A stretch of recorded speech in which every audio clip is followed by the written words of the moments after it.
Good evening and welcome. Wow, music just stopped as I tuned in. All right, it's Sunday again. It was Sunday yesterday with Factorio, and then it's Sunday today again with more Factorio, and then tomorrow will be Sunday again with more Factorio. Although tomorrow's Sunday will be a little bit later. So yeah, it's Sunday again today. Yeah, so I for some reason I just got a little bit hooked on Factorio again. It happens. It's not like I've been too much away from it, but it's one of those things where I have to be careful about my involvement in Factorio. Like having it on a weekly basis, it's always fine. But if I overdose on it, then I burn out. So it's just something I have to be really keen on listening to myself and not sort of overpromise like, oh, we're going to be doing this and it's going to continue all the way to the end, like no matter what. And then I'm like, yeah, now I committed myself to a space exploration playthrough that I hate after 2 sessions, and there's another 198 sessions left. So I should be careful about that. So basically what we're saying in terms of the other Factorio, like the workshop there here on Sunday is workshops, but the other ones where I decide to throw in some more Factorio will be just, Factorio is the easiest game for me to just load up and do stuff meaningfully. I don't have to get into another game, and I don't have to or if I pick up some random game and then I absolutely fall in love, but I'm going on vacation the next day, then that doesn't work. So something like Victoria is something we can always just, if I have 2 days between one vacation and the next vacation during the summer, and I want to stream one of those nights, well, Victoria is something we can always just put in the mix because, hey, we know where we are, we can easily follow, all that stuff. So I think that's going to be our our method or our principle over the summer, and then waiting for something else, like something to come along that will be like, hey, let's do a new series of this. It might be, it could be anything. But I also think that Shapes, I love Shapes too. I think it's a really good game. I'm going to be doing a little bit more on YouTube, but I don't think it worked very well on Twitch. Just streaming a whole night for 3 subs is just not really supportable. So because then I'm thinking like, right, really, should I be playing something else? And I don't know. So I think it was just like a nice chill game, but there wasn't enough new stuff to really warrant just replaying the whole thing again. And I don't know. Maybe that is the problem with Shapes 2, that we've been playing it and we've solved it, and there isn't really a whole lot left for us to do in that game. So we'll keep an eye on next major update and figure out if there's something there for us to warrant another playthrough, or it will just sort of go in and look at the new stuff and then leave it at that. So yeah, that's the plan. And then maybe Dyson Sphere will eventually come up with something. Maybe there'll be a random new game that we didn't know. Maybe we'll play some let's tries of random games that are coming out, or maybe we'll play some Darkest Dungeon at some point. It's really weird that I loved the Darkest Dungeon Kingdoms. It was really good. It was like exactly how Darkest Dungeon should be played, except that now they added another chapter, and I was like, yay, I want to play it. And I was like, but there's no Wayne June, and that's like Darkest Dungeon without Wayne June. I didn't think it would be that impactful, but it just kind of, it's missing something. Like, this is your favorite TV show, and then they kill off Pedro Pascal, and then it's only Bella Ramsey left, and it's just not really the same. You might like the show, not that I do, but you might like the show, but it was kind of the linchpin that got taken out. It was the most important and interesting character, and now we're just left with something else that's just not carrying it. Hello, Isolda. Thank you for the 33 months. Welcome home. So I do think that Darkest Dungeon without Wayne June is really difficult, and they need to find a way, and it's really difficult for them as well.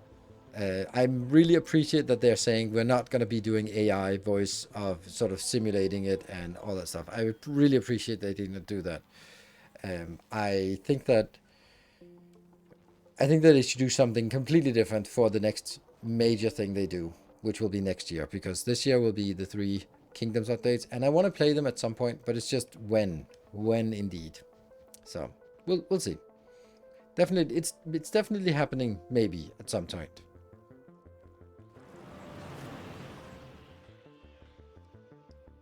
So that's the plan. And I don't know, Dyson Sphere program. I'm really looking forward to that coming out, but we don't know when that is. That might be Christmas. So I just it would be nice if they just change completely, like female voiceover to pay tribute to the original. Exactly. That's exactly what I'm. That's exactly what I suggested last time. Like a female voiceover, just to make it like, if they do another male voice, it might be a really good voice. Let's say they get. I can't remember what his name is, but the guy who voices Kratos, and is like super amazing voice actor, but you know, it's not Wayne June. Or they get someone else, and then all we'll say is it's not Wayne June. So if they have a female, Christopher Judge, yes. So if they, or Mark Hamill for that matter, if they sort of go a completely different direction, then we can't. For example, the most obvious completely different direction would be a female narrator. Would be okay, you know, it's not Wayne June. It's something else. They took a deliberate decision and went away. Ooh, they should get Karagi, drummer from Expanse. Love her voice. But then again, I'm a little bit biased there. Avasarala. Yeah, that's a distinct voice for sure.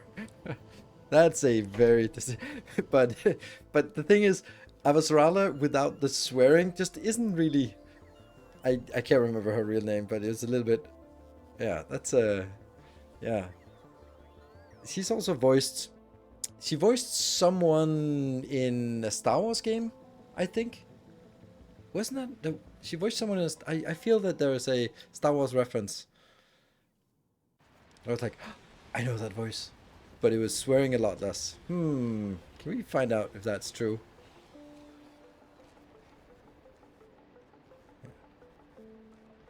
She does quite a lot of voice acting.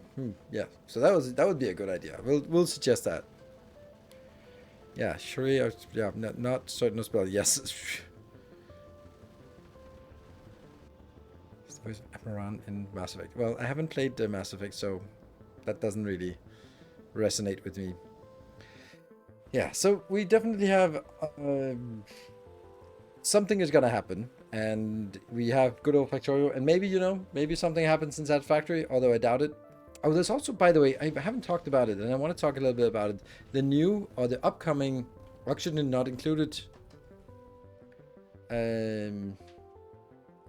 away team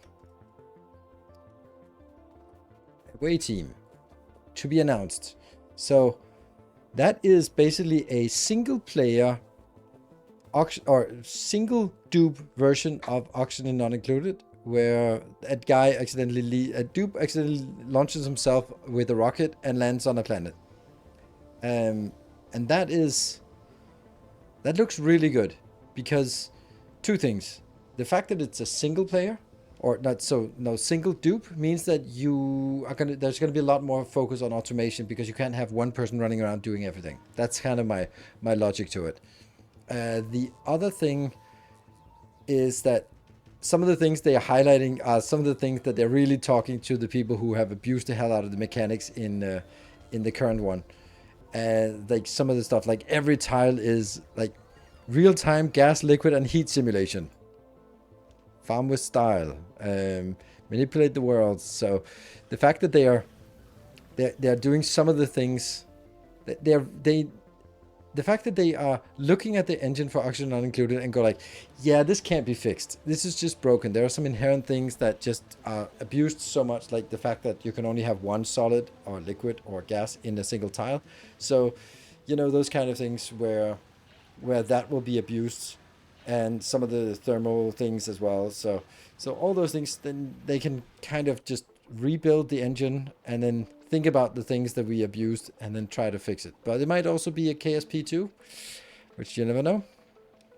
But it does look like the scope of the game is smaller. KSP2 was too ambitious. But then you can't name the dupes. That's correct. That is correct. But I can name one dupe. So Assassin's Creed as well? Is there another Assassin's Creed in the works? Because we have a... Oh, Assassin's Creed. Oh, right. Yeah, she was in Assassin's Creed. That's where... It wasn't a Star Wars thing. It was Assassin's Creed as... yeah, that's true. Yeah.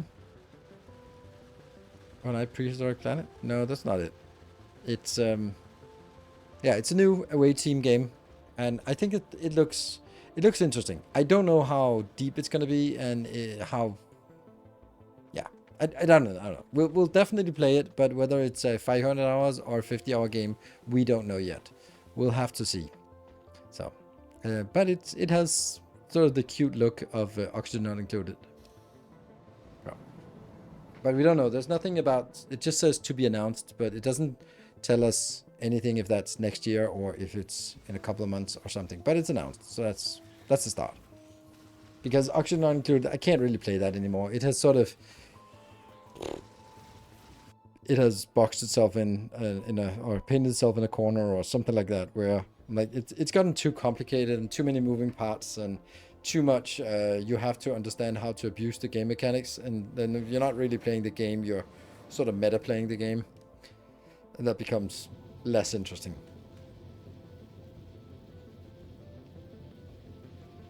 I don't even know what Kingdom Come Deliverance 1 and 2 is.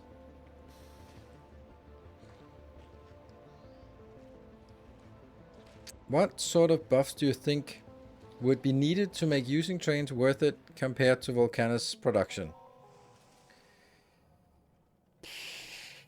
Okay, that's a great question.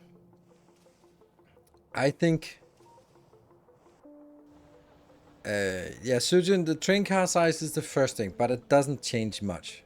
It's gonna make it go from completely useless to being like marginally useful. The thing is that trains take a hell of a lot of effort to set up, but once you have set up a train network, then adding more trains is a very low effort. So it's not so much about the individual train have to be worth it, but it is the fact that do you need to have a train network?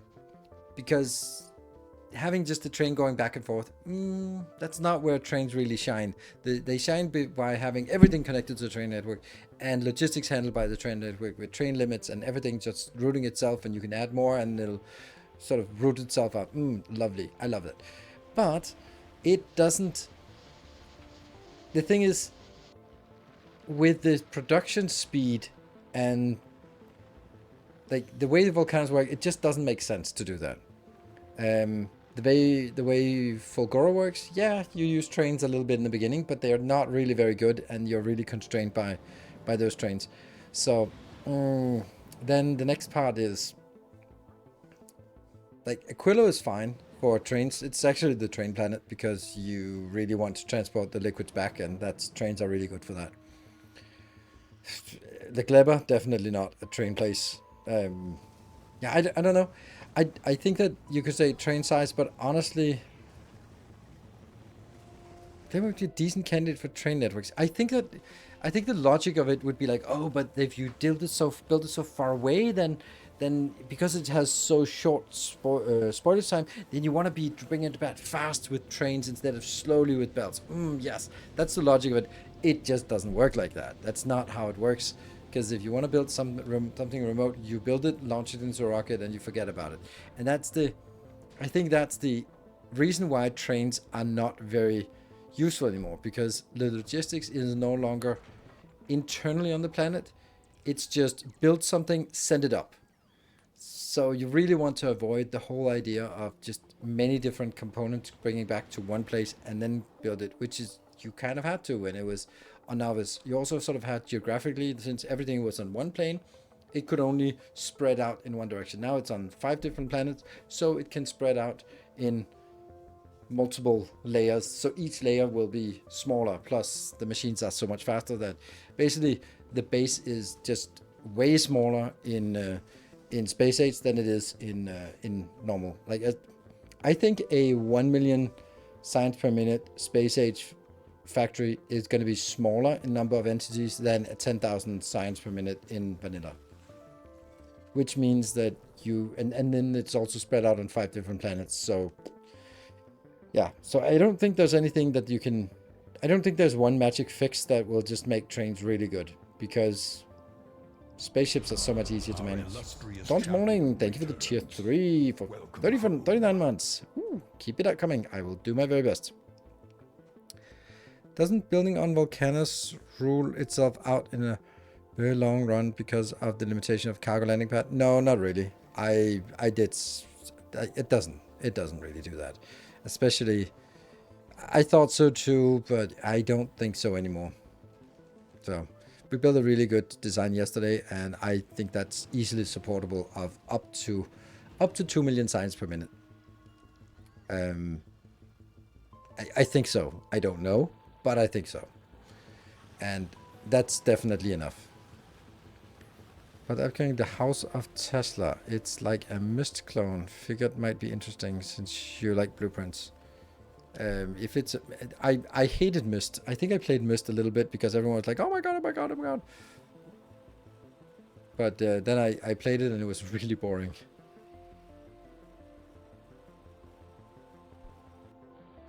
House of Pandas. I don't think that game exists. When I tried... Oh, right, then maybe it's because I don't spell it correctly. Ha! House of Tesla. There you go. We will just add it to wish list and 2025. Ooh, it looks good. This looks very much like a puzzle game in the same... Maybe even sort of more puzzle gamey. And it's nice steampunk-ish. I love it.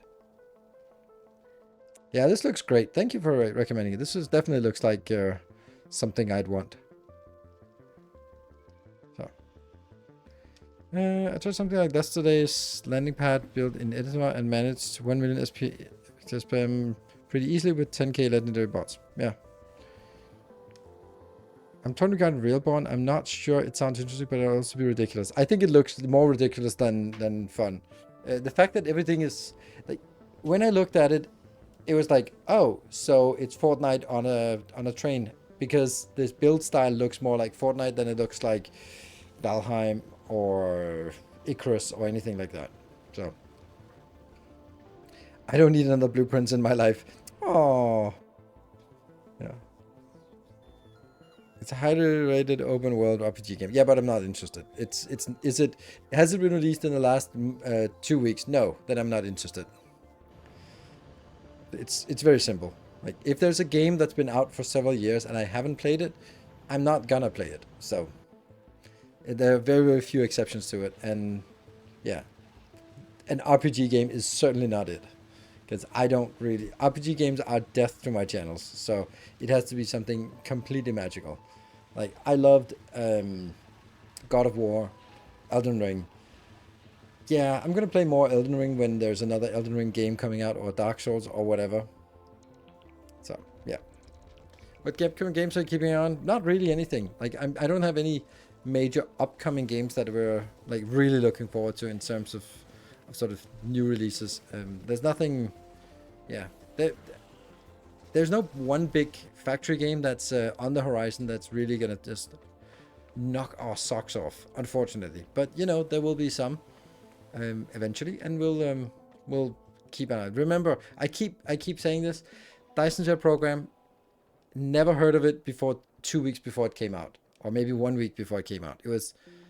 It came out of nowhere. So I'm just kind of, another Dyson Sphere program coming out of nowhere would be amazing. I'd take that, please. Oh damn, they're trying to show me new factory games. Yes, and I very much will. But I don't know. I think there's a lot of movement in the genre as such, but I don't see any big contenders. Like, from the first time we saw Dyson Sphere, we knew that this had something. From the first time we saw Satisfactory, we knew this was something. When we saw Tectonica or Foundry or Icarus or The Crust or any number of other games, we did not have that that impression. We were like, I mean, it's probably going to be fun. It'll be fun for a little bit. It'll be like 5 episodes on YouTube fun and 5 to 10 streams fun, but nothing. Hey, Kiwi Cola, thank you for the 1,000 bit cheer. Very nice. You could have won a big hype train yesterday with that. There's just so many. Dawn Apart? No. Final Factory. I'm just kind of looking through the games that we played. Oh, Spark. Outworld Station was also like something that was like, ooh, no. Riftbreaker. Riftbreaker was fun, but it was just like, oh, it's not a factory game. You kind of cheated me into playing it. Damn, I have a lot of games actually. Microtopia. Microtopia again was something that I honestly didn't think it would be that fun, but it turned out to be way more fun than I thought. Because it was unique enough, but it just didn't have the smoothness of play. It was just a little bit too cumbersome to play the game, and it was such a shame because there was just so much content that we never got to see because it was just kind of locked away by sort of, man, yeah, it's just so tedious setting up new mining locations all the time, and because it's a lot of hassle to set it up. So, and then new island and this thing and everything was just degrading all the time. So it had a good concept, but it was a little bit too fragile. Like if Captain Industry is too fragile in my opinion, then Microtopia was even more fragile. It was just like the fact that they lasted 5 to 10 minutes was just way too little. So yeah, Dwarf Fortress is too old. Yeah, it's quite unappealing. I know. I looked at it when it relaunched on Steam, and I was like, there's no way I'm gonna touch that game. No way in hell. Like, Factorio is the lowest limit of what I can endure watching. It just, yeah. So, I don't know. We'd like to see another Satisfactory. But it's a really good game. So is Chess and Go, but they're just not really games for me. And Russian Roulette as well. Probably really good and really exhilarating game. It's just not my kind of game. Right? So, and Fortnite is probably a great game as well. Again, just not my kind of game. So, yeah. So, I'm not worried. First of all, there's a vacation coming up. Then now we're diving more into Factorio. Then we'll find some other things. Why don't you get my train science novice build done? You can you critique it on Discord? Probably not. To be honest, it's I don't like doing that because I'm not very nice, and it's just kind of hating on other people's builds, and that's not really something I want to do. So I'll let other people build their thing, and then yeah, then if there's something I like, I might go like, ooh, that's cool. But I'm not going to be sitting down and analyzing it and go like, well, this one is going to hit this limit and stuff like that, right? Now, this is quite a random thought, but if you entertain me, I somehow got reminded of Factory Idol, so I was wondering whether you would hypothetically be interested in a stream that is more talking with occasional breaks for puzzling out and expansion production and then back to interaction. I have no idea what you mean. Isn't that what we're doing right now, except we don't have something on the background? Because that seems like exactly... The problem with that is, as soon as I do what I just did, chat is quiet. Just no, oh man, treasure train.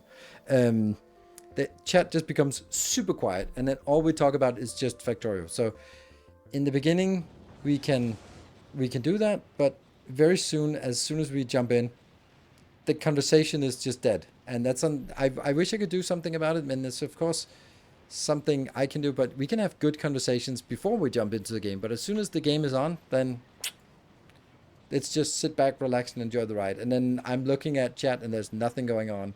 And then of course I can do my part, but then I also ask questions, and then I wait, and then I wait, and then I wait, and then I'm like, okay, there's just nothing here. So back to just designing.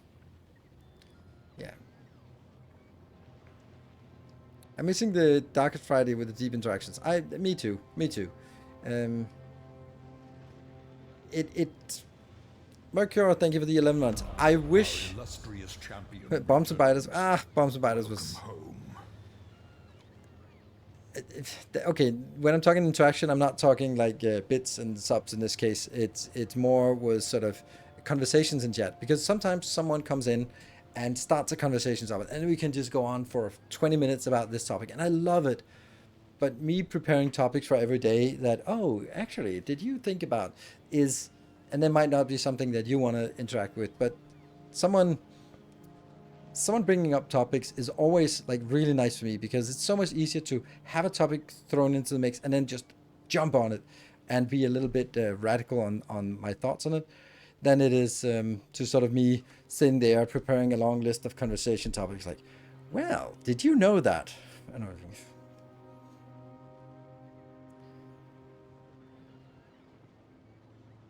I'm also gaming, so sometimes hard to interact. Oh, absolutely. I expect everyone is sort of, or a lot of people are gaming in the background. When I had,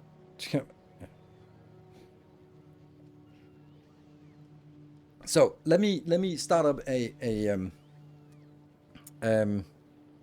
something that I find difficult as well. So now, because Sujin said this morning when I got out of bed, I realized that my life is so different from most of your life that a lot of things are just completely unrelatable. Welcome home. Insora, thank you for the tier 1 for 6 months in advance. Thank you, 12 months at all. And that unrelatable is, it makes it a little bit hard to, like, I don't get up and go to work. I don't have an annoying boss anymore. I can remember vaguely how it was, but that's not really the same. So a lot of the stuff that's is yeah.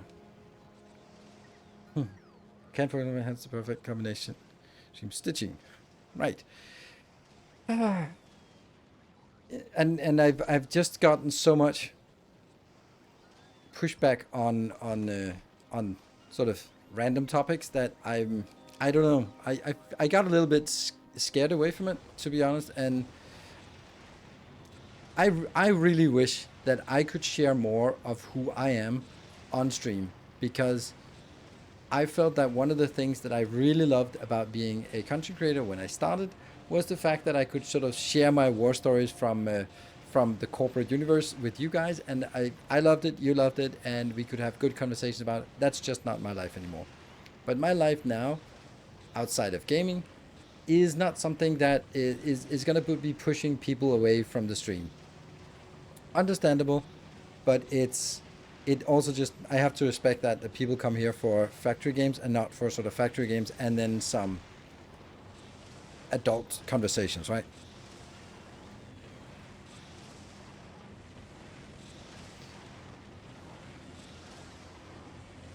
Could you imagine yourself going back to corporate work? No, I could not. I've been, okay, so not long ago, I drove past the headquarters for my own company, and it's so tempting to say like, oh, I got chills and running like chills running down my neck, and no, I didn't, but it was kind of this cold sensation of looking at it and just going like,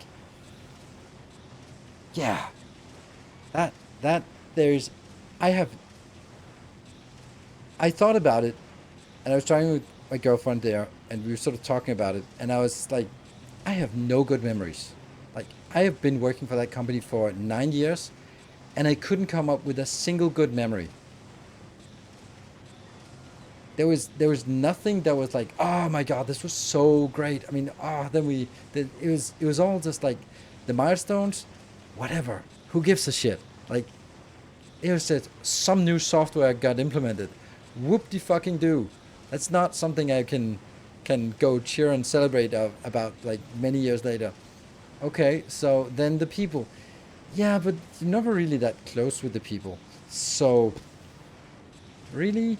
And as the more I thought about it, like how disappointing that actually was, that I could I could just think about like I I've been working for that company for many years, and there's just nothing.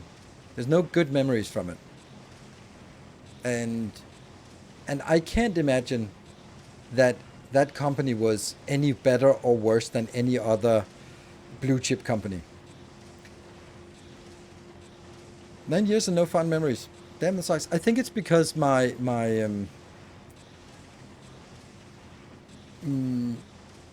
the bar I set is different. Because as I said, like yeah, we had some milestones where we weren't really cheering about it, but we had a sense of accomplishment that we made this, and wow, we actually got this done, and it was difficult, and we got it anyway, and whew. But looking back on it, did it matter? Not really. Was it worth it? Not really. Like, did it have to be that difficult? No, not really. Did we break a lot of eggs, and that wasn't really necessary to make that omelet? Yeah, and I think that's the essence of it. That's why those things that looked nice, sort of in my new version of myself, doesn't look that great.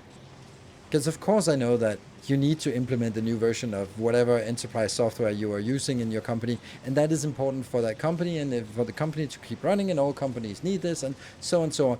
I just don't feel any sense of accomplishment from it. I don't feel that there was anything about this that was awesome. Like if I'm thinking about one thing, then it might be like I did a presentation for the CEO once, and that was like from a career perspective, like really awesome that me, sort of more junior executive, was getting to sit down with the CEO and had his undivided attention for half an hour, and then actually stretched it to 45 minutes because he was asking so many questions. Like that was like from a career perspective, like that's fucking awesome. But right now I'm like, it's just a guy. Right? He just happened to be his company. Like that doesn't make him any more special. It's not because he was particularly interesting. He was just the guy with the most power. So it doesn't do anything for me anymore.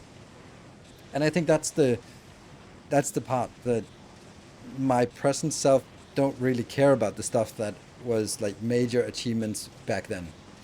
So no, I can't imagine going back to that. And it brings up another interesting question or issue is, what the hell am I going to do if this thing doesn't pan out? Like, what if Amazon figures out, like, you know what, Twitch has been running at deficit for a long time. Fuck it, close the shit down.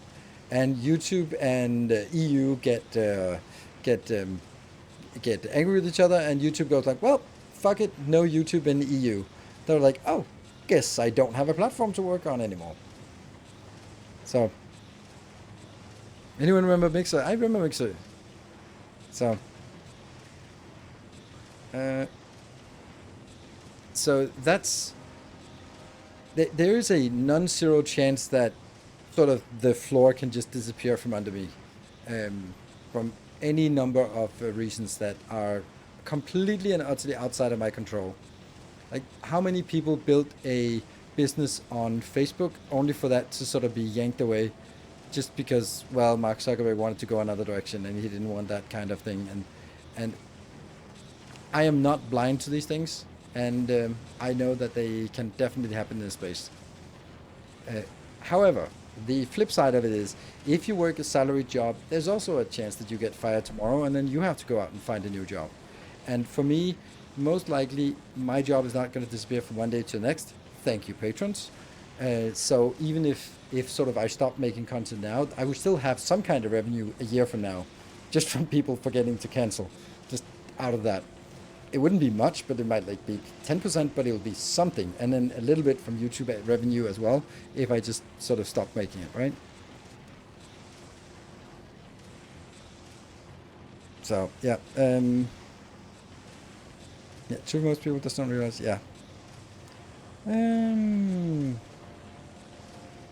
never had that need for position worship. My last place is nearly the company party. At the end, the CEO walks up and asks how I am, and we have back and forth a bit. Yeah.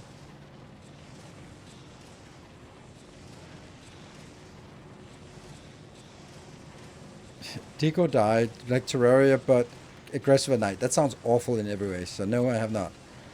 There's a shift in mindset at some point when you realize that living is more important than someone else's goals. Yes, Sujin, I think I want to elaborate a little bit more on that one.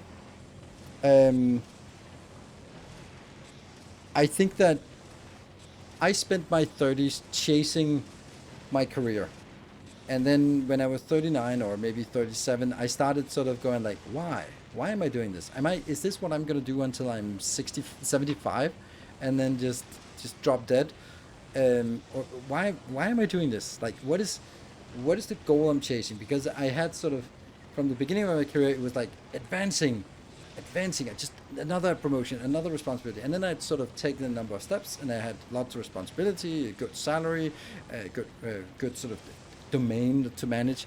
And I was like, okay, it could get bigger. I could be like a director of all of this. Ooh, and then I could, but then, but why? But why? That should not be the goal. That should be the means to a goal. Like, if I achieve this, then I can finally buy a boat and sail around the world, because that's what I always wanted. It's not. But if you have something like that as a dream, then it becomes, the job becomes a mean to an end. But if the job becomes an end in and of itself, then that's problematic, in my opinion. And that's why I completely sort of lost all interest in that job and sort of looked for something else. And then there was this thing, like Factorio. It was gaming. It was content creation. That was my passion. And that was awesome. So, what's the smelter doing in the middle? It's just annihilating molten iron, because we can't, I need to produce more molten iron to produce more stone to keep this flowing. So this one is just blinking to delete liquid. It's a little silly. So, I was wondering some time ago, from Fennec, what do you think of the following suggestion to handle raises in any publicly traded company? Whatever amount percentage they pay as dividend to share, they also have to pay as raise to all employees. I find that thought kind of interesting. Although there will be a shit ton of problems as well. Yeah, it doesn't work. There we go. Because you just increased your cost base. If you have a really good year, there's Corona and you are delivering, you're making N95 masks and you are just absolutely booming. Then you make a killing this year and you pay it out to the shareholders, and it's great. But if you have to also increase the cost base the next year, they're like, well, we're out of business because our cost base is too big.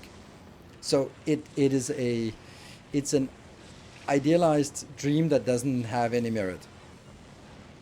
What you can do, and probably should do, is saying we want our employees to have some part in the success of the company, so we offer share options to our employees. Then you can sort of go like, hey, everyone gets an opportunity to get options, either paid or whatever it is, and then when there is like a good year, then you pay it out, and everyone who's employed goes like, yay, I got my one stock and it paid off something and I'm happy. Then that's a viable way of doing it, but it's absolutely not viable to increase the cost base of your company, because then you're just killing yourself slowly or fast, depending on how much.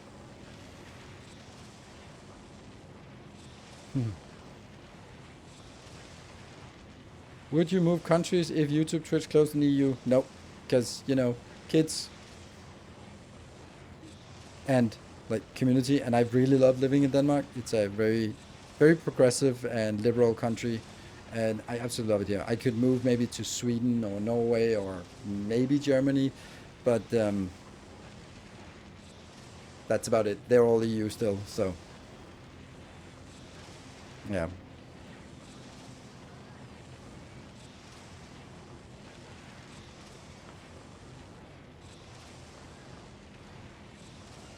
How means that the means become the end. Yes, exactly, and that's like in an anecdote. Man lies under a tree and chills. Nice dressed guy walks up past and asks, "What are you doing? Why aren't you working? Why? You need money." And to lean back and relax. But I'm doing that. Yeah, yeah. That's the thing. I think that you should work to live, but society has this idea that everyone should be a good little worker drone and just work their work, work, work. Like the insanity of it when you sort of break the mold, and I go on a long rant now, or I have gone on a long rant. Like the insanity of the normal life is that from your turning 18 or whenever you graduate from whatever school you graduate from, 40 hours a week of for the rest of your working life until you're so old that you don't work anymore is for someone else. That's just your job. And damn, you got to be make sure that because those 40 hours a week are the best hours of the day, and those are now belonging to someone else. For almost everyone, they belong to someone else. Like even for me, like the amount of money I make compared to the amount of money that Bezos makes off of me is he's probably making more off of me than I am, right? So how many years do I have in Factorio? 8,600 and something something. Comstock is an interesting deal. Usually it doesn't amount to much money, but I was fortunate, got a nice size grant, and the stock has gone from 30 to 400. That adds up. Yes, exactly. That's for me. That was why I had to get fired. It was a lot. It was basically because I got fired. I could afford a whole year without income, which was exactly what I needed to know in order to get started as a content creator. Just knowing that I don't have to make anything the first year, and then I can still survive. Of course, you don't want to be sort of just seeing your your savings just getting burned down every week, every month, but you really want to see it sort of and then going up again. But it's nice to know, and it gives you the comfort to actually go out and experiment. So, yeah. Getting new responsibility and freedom can also bite you. After 13 years as just a little cog in the machine, I am now in a position where I'm allowed to just order a new Kubernetes cluster and servers and such without asking permission. That's so freeing, but needs a lot of mental adjustment as well.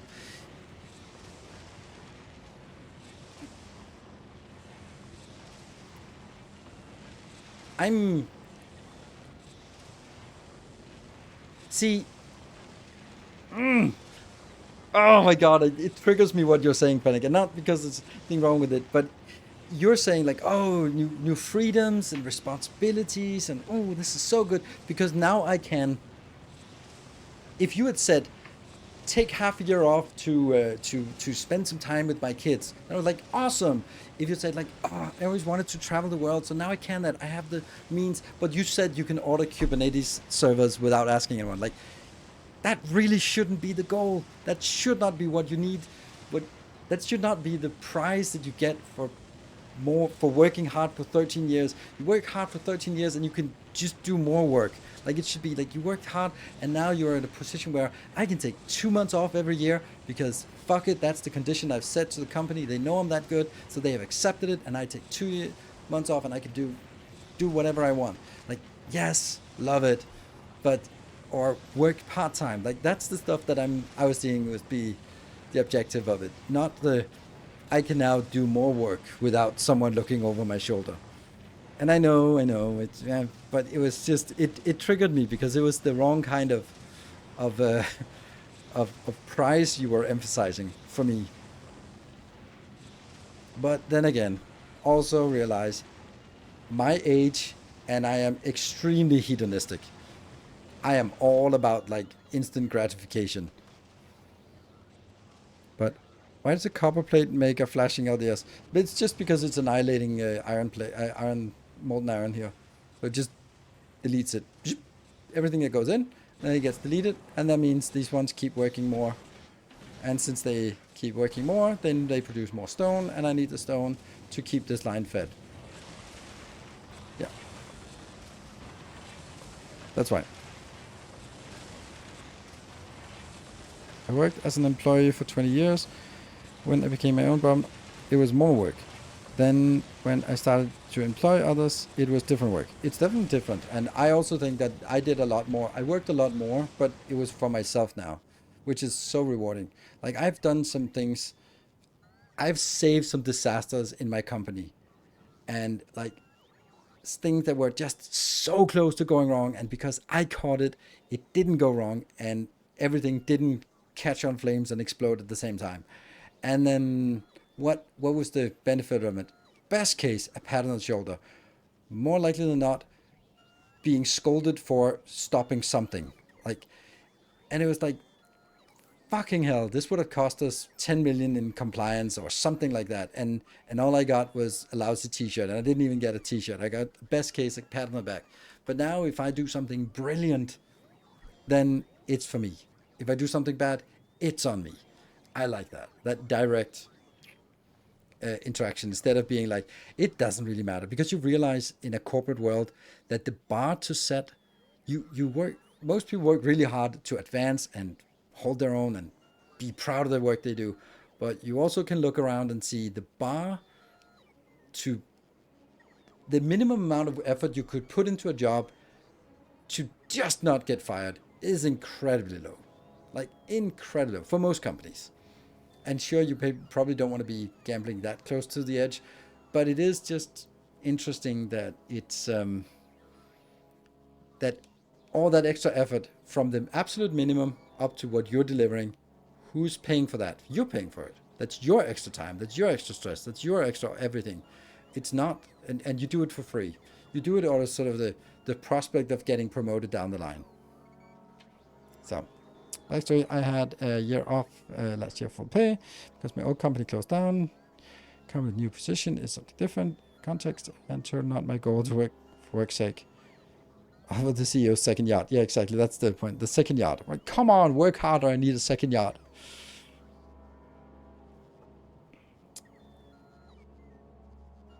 Yeah, sometimes you need to have flames, and then you can just go, I told you so, but that's not. Strafers will work hard. Will hard focus on single turret and try to circle it. Focus. Betting that other turrets exist and wandering into their attack range. That I don't know about that. What exactly? I think they aggro on something, and the stuff they aggro on, they go for that. Which means that something that has a little bit longer range, they'll go for that and not stay at range. I think that's how biters work. If you do something brilliant, you get a hype train. No.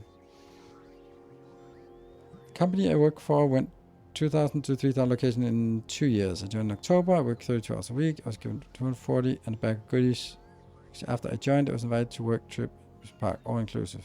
I'm not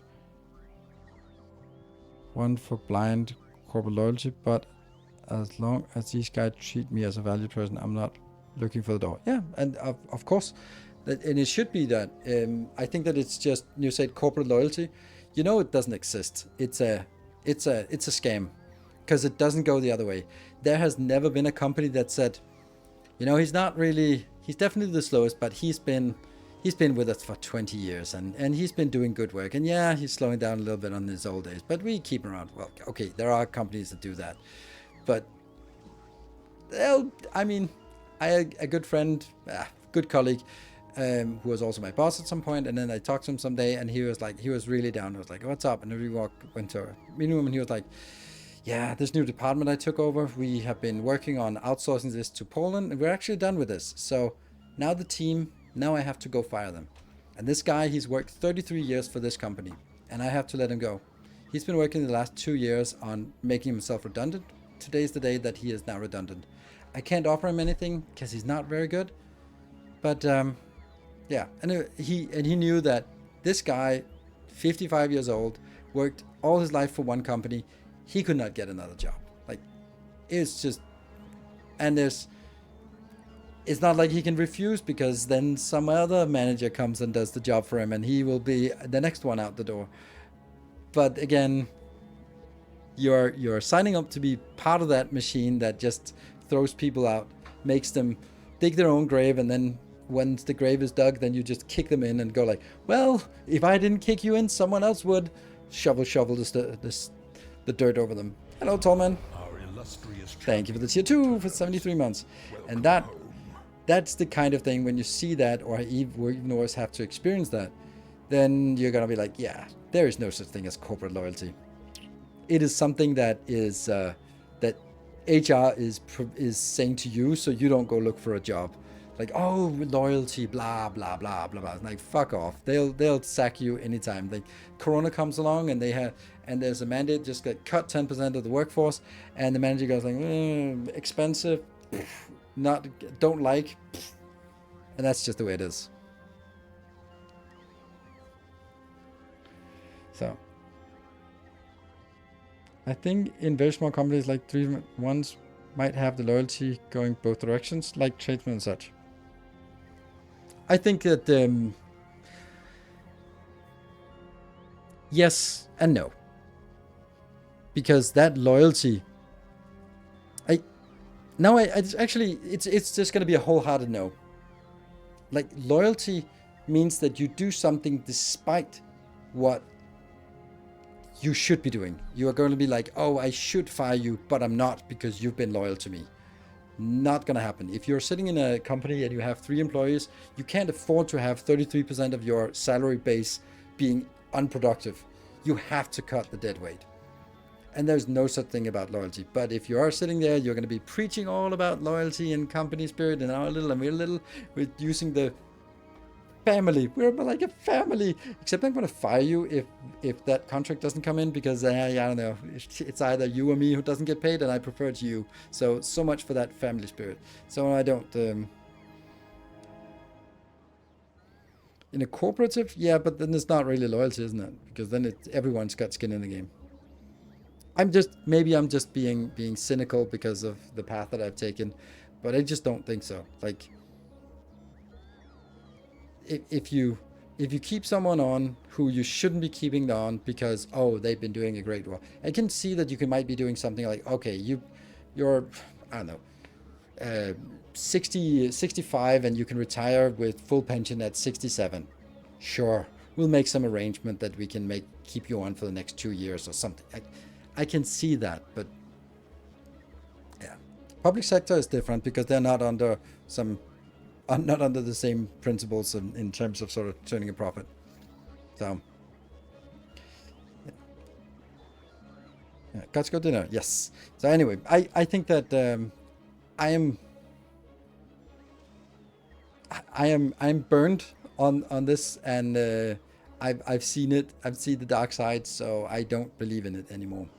And I do think that, of course, there's something, and there's people you like having around, and they're not going to be the first to be fired and all that stuff.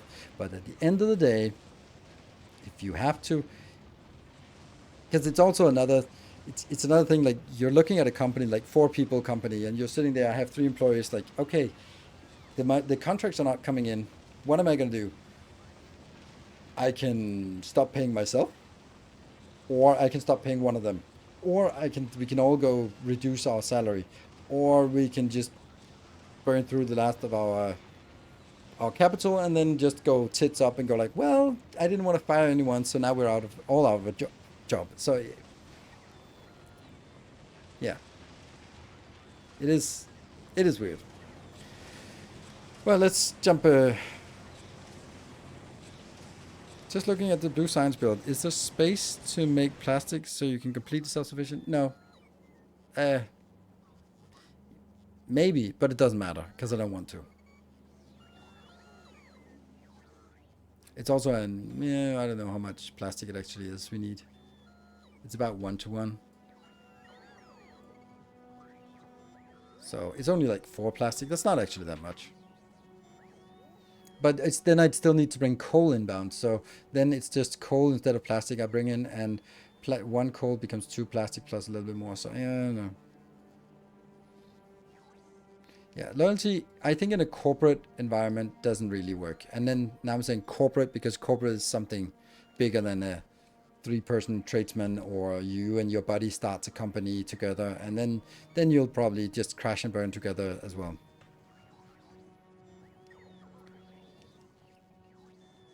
It's the same the other way around. You offer training, special benefits, a comfortable home office, and as soon as the next headhunter calls, the employer is gone. In this respect, I agree that loyalty is out of place, but respect and open approach to the situation is important. It's about the employer, time versus salary, nothing more, nothing less. I think you can also you should think about it like, are you giving someone an education so they get better at your job, or you're giving them like education or this certificate so that because they want it? Like, is it a perk? Is it part of your salary package that you're saying, okay, I need to keep you employed, and in order to keep you employed, I'm going to give you a nice cozy home office, I'm going to do this and this and this. Then it's just part of the salary. And someone else comes offers a better salary. Yeah, but this was part of the salary. Um, this is why you don't want to give certifications. You want to give something that teaches skills but doesn't give a certification for it. People leave at the first headhunter because upper growth in companies these days don't really exist, or a million other things, or it could just be like, hey, I need to try something new. But I've had this issue where I had someone who was young and skilled, and I knew that it was my job as manager to keep him happy, whatever the hell that meant. Like, I needed to give him challenges, and I needed to give him space to grow. I didn't do that out of the kindness of my heart. I did that because he was eligible to be headhunted, and I wanted to make sure that he did not get headhunted. So I gave him courses, I gave him all sorts of shit because I knew that was what I needed to do to retain him on my team. I didn't do it for loyalty. I didn't do it for any other reason. Like, he was a nice guy, but there was also other nice guys where I go like, sorry, there's no room, no budget for education, because they were not at risk of being headhunted. And yeah, it was a test manager. It was a really good test manager who knew, had all the skills, and also on top of that, people skill. So he could sit down with product owners or the business and explain to them why testing was important, why structured test was important, why the difference was between unit testing, functional testing, regression testing, user acceptance testing, all that stuff. He could do that. It was like insanely good. And test managers, they're fucking expensive when they so it was just part of the package. It's just part of the cost of having him employed. He didn't get much salary because he was in Poland, so he got a good Polish salary. But I just threw everything at him because so from that perspective, when he said he came to me and said he got an offer, and I was like, yeah, of course you did. Is there anything we can do to keep you around? And we had a conversation, and we did come up with an agreement. And I was like, I can do this now, but I can't keep doing this.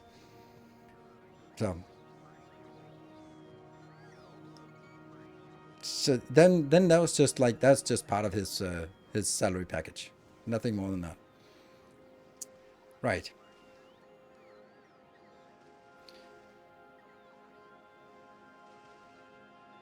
It's about the ones come late wearing a new suit kind of leverage. Yeah, or the fact that when I started having two phones, my company phone and my private phone, my boss was like, why do you have two phones?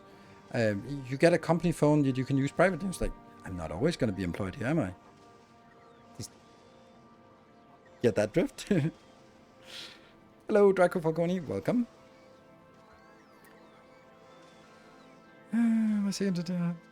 Didn't renew my contract because they had an upper limit on how many permanent employees they were allowed to have. Quota was met when I was hired, remained met when my year was up. They constantly approve, train, and then terminate new recruits when the year's up. Oh, that's lovely. Yeah. It's also like I have I'm from Poland and working for a Swedish company. What was the salary difference if he was Danish? Probably a factor 2. Like, he was at that point, like, it changed over the time when I was manager. When we started, we could hire really skilled junior IT people in Poland at dime a dozen.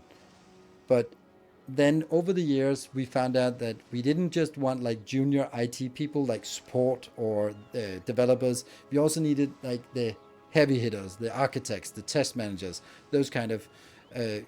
And then I had to talk to my boss and explain to him, like, we don't go to Poland because they're cheaper. We go to Poland because the market is Denmark in Copenhagen is dead. We cannot find good architects in Denmark. It's just impossible. So going to Warsaw, you have a lot more recruiting base, and they're going to cost the same. If you want to get like a Salesforce developer or SAP consultant or some finance Oracle or something like, or AWS or something like that, you're going to pay exactly the same anywhere. Maybe not India, but then you get. But in Europe, it's not really going to be a difference. But then again, hiring someone in Sweden is really expensive. So you really always want to avoid hiring people in Sweden. Saying as that as a Dane, Sweden is the worst place. It's impossible to fire people, and you pay a fortune in pension, and there's all sorts of weird regulations. So yeah, don't hire people in Sweden. So, and there's also another the the mentality in Denmark. If a boss, or in the US, if the boss comes and says, do this, and you go like, why? Because I told you so. You're expected to do it because he's the boss. In Denmark, boss comes, do this, and you go like, why? He goes like, because I told you so. Then we'll go, why? Why?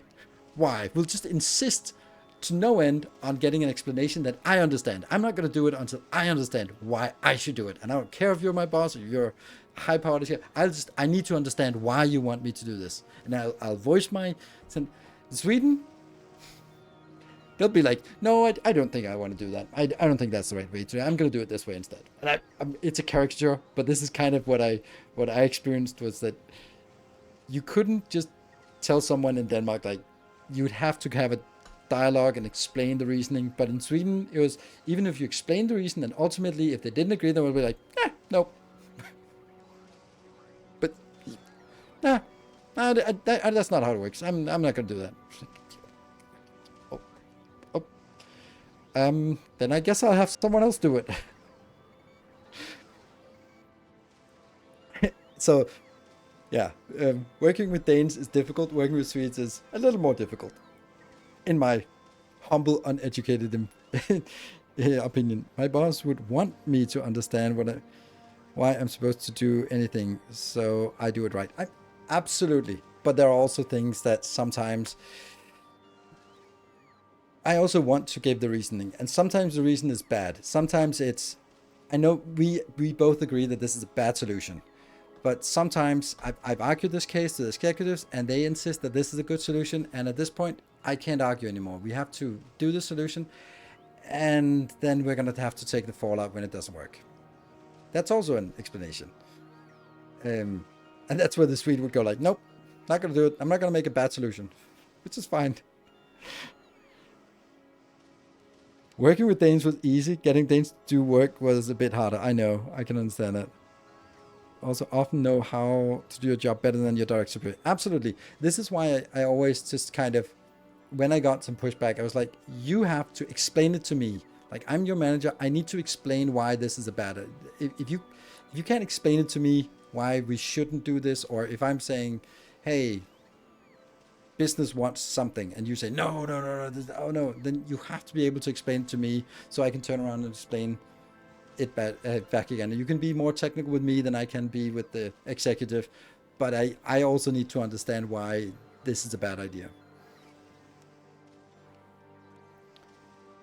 My boss would probably be the first one to say, nope, we're not going to do the bad solution. Yeah. And you do that, and then you're not the boss anymore, because, everyone has a boss, and there's always someone higher up. And at some point, maybe you also have to acknowledge that it doesn't matter if you think this is a bad solution. It's not your call to make. It could be a compliance thing that you don't think is necessary, but if the lawyers in compliance say it's necessary, it doesn't matter what you think. It really doesn't matter, because that's their authority.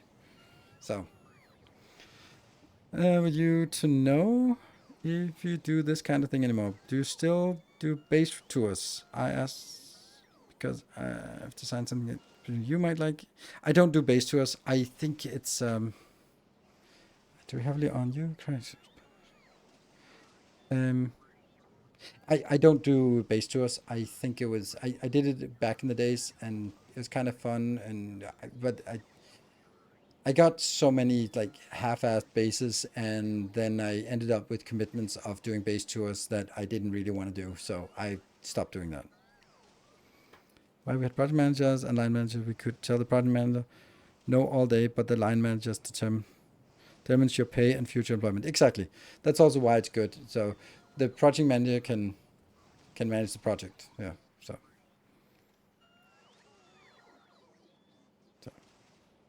here's a conveyor belt, and leftover is another one. Yeah, it also just became a little bit the same. Hey, let's actually do something. I know we're past 9 o'clock, and I'm not going to take a break now because we haven't even started working. So I'm just going to go jump straight in now to do some actual design. Let's talk a little bit about the game. Thank you. Didn't hurt to ask. No, it's totally fine. And I just realized some time ago that this was turned out. I had like 3 bases that were sort of sent to me, and I didn't really feel like going into it, and I kind of said yes, and then in the end, after being prompted like 3 times, like, hey, are you gonna do it? And I was like, no, I'm not. And then I thought, I'm not gonna make the commitment because I'm just too damn lazy. Right. So my idea here for this build is that I want to make some launchers. Maybe this is a little bit too much, but then I want to make a city block with 1 science each. And I started with blue because it's big, and then yellow because it's annoying, and then the purple one that's really, really bad. So we managed to get this one in. I've been tinkering with it off camera to make it better, and I had to do this. I hate this trick. The issue is that purple science needs a lot of stone and stone bricks. And the only way to make stone and stone bricks on volcanoes is from the excess here. So when I built this and built the steel, put productivity modules, it turns out I wasn't using enough liquid. So it was always just sort of struggling. Now we can see they're all working all the time. It was just kind of struggling and not really getting anywhere. And as that was happening, it was like, I need to do something. So I started moving this away from productivity modules. That didn't do enough. I've now connected the lines here so that this one and these 2 are the same. They're all connected with the iron part.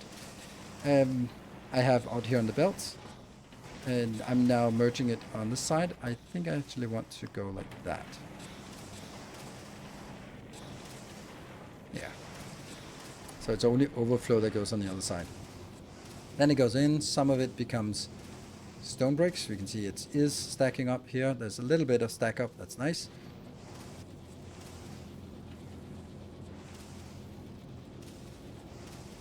So usually risk of being patched, fixed? I don't think so. That's not really what they do, those kind of things, patching, fixing it. I hate this trick, by the way. I wish I didn't have to. But the only way I could do that in other ways would be if I just made some copper here, and then what? I don't even know what. Then I'd have to get rid of the copper. I was kind of doing that here, but with getting rid of the steel, excess steel, but it's not really, it's just not enough. Just getting rid of excess steel wasn't really getting enough for this. So if I take this out, actually let's take all of this out. So we saw that it has been running smoothly all along. So if it stops running smoothly, this had an impact. And it's a really neat build. Like, obviously I don't need all of this. If we look at, 9.5, and this one's making like 11 or something. So I don't need all these entities, but whatever. There they are. Then what I imagine will happen is that this, you can actually see the stone here was, okay, the stone is still filling up here. You know what I can do? I can actually do this. There you go.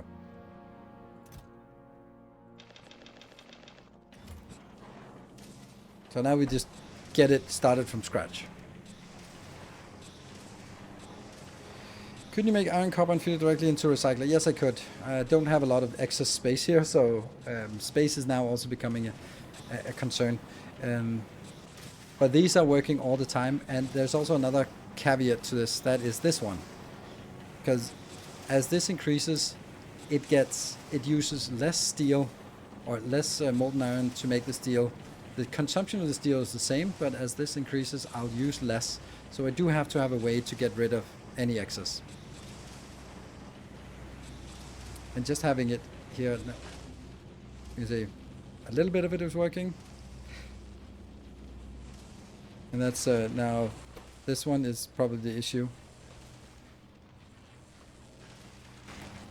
And this one is starting on. That will fill up easily. The red circuits will fill up easily. I have gained a lot of insight in EU working life. Nice. Yeah. Well, don't take anything I say with a grain of salt. You have to remember that it comes from sort of the musings of a bitter old man, and it's not really like. Yeah, I have to acknowledge that I have left that life behind me, and it's a little bit like having an ex-alcoholic talk about alcohol. They're always like a little bit too Puritan. Not always, but most of the time they'll be like, did you know it's bad for you? It's like, yeah, okay. Did you know the corporate life is bad for you? It ruins your health. It does. Hello, Pringle. Thank you for the 2 months. Welcome back. Missed the last stream. Just one quick question. You are not bringing in stone into this build, are you? Nope, I'm not. I'm making it from here. And that's the whole problem with this build. Look at that. It actually looks like it's somewhat stable now. But is it stacking up? I don't know. So this one is maybe needed, maybe not. But then if I upgrade this one 3 times, then it'll stop breaking. And that's going to be the issue.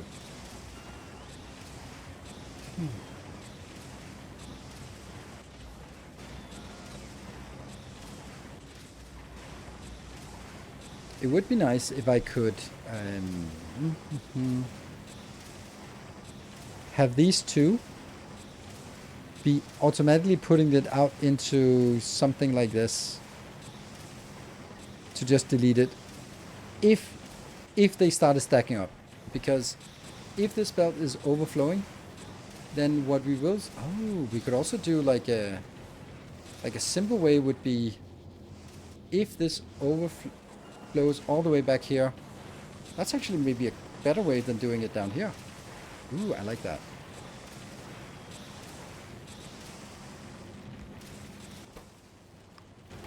Because this will never get anything out here, unless, of course, something, right? So.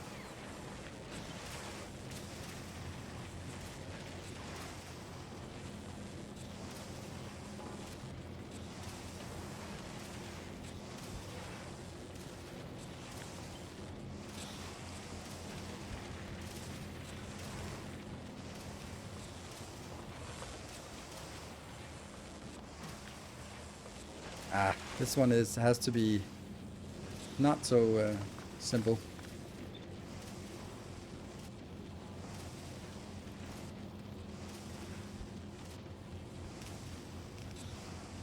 Especially like this. This is just destroying everything. So now this is not going to go in here.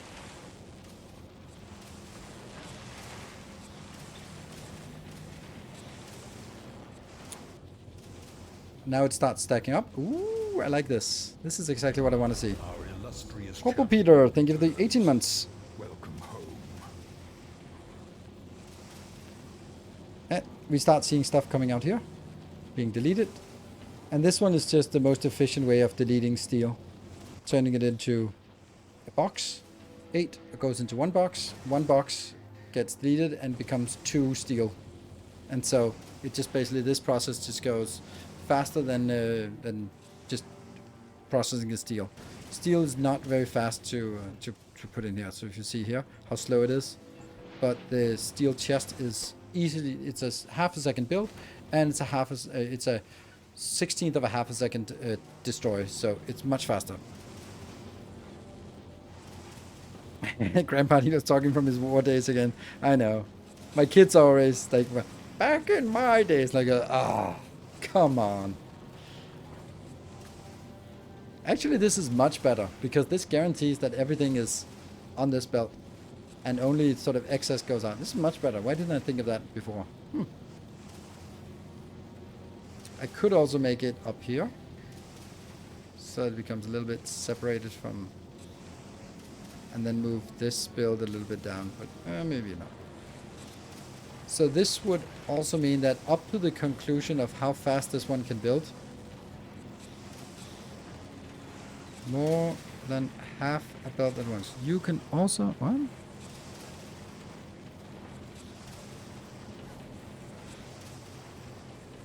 It shouldn't produce power, it should produce maybe heat or something.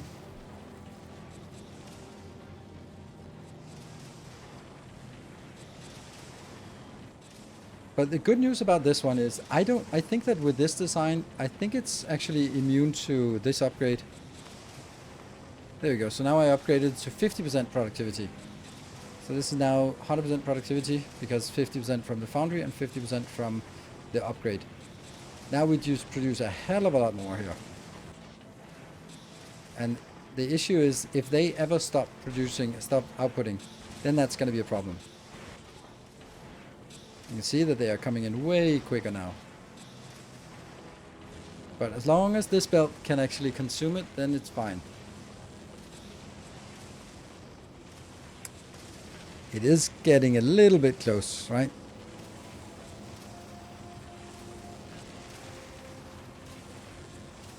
Can't you just throw the excess into lava? Yes, but that means that I have to make sure that I have lava right here inside this box, which is not something I can guarantee. So I'd like to have it lava independent. Like I'm gonna get lava in, but I don't know where I'm gonna get lava in from. So we can actually remove this one, and I think we're still working fine here.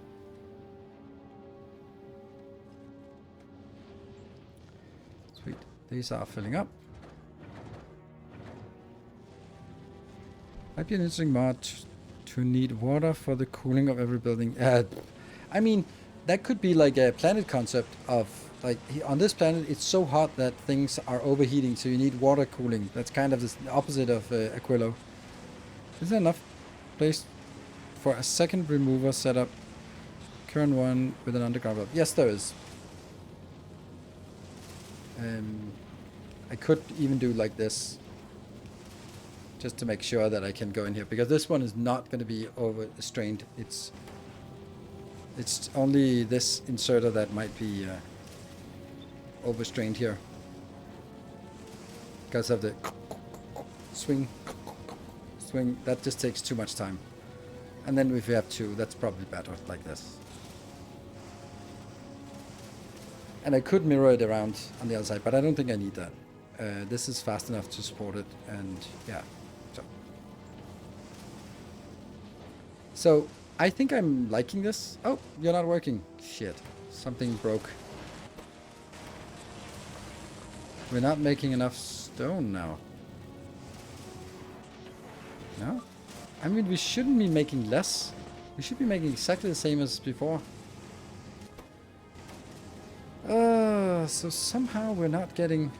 It's because we're not getting enough stone in here. We're just not... Somehow we're not producing enough stone anymore. Don't understand why that changed. Maybe it just kind of phased out. Well, that sucks.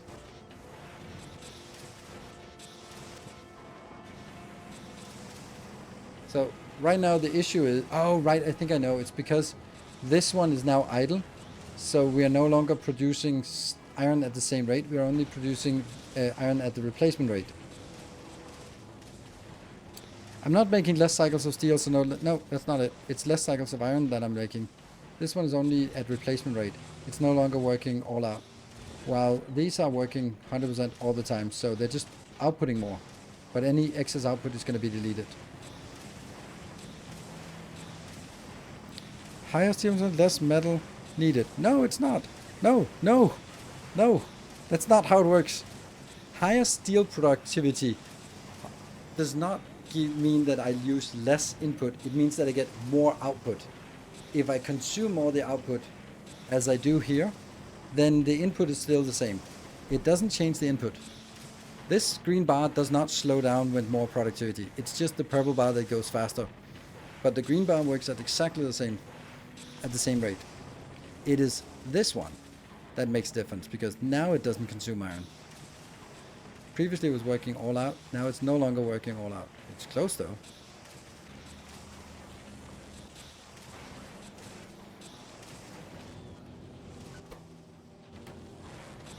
So the only way that I could actually increase my production would be by doing something like this. This would increase production of steel and therefore also the consumption of molten iron.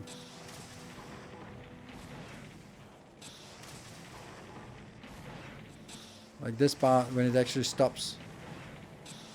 There. That's the stuff that we can alleviate. Maybe another sort of excess red circuits. I don't want to do that, because if I start deleting red circuits, then I'm deleting plastic, and there's no way I'm going to delete plastic, because that's being brought in by robots. So definitely not going to delete plastic.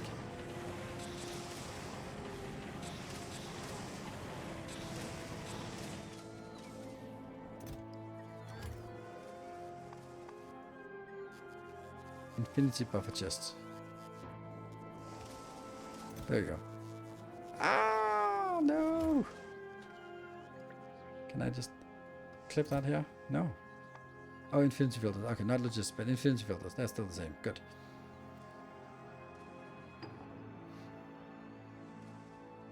It should just mean that this would be higher priority to go in instead of the one that's up here somewhere.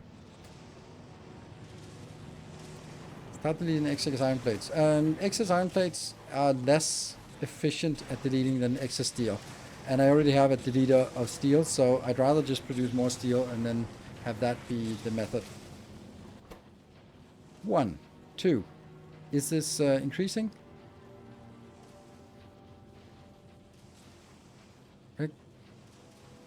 Make a video about how you have an octillion stone. Yes. Okay, look at this. This looks much better now. I would like this one to go all the way down here and clip, so that we actually start forcing more into the middle here than like that.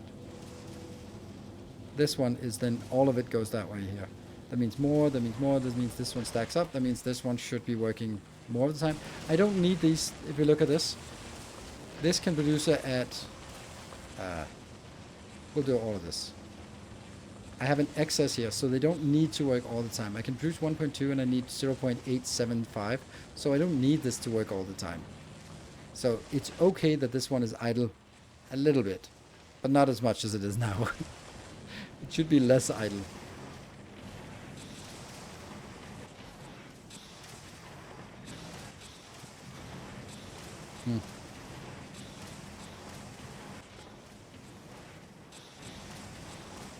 This damn productivity here is killing us.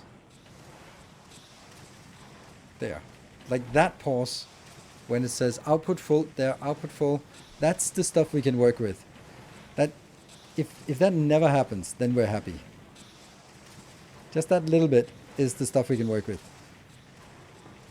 What about this one over here? Probably gonna be the same, yeah.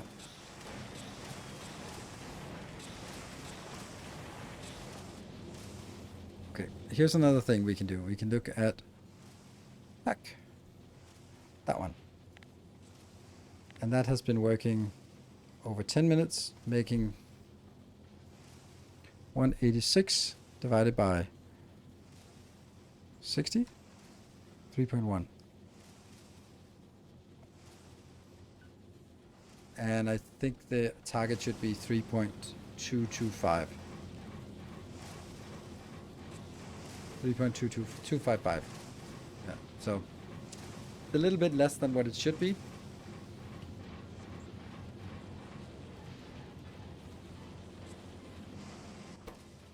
But there is an excess up here.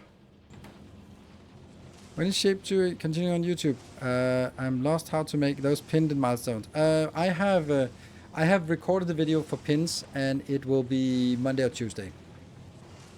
I actually think it's good now, because look at this. As long as we get this one stacking up so that more than half goes into this year, then we're getting more in here, and that will produce more. So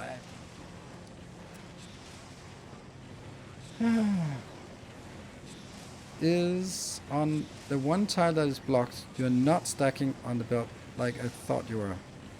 No, I'm not stacking on the belt because this is an early build, so I don't have stackers.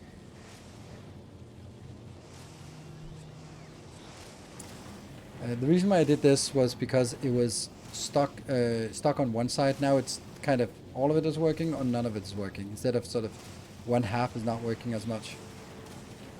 So I think this is good. It's a little bit too complicated for my liking. What else? Then I think military is going to be the next one.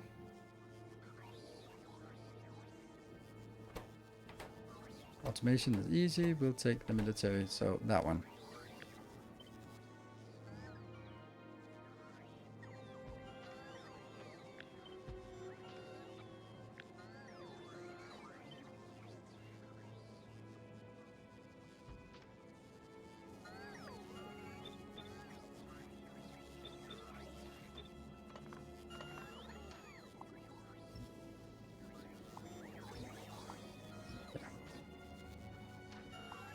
So this will be exactly what we need. 3.255.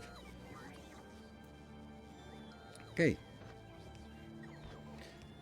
So now we need to figure out what goes into this. Let's do everything. Walls. No walls. Damn it. Oh, all right. Let's look at the walls. Another brick in the wall.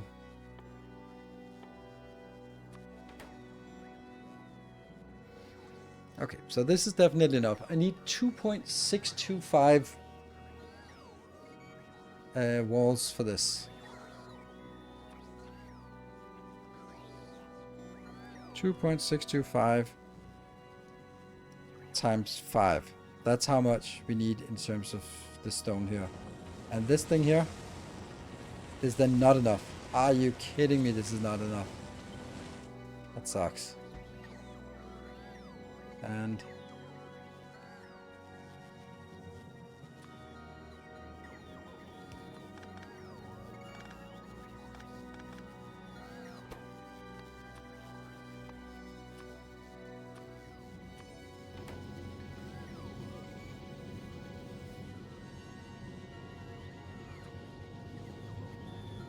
but I mean, it's easy to fix. This one will be more than enough. There you go.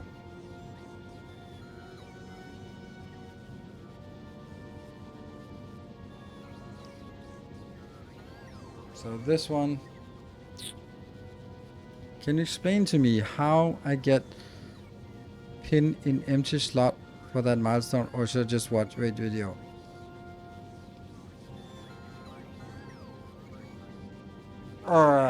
I can explain it, and I want to explain it, but if you don't get it, then it's because it's complicated. Okay, so if you're playing on hard mode, there are only 4 levels. So what happens if you stack something that has 2 levels plus something that has 3 levels? Is it 3 levels or is it 3 levels? I don't know. I'm not a Nazi. So I don't know. So when you stack them on top of each other, then it becomes 5 levels. And then the top level is removed. So there's 4 levels left. That means if the one you stack with 2 levels has pins, or has something with pins underneath, and you stack it on top, then suddenly you have pins on the top level naked. So you have 3 levels of whatever shape, and then pins on top. That's not what you asked for. But what if you have half a shape in 3 levels, and you take a full shape with pins underneath? Then you put it on top. That goes to 5 levels. The top level gets cut off. Then you have 2 pins on top of your half shape, and you have 2 pins next to it that fall down. Now then you can cut away all the other stuff, and then you have pins that are isolated. Then you can take that stuff and migrate and merge with the rest of the video.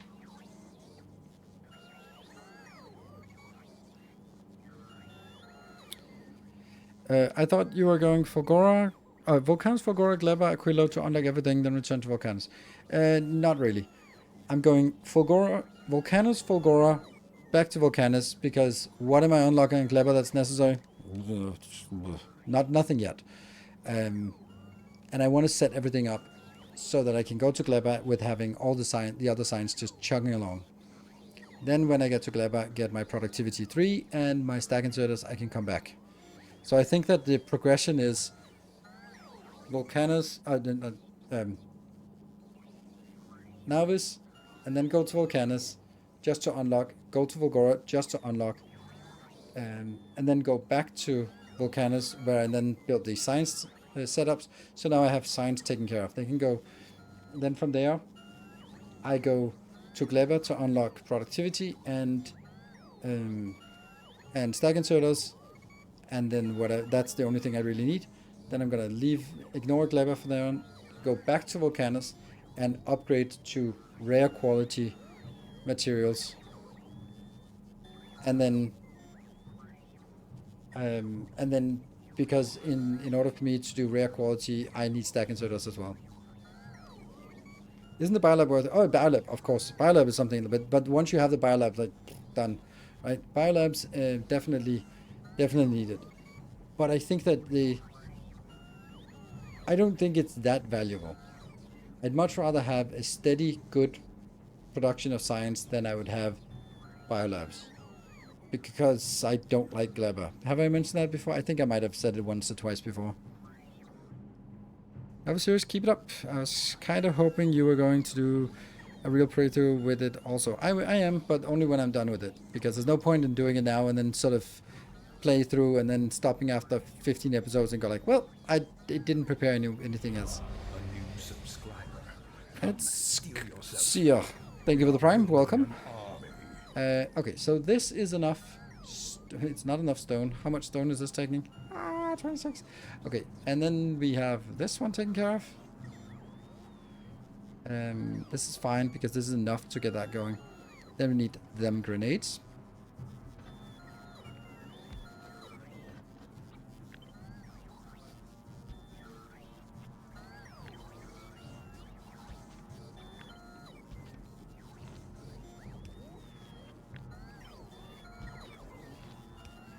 Let's see about the grenades.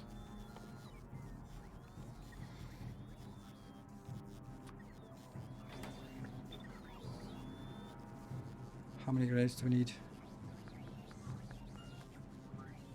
We need 1.3.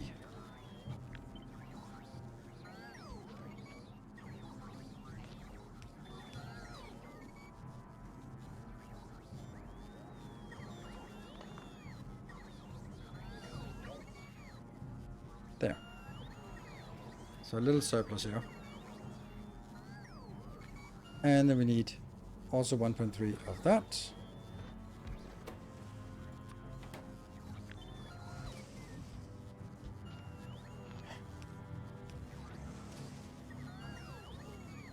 That's way too much. Still way too... Oh, no. Okay, yeah, this change recipe.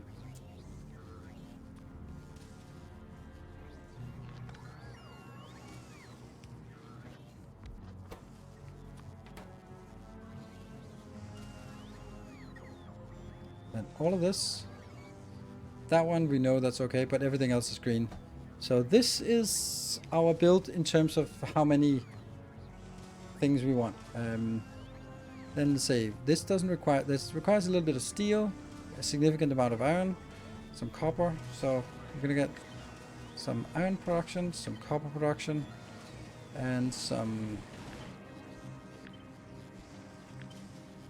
A new subscriber. new subscriber, Wild Halfling. Welcome and thank you for the prime. Well, when the blueprints be updated? I don't know what you mean, because they are updated. From the last masterclass, they are updated on... and Silver Season, thank you for the 200 bits. Is it actually eligible? It is eligible for a potential hype train. So, Wild Halfling, if there's something you're missing in terms of blueprints, then let me know. Because to the best of my knowledge, everything is updated.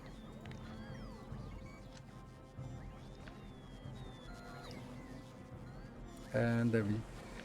this one. And we need one of these. And we need some plastic one. Let's just take it. A kind gesture.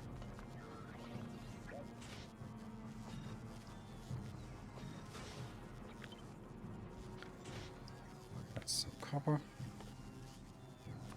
There. Love them. Just let me know what you're missing if it is the last one. So there's no new brick. The volcanoes and Factorio gets updated. Yes, that's it. I think that's the part that it's because it's getting there. When gets sub reduced? I don't know what that means. These just go together because they don't really need much. What if they are this bad? How bad is it? Still enough.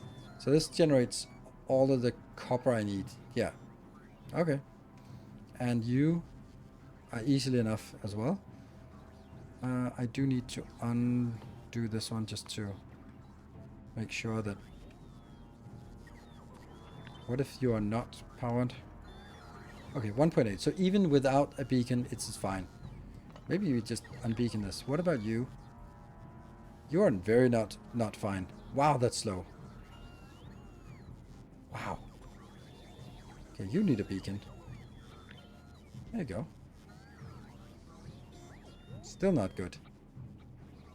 But I don't... 20 is not the right number. Alright, almost a hype train. So close to that train. Just one more sub and we're here.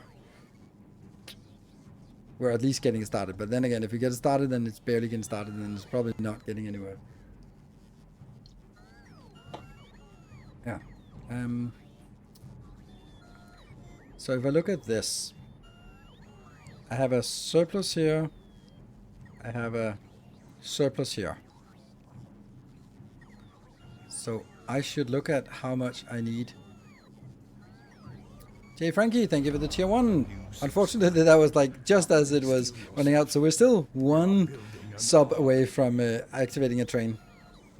Yeah, this is a workshop stream, so we are not. It's not a new playthrough. It's a test world, but it's kind of start of the stream here. We are not really having like legendary stuff or anything. No quality stuff yet. A bit. Ooh, Jay Frankie, thank you for 5 gift subs. Super generous of you. You can't activate it yourself. It needs to be 5 different people, like Dude in the Park, jumping in with 5 gift subs. Thank you, and thank you, Jay Frankie, for the 5 gift subs. What a way to show up for the stream. And Bertle, thank you for the tier 1. Welcome. Thank you. And T Birdman, TH Birdman, thank you for 5 gift subs. Sweet, look at that, 5 gift subs. Of 20 so far, and Swammer with the 2,208 so far. And the elusive Timbo has showed up. Thank you, Timbo, and thank you for the 52 months. Yeah, we talked about you yesterday, Timbo. Well, we talked about all the important ships were always called Timbo. All the important transport ships and all the important production ships were called Barthak or Moon. Well, there was something happened before Davis. There was Wild Halfling with 5 gifts up. Thank you, Wild Halfling, and welcome. And then Davis jumping in with 50 gifties. 50 gifties. Thank you so much for that. Wow, we are actually on a level 3 train right now. And just like that. That was a while back. When did this ship... Where did the ship names go? Well, they didn't go anywhere. They're still there. I loaded up yesterday and continued my Let's Play series. And there was just like, what is this ship called? And someone was like, it's called Timbo. All the important ships are called Timbo. I was like, oh, yeah, that's true. That was how it. That's how it went at the beginning of Space Age. Elmaton, thank you for the 5 gift subs. Oh, right, that's something else. Because Timbo, I was just thinking, like, I know there's a Dutch festival on a castle this summer, but it's in it's a Tantra festival, so I don't know if that's the thing. It's not a rope thing. Bonus hour, we never know. It's actually level 4 already. All right, so we just need to get to just barely 36 subs, and then we get an extra hour tonight. Lovely. Well, let's see. That was a massive bonus from Davis there with 50 subs. Okay, so let's sit here and simmer this for a little bit, and you guys can sit and look at each other and go like, are you? I mean, I'm going to do it if you're going to do it, but I'm not going to do it if no one else is. So I'm just going to sit here and wait for you to. I have 5 subs ready, but yeah, that's how I feel. I feel like it's you guys are in the room and you're looking at each other and like, are we doing this? Like, Drizzle, thank you for the tier 2 for 49 months. Oh, I have deleted a beacon. That's no good. Oh yeah. I cut it instead of copied. Nice. Not so nice. More shall gather. More shall enter Hey, the Dennis, fray. thank you for 20 more gift subs. All right, now it's kind of. Now it's still working. Is the patron plug in still busted? Yes. It got busted, but then I was actually okay with it getting busted because there are after I have locked my blueprints behind a patron. Then there are a lot of patrons who pledge, download, cancel, and I don't want to call out those. So if you go in and like hire tier or you want to say it, then by all means just say it here, and I'll be happy to shout you out and say thank you. But other than that, I decided that I didn't want to call those out because there were just too many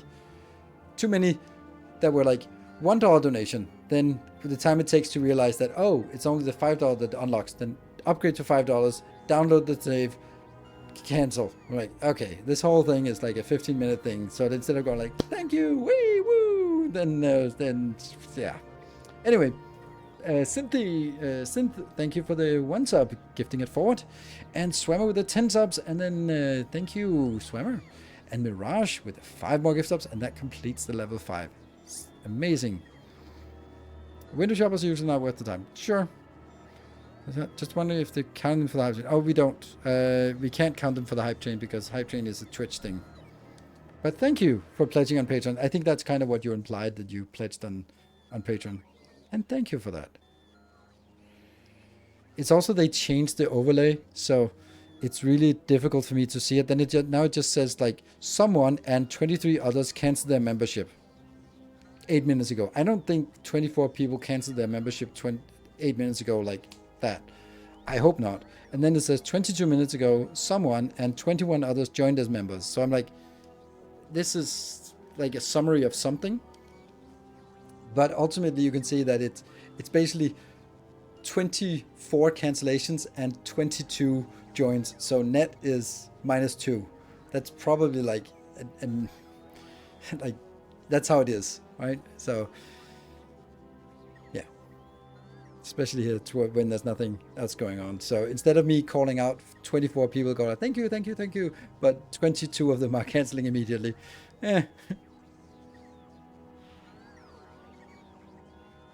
Plus, it's also should be Discord names. So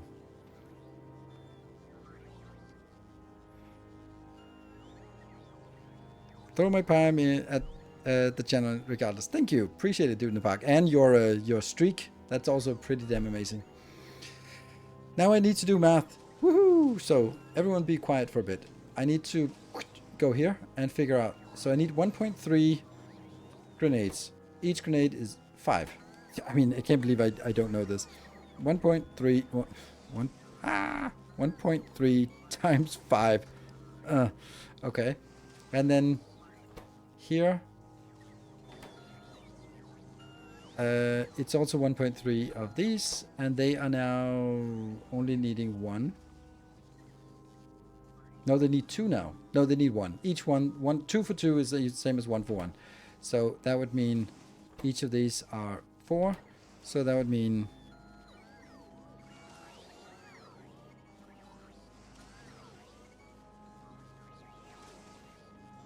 11.8. Okay, so this is how much I need. That means I can probably do this. I want to save on entities if we can.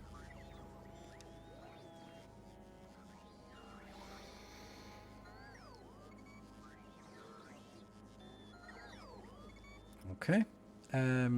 Then I need to figure out how much they're consuming. They're consuming 125, which is more than this one can do. So we're going to have a net deficit, which means that one just has to be supporting both. Yes. Then there's a massive boon here. Okay. So this is what we want. None of these need to be beaconed, but this does need to be beaconed. I could also just take 2 of these, but I don't really... I don't know. What do we like the most? 2 of this? It does have the benefit of being something like this.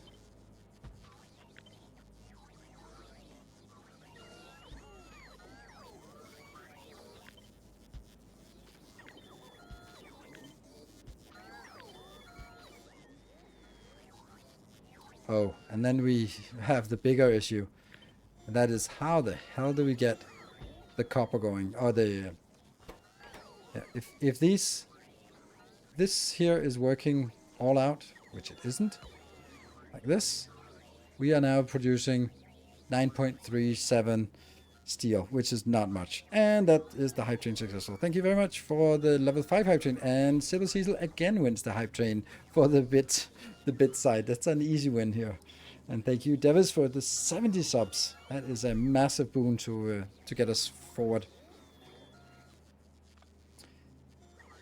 Without that, it probably wouldn't have worked.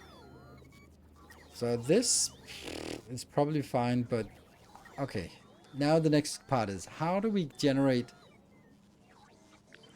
the steel we need? This part here. I think this is the answer. 28, yeah.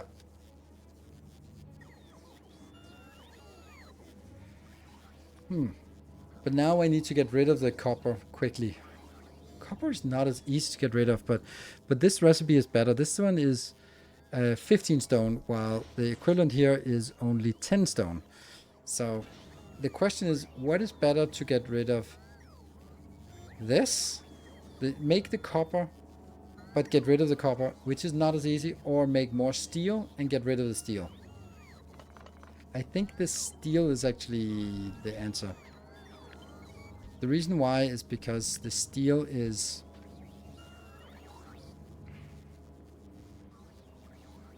easier to delete. Because I would need to just do that one. Like, deleting steel is super easy, but deleting anything else is not so easy. What about if these two are working all the time? Then they're only producing 18. That's so... This is working full tilt and it's 18. That's not enough. I'm sad now. Why are you sad now? Don't be sad.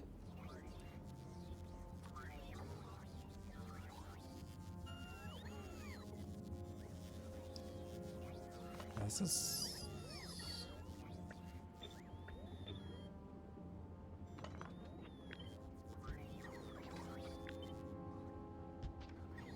Just missing out on the sniper badge. I did so many snipes. Well, I mean, that's on you.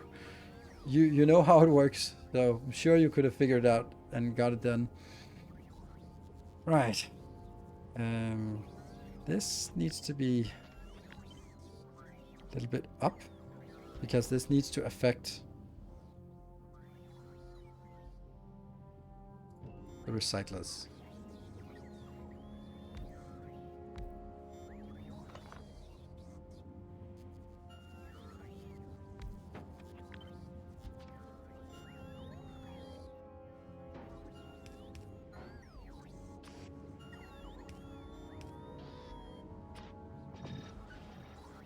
Ah, don't do that. No, no, no, no.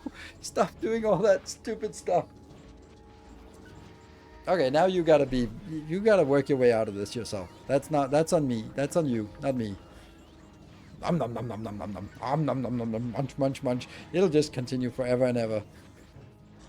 Nom nom. Then it just gets degraded into plastics, and then we still have some blue circuits that can be broken down.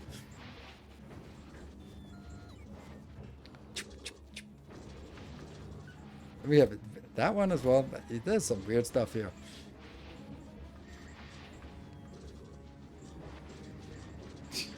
Just gradually gets reduced. There's only one part that gets here. Okay, greens, greens, greens, go away with the greens. There we go, so no more greens. And there we go. Could also just have done that, but that would have been too easy.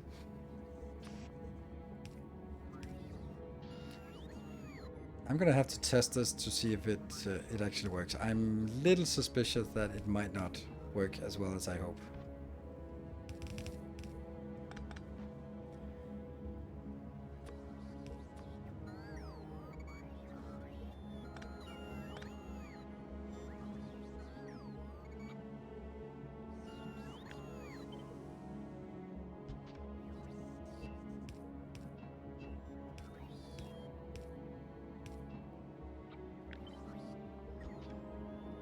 Yeah.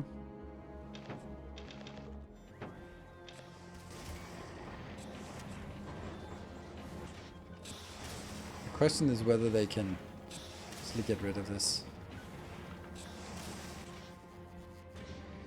Oh, you know, this is probably also a thing.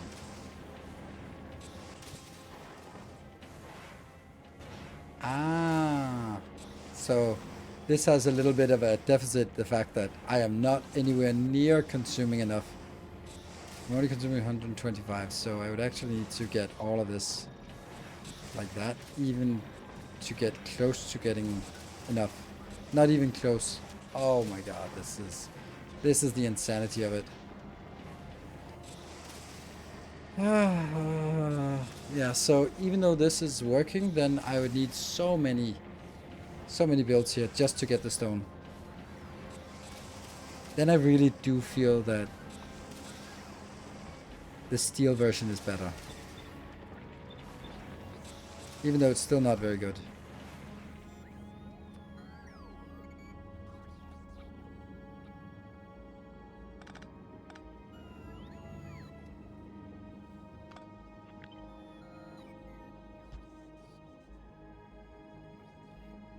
I can just barely not reach.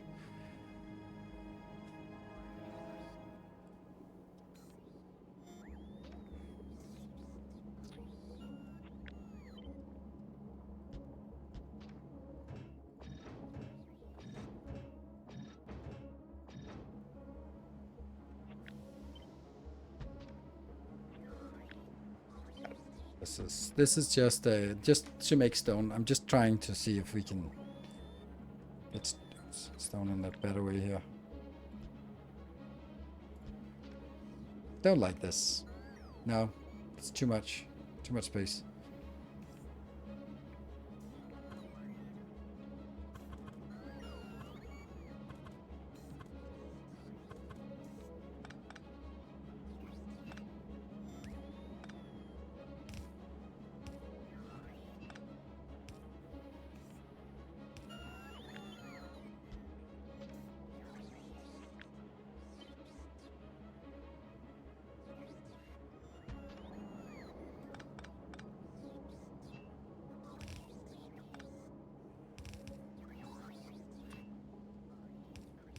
Doing it anyway, even though I think it's a bad idea.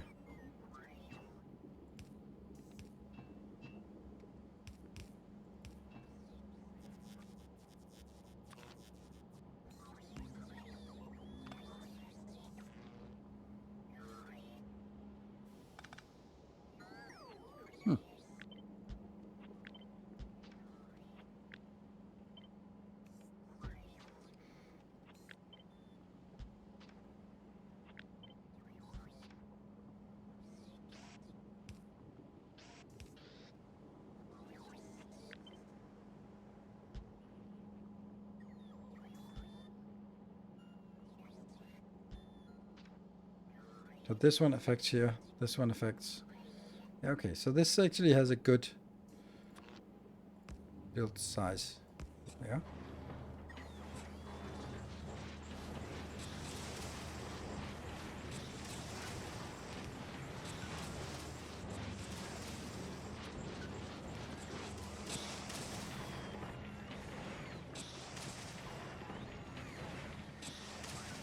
Still not even consuming enough. But there's also another problem. This is not actually what I wanted. So never mind that. When we get to the steel, it's actually much simpler than this. Because we did have to remember that we had. Yeah.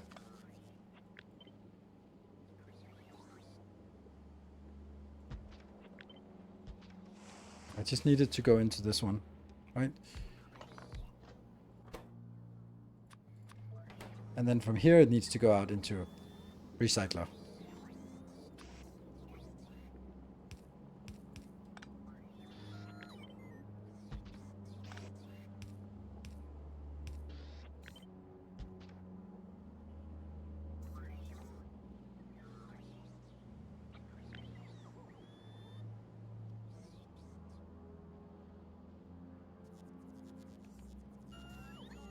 This is the problem with this one, is that they don't really... Okay, so that is probably the best way I can do it.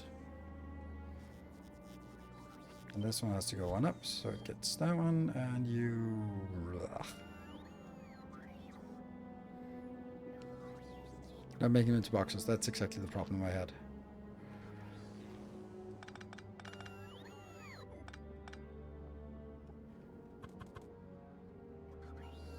We still want it on the outside? Whatever. We'll just get it on the outside now, because that's easy to do. Yeah.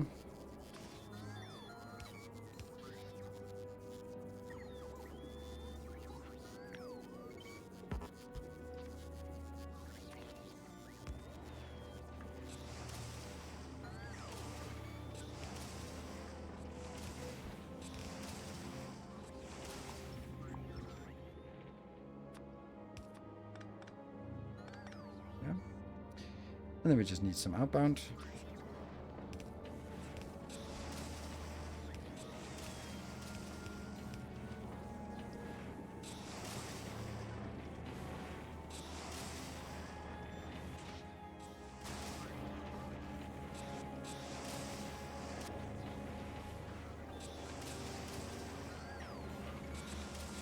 Is it over?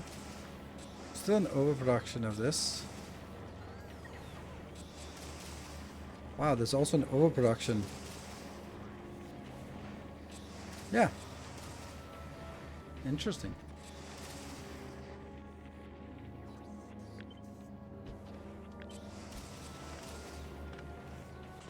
Why is this one not working? Oh, right, it's because this one.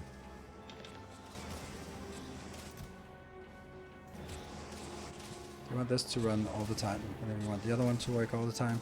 And then I am going to take my random blueprint, help throughput, calculator, measurement thingy. There.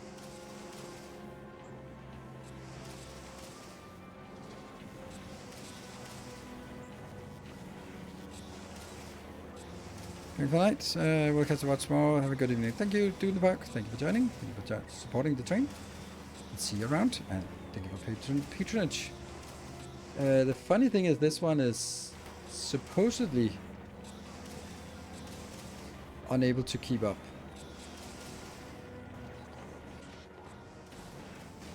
Okay, so I think I need like this. And I dig again. Still a little bit off. Maybe I'll do it another way. Maybe we can come up with something more aesthetic, like... Could I take... I really wish I could do something like this one.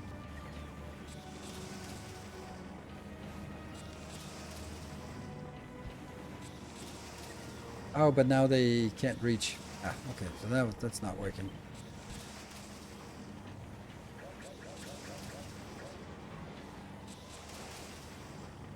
I could just speed all this up, but it would just be nice if I could actually put a beacon on some of this.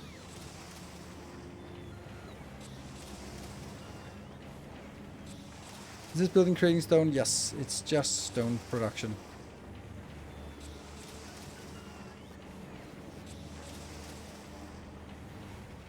This isn't technically necessary to have in here. Let's be honest. This can be done somewhere else.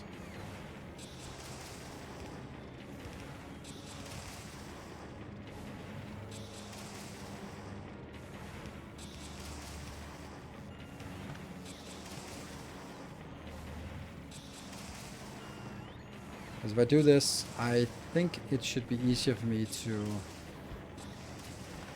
get a beacon end.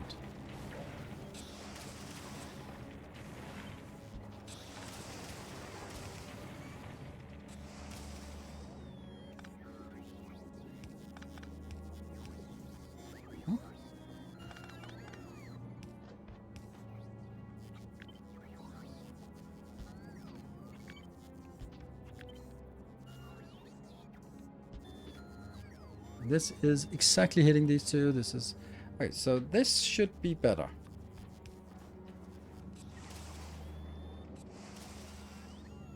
Okay, if it's 468.8 versus 468, I'm going to call that at ratio. And that makes 23 here. It makes 18.75. That's not much, actually. And then... this one also is affected. Speed module there at least.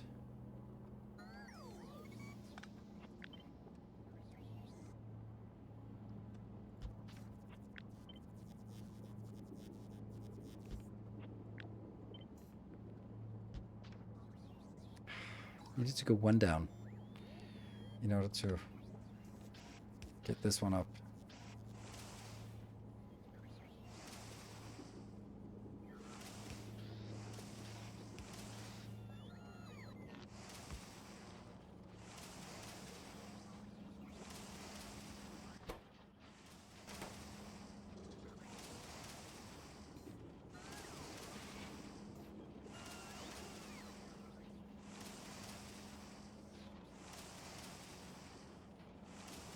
What about fluid voiding? We just, it's parked over here because community didn't like it. So that's the easy way.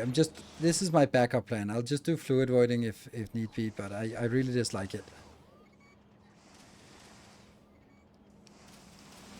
Yeah, rotate and put it in the other side, then that's true, but like this. Then we have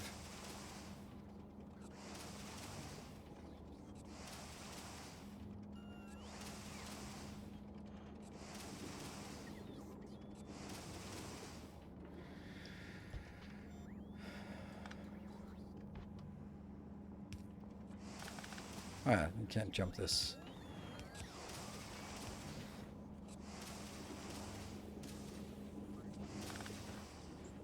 Because I do need something out, so... yeah. Now this one's definitely fast enough. Right? These are, of course, stacked up. But I think this might actually be this bottleneck.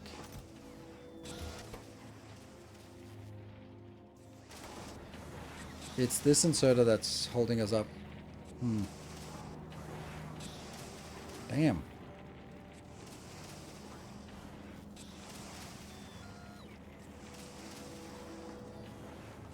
Yeah. But how much is this producing? 23, yeah, okay, that's definitely not. That's definitely more than one inserter. So I think this has to be somewhere else. And then it has to be 2 inserters in.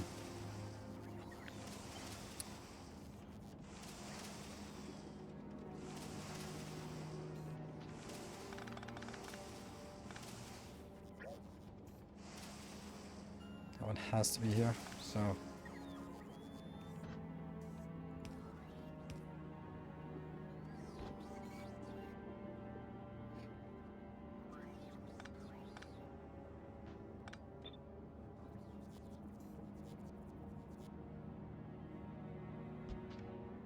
okay, fuck it, we can just put some other stuff in here, so... We can put a single module in here, and it's not really going to be a big deal. There.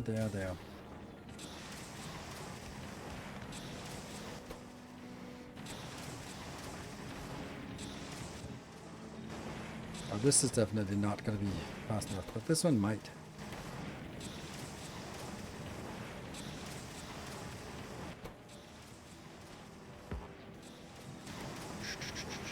So now it's producing 5 per second. That means it consumes 40 per second. That's definitely enough to empty. and 40 per second, and then half of, or 1/4 of that, that means the 10 comes back. So I have to do 10 plus 23 is less than 40. So still good. Stone can come out, yeah, stone can come out anywhere at once. So that's true.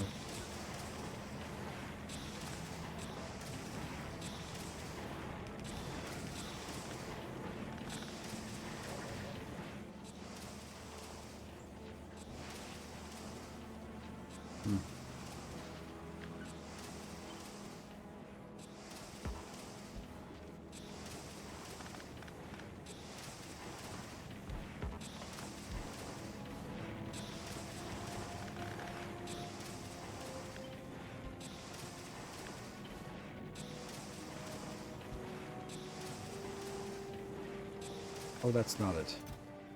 Definitely not it. This is here.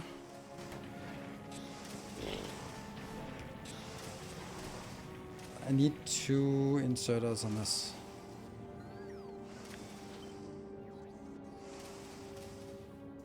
Now I don't even know why I wanted to do this. Like, I did this to get one of them affected by the beacon, but it's still not really enough.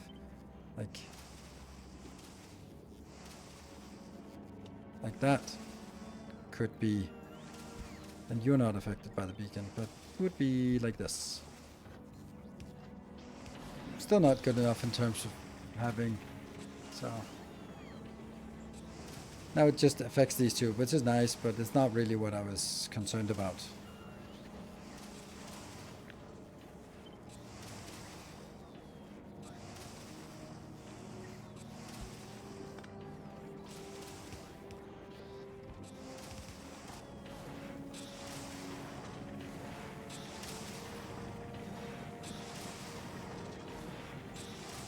Yeah, like this.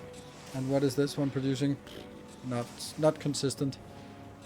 It should be producing 18 once these are up and running, but that's only 18.75. And how much did I need? I need more. The clash sound in the background.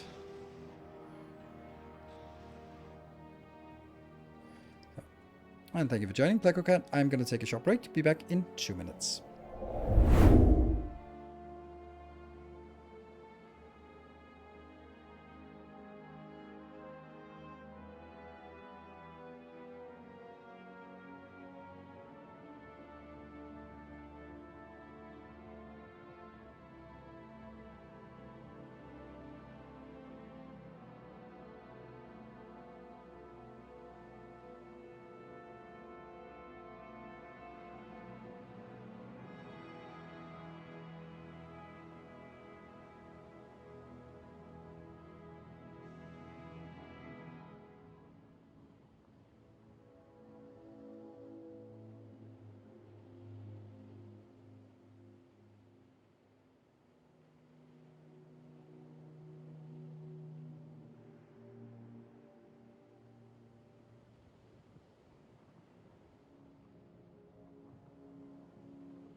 Okay, welcome back. Welcome back.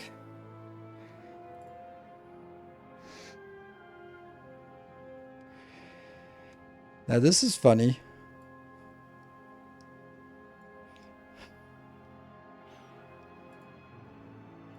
Belustack. So for anyone who doesn't know who that is, most of you don't.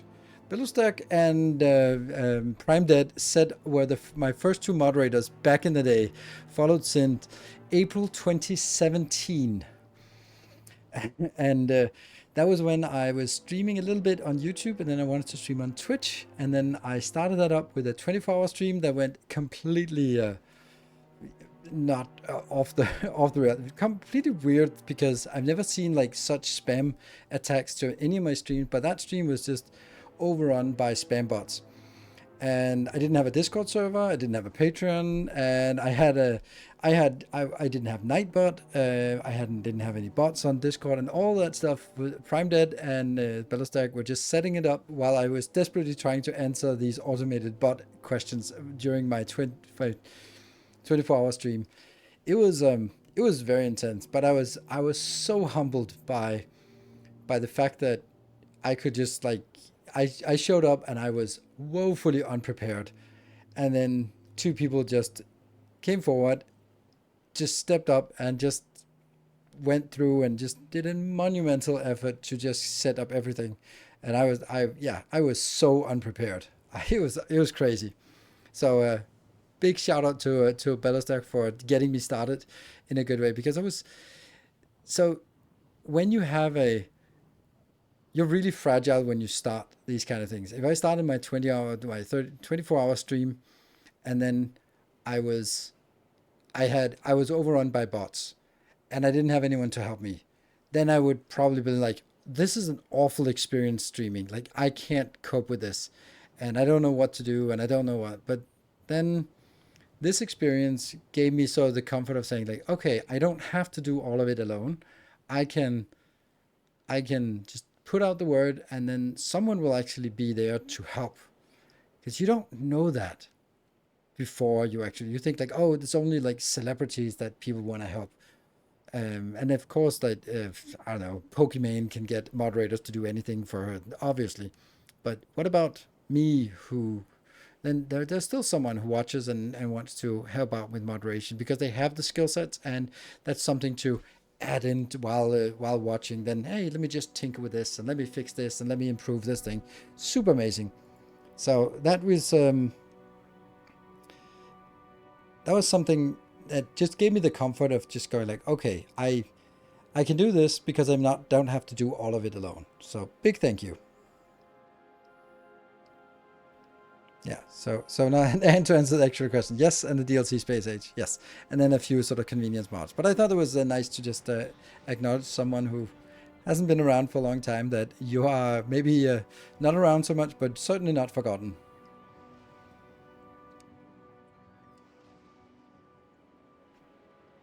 File is tossing on almost everywhere else. I don't know, I think that, but thank you, Takurius. I think that if I was playing Fortnite, no matter what I did, it would be more toxic. If I was playing League of Legends, it would be more toxic.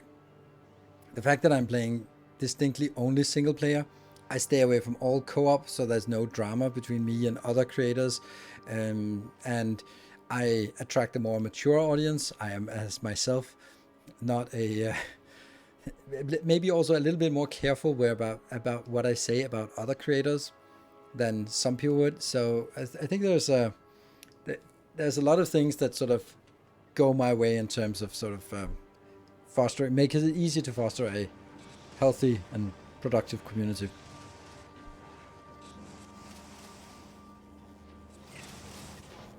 If this is always working, this is always working, this is always working, this is always working, then we can rely on the numbers here. That gets us 18.75. That's somehow, funnily enough, not even enough.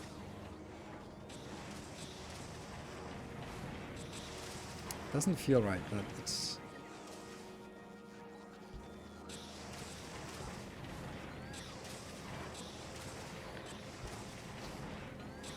So this one is just building just to destroy things. And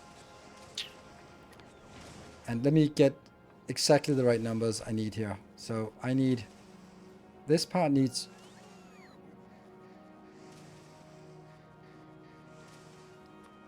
let's get you out of the way. 2.625. And each wall is 5 bricks. So 2.625 times 5 bricks times 2 stone. No. 5 bricks. That means it's 13 bricks. And 13 bricks is times 2 in order stone, and then divided by the productivity. Productivity is 1.12.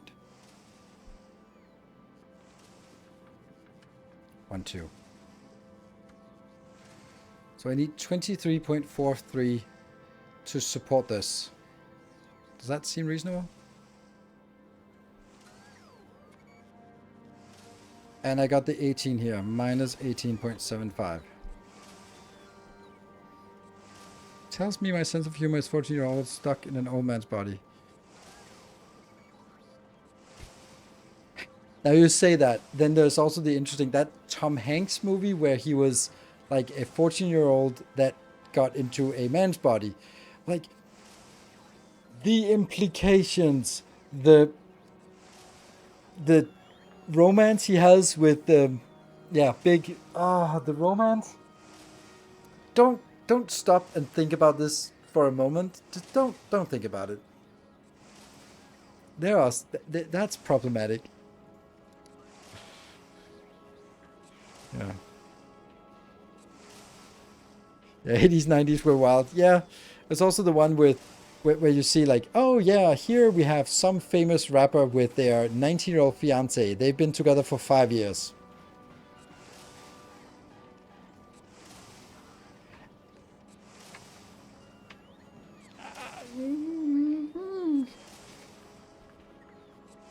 Yeah.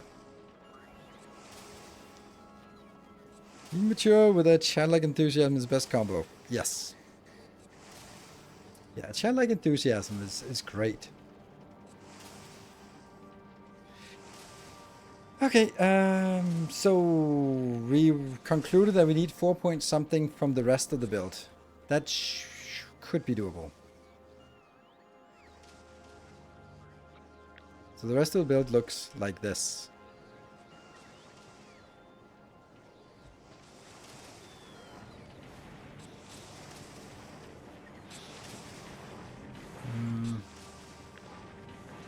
Actually, this whole thing could be shunted upwards because that's a unit.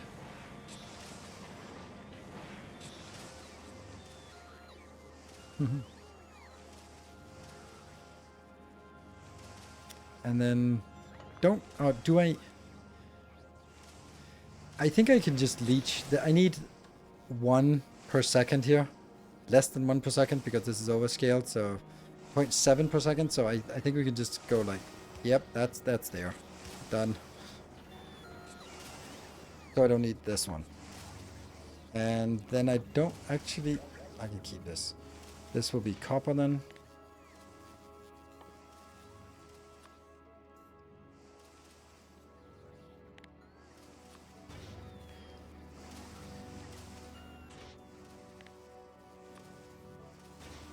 Really don't like this being on a... Ooh, here's an idea. Since you don't care about that, I can move it over here. Because then as I move this over backwards, it actually affects all of this junk. And now the numbers are different. There's a slight surplus. Okay. I think we do this. And this part is not even close to enough. I needed, what was it? It was 20 or something? That's not enough.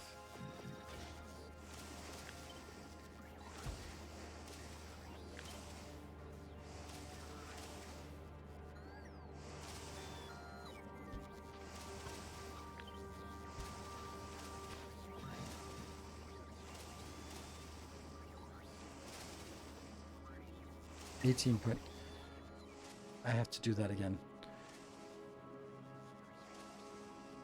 It's 1.3 times 5 and 1.3 times 4. So it's 1.3 times 9. 1.312 times 9. 11 point something. Okay, so it's only 11. That means we could actually make do with this just being like that. Yes, so that's fine. We'll do it like this.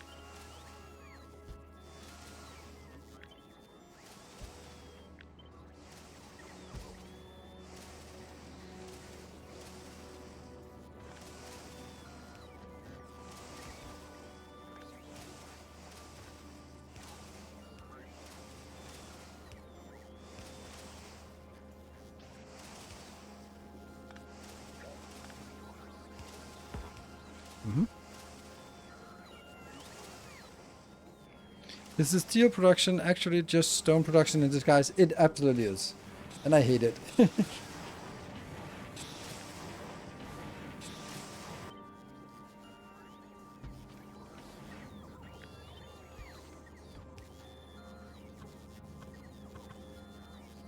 just like having this in the middle. Just doesn't feel right.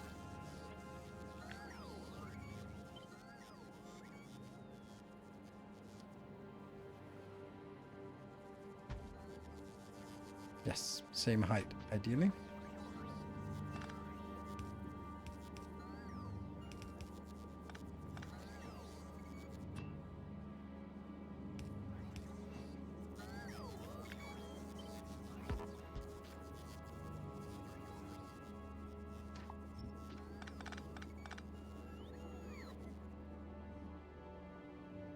I kind of want this to rotate somehow.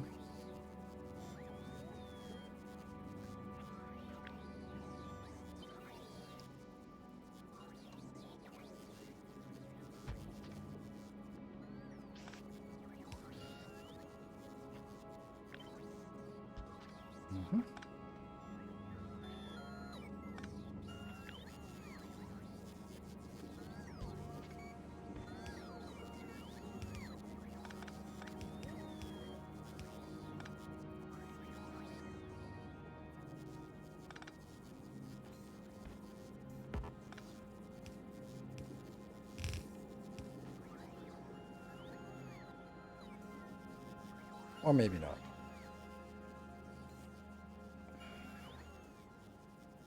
So now let's forget this one for a little bit and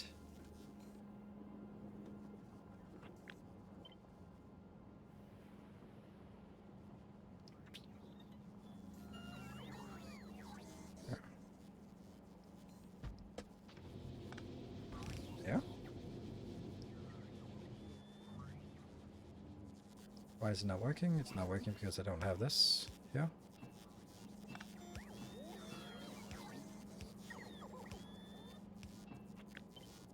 There you go.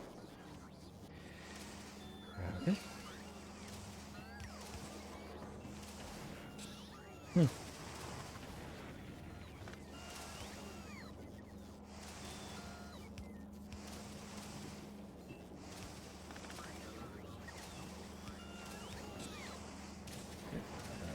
This is what? Not like this.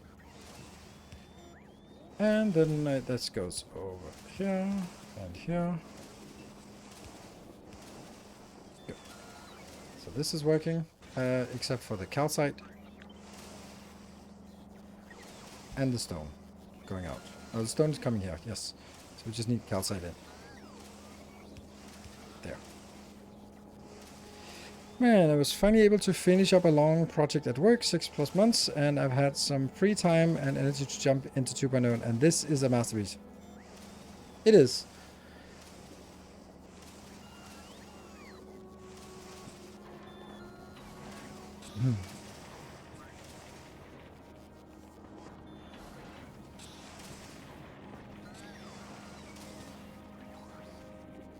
Leftmost smelter is missing a pipe to hook the left and right side. Leftmost smelter. Yes, there. Right, thank you. Very accurate, very succinct description of the issue. And we're going to be putting this one in here for now. And I think you're going to go on that side and you're going to go on this side. So now we need to do the hard part. The hard part is figuring out a way to get all of these things in here. Luckily, the quantities are not much. Like, it's very low quantities. But they still need... And I've done it before. Although that one is also a nice build. I don't know which one I like the most. I think I actually like this one better. Maybe. Okay, this... I feel this is the only way. Like, we hacked away at it so much. So, we're gonna have one that goes here. Which will be the 2 items coming from down here. Yeah? And then I guess the other one will be here. So, that is a given. Okay, this shouldn't be too difficult. And here, I'll get...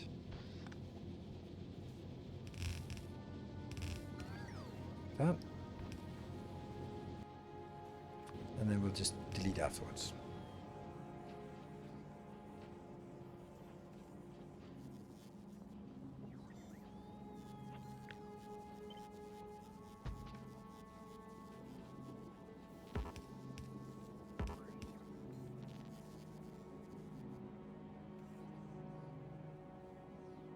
This is output. I think I did this for output for all of them. Yes. And then I need inputs. How do we get that from the one that's furthest away? Here?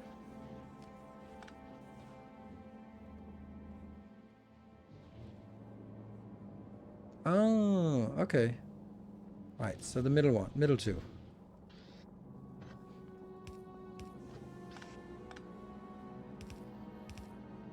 That's how it goes.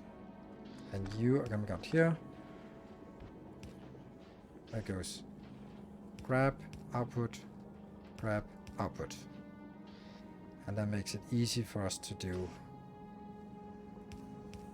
input here, and then these 2 can also be that one. Okay, that's a much nicer and compact build. Great. Yeah.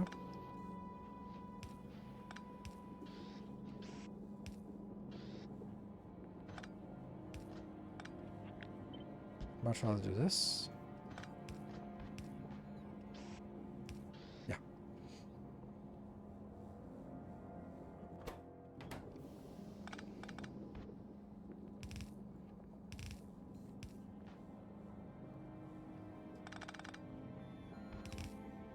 So if these 2 are outputting on the side,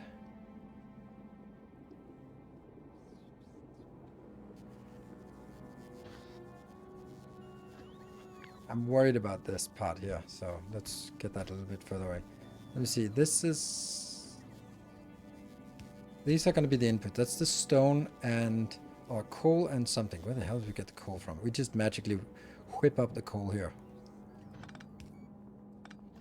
Okay, so this is coal.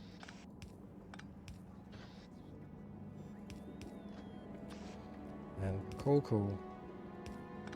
And then I want to get out here on this belt. This is the 2 things I need inbound. And then that would be incorrect because then they go on the wrong side. So I'd have to do goes like this. Right hand side direction of travel, not working. But that one is working. This one's working. Good. So that will be outputting on the right side. Let's test. So you're gonna get that and that.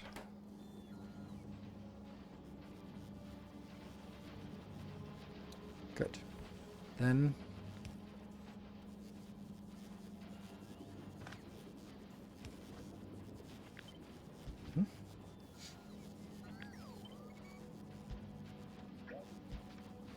now the issue or the challenge with this is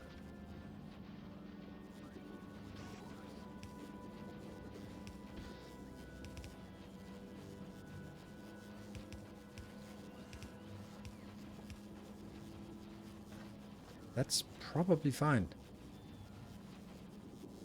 You get that one, and that one. And then this would be the perfect place to get stuff inbound. Except for this.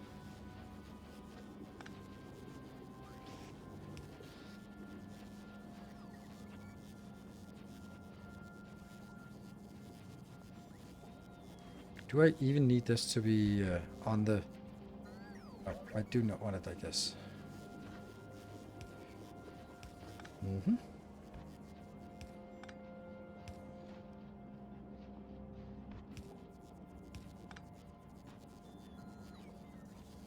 It works. It's weird, but it works.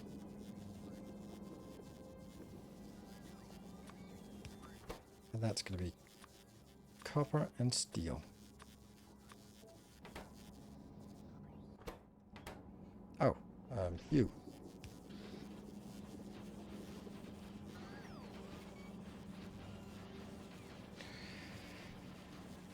Why delete bricks is bad in the stack? No, it's just I wanted to keep this one flowing. So this is just... Otherwise it would stall and... Yeah, I don't know. Not that important right now.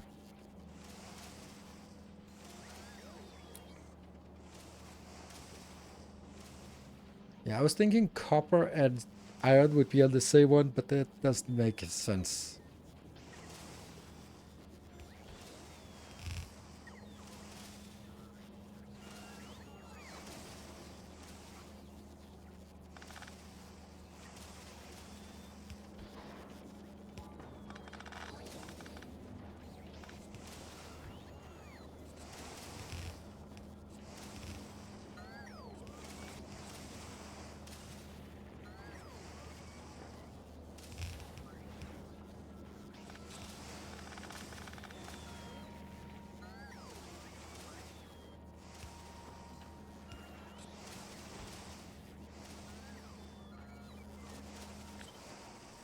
Yeah.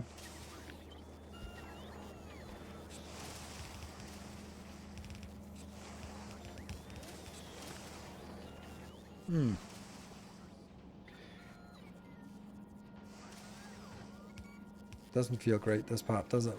Nope.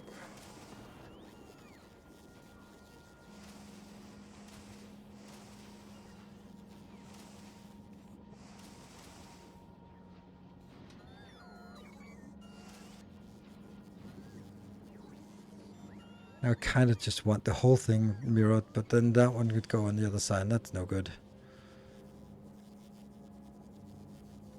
This underlying thing is annoying.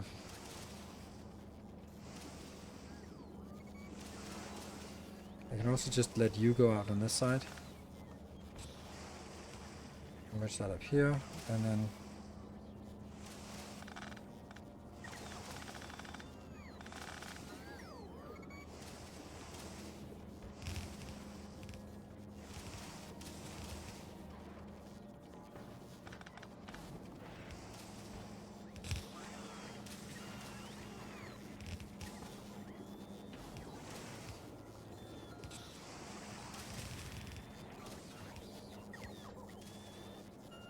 This one I have no answer for.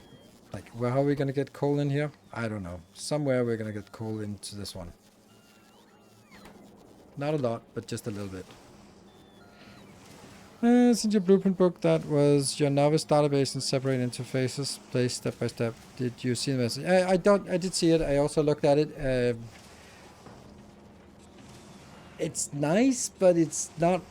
The thing is, there's a reason why I didn't do that, even to that level of detail, is that every time someone comes up and goes like, oh, you're missing a wire connection between the assembler and the power pole, they go like, fuck. Now I need to find the blueprint book, go into all the versions that overlap the same thing, make that, take the blueprint, stamp it down, make the change, copy it into the blueprint, and the version control is absolutely atrocious when you do that. So this is why I'm trying to make my blueprints sort of limited in that regard and not sort of having different phases, because yeah, it doesn't matter right now. You can stamp down something even if you can only build half of it. So yeah, that's I think it's a nice effort. Also, you didn't do the centering on the grid. But I don't know what to do with it. It's not something I would do myself, and not something I would. So I think it's a nice effort, but it's not something that's I'm going to use for anything in particular. Is the point not that you build these modules near the required resource? Yes, it is. It is. Alright, so I should build this somewhere near coal, and therefore I can just go like, there's coal right here, and there's lava right there. There's something about this that's just utterly atrocious. Maybe this one would be better.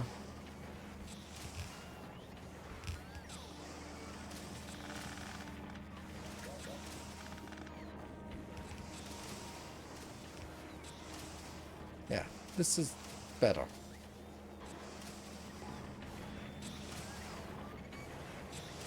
Is there a way to make it available to patrons? That's the reason I did not post it. No, there's not. Because the thing is, like, then if there's a mistake in your build, then people will think it's my build. Therefore will come to me and say, oh, or I add more stuff, and then you go like, why are you not updating that? Because it's not my blueprint. That's why as nice as it is, I really have to say I can't really do anything with it. Yeah, and it sucks because it's a nice effort, but it's also an effort that it's once if I touch it, I can't let go of it again, and that's why I'm afraid of touching it. Then it sticks.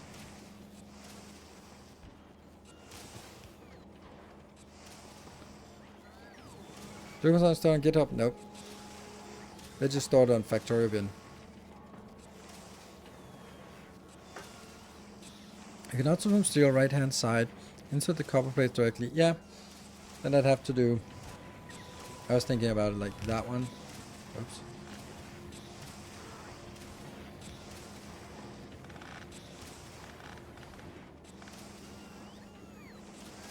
No, apparently not.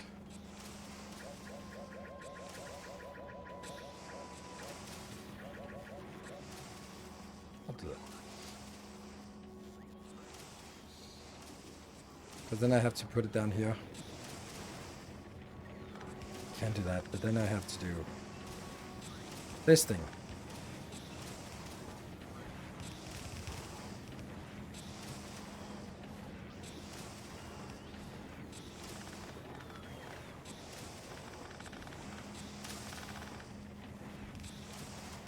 Ta-da!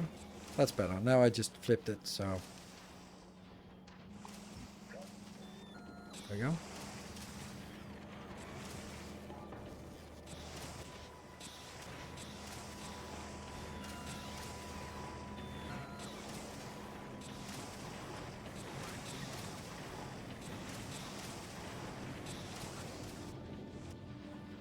Is everything flowing now? And there's no inventory resource except for the base resource. So the question now is, does it all work? I'm gonna do this part. Because there's still a monstrous amount of buffers everywhere, so I don't know if those buffers are helping or hurting.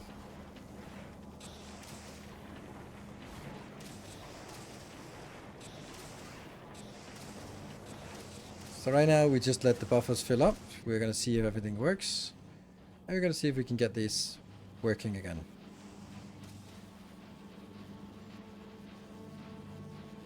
Does an underground ground 2 foundries? Yes, if they are next to each other.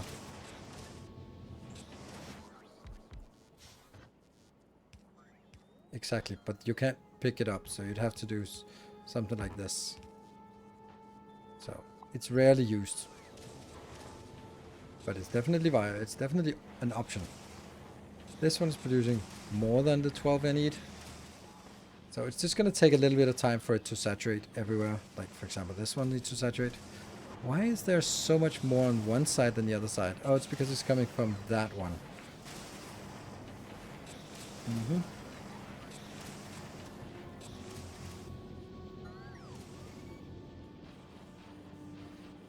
You're not working. You're missing a grenade. You're missing an iron for the grenade.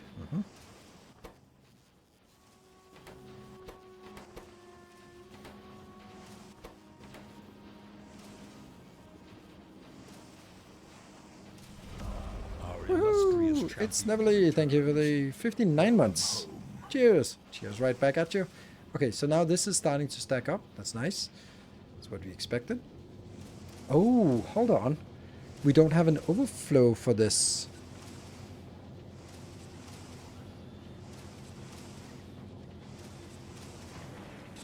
It has to prioritize the stuff coming from here because this part has to be deleted. Has to be used. It's this part that can stall if need be.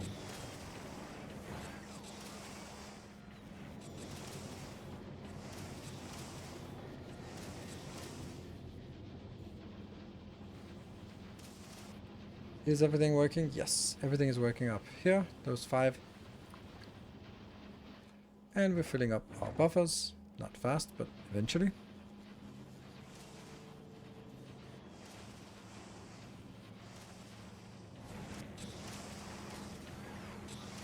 The steel could pass beneath iron plates and copper plates. Yeah, it could. But I'm happy with it right now. This looks nice. It's a nice straight line in. This one's also a nice line in. So I'd like to see when the iron actually starts stacking up. You can see that it's just barely stacking up now. And this is also stacking up. We'll probably never see it go all the way back. Yeah. And now we should be seeing some that when it doesn't empty anymore.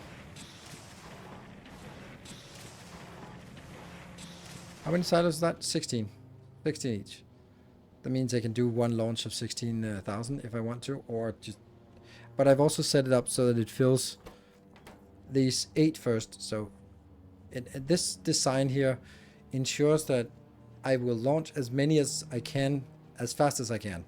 So instead of having a little bit, like having 900 in each of them and not being able to launch any of them, then I'll fill up the first one first.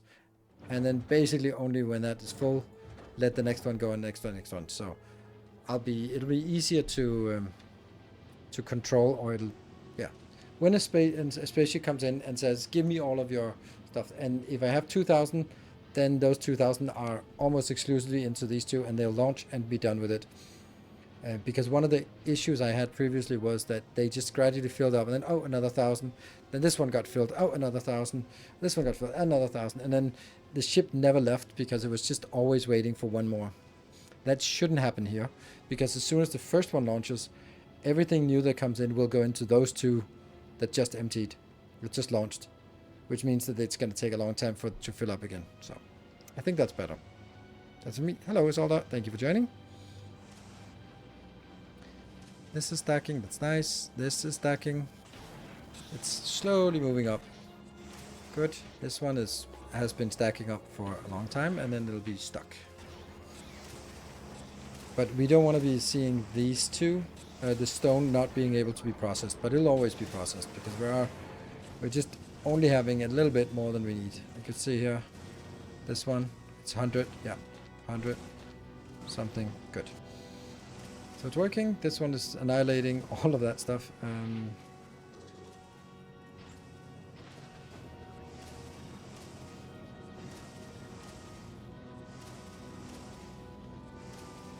It's so silly to do all the deletion here, but it is what it is. This is looking good. These are all working, and they do have a little surplus of grenades. Everything is working on a surplus. Very nice. I think this one's also done.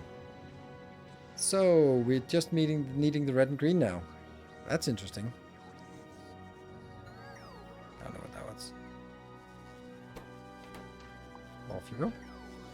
So red and green. I think the red and green could be built in the same one. But if I build it in the same one, I wouldn't be able to have a full launch facility available as well. Wow, epic music.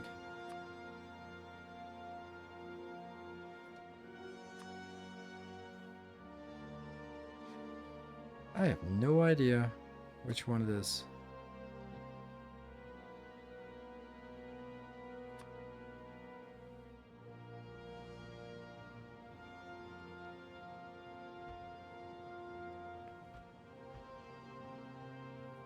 The 2 last sciences here. Well, not really.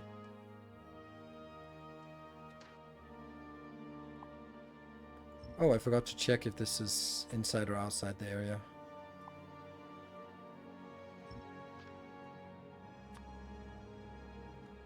Good.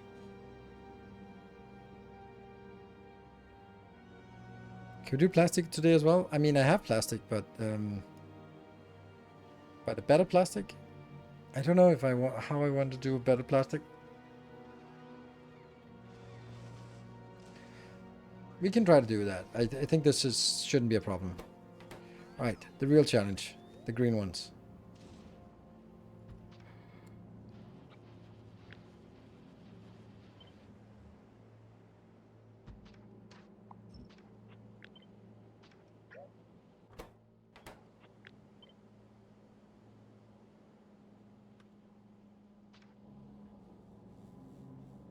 This is too many things inbound compared to what I need, so I'm gonna just delete everything.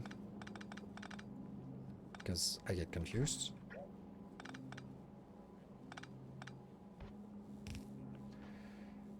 Yeah, I think this is gonna be fine, so let's see. Out, out. In, out, out. In. In, out. Out. In. In and out. I think I like that better. Red against red is kind of what I'm doing up here. Yep. So then I just need the 2 items inbound here. Oh no. Gotta remember that.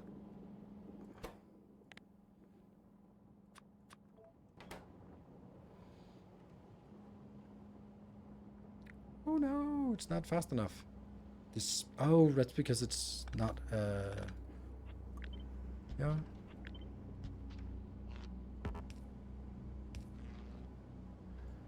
Yeah, plenty fast. Oof. Hello, Spammy Amy, good evening.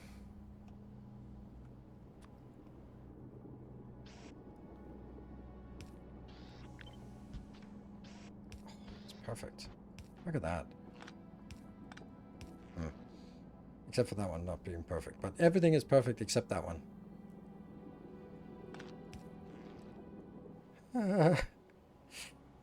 That hurts. That hurts so much. I can't do it. I can't do it. Why?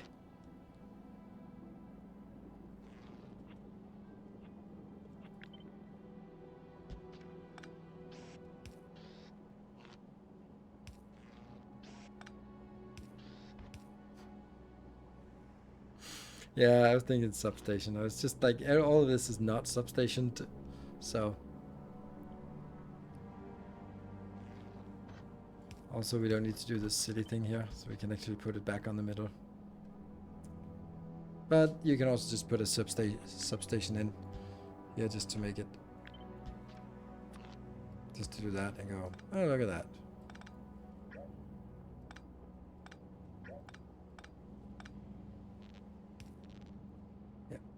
Okay, so this is definitely enough. We need to figure out the ingredients here.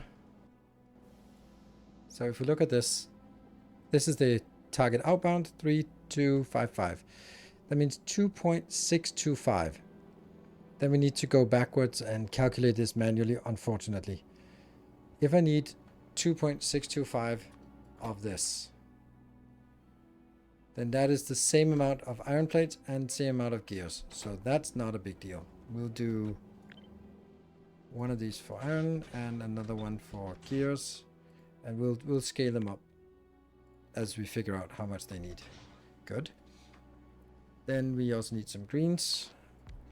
That is here.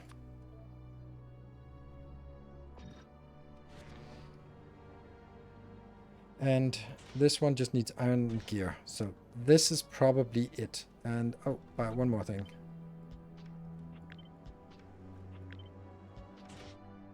coils. Which means we now need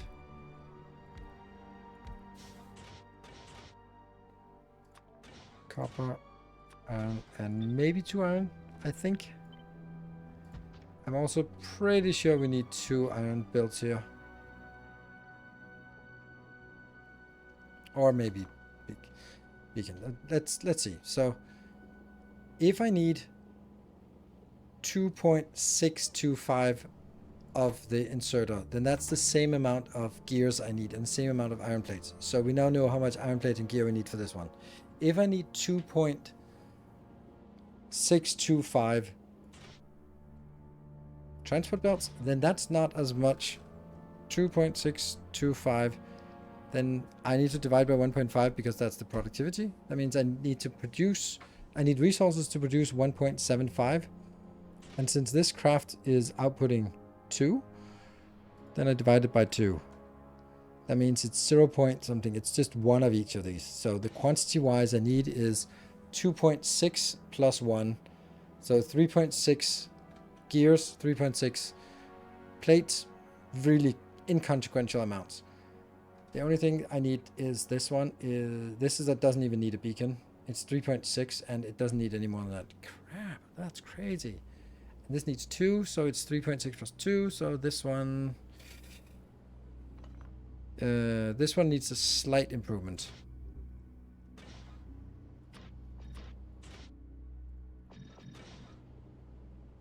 That's definitely enough.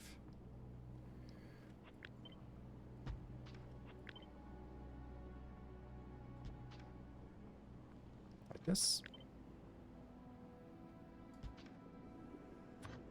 And this one doesn't need any output.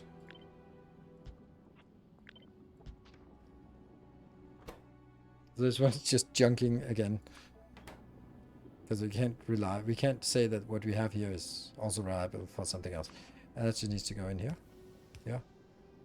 Out. That one. Yeah.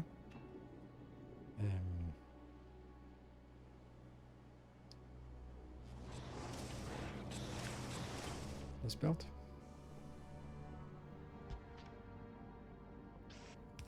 Out, and junk. Right. And you're outbound and you're outbound as well.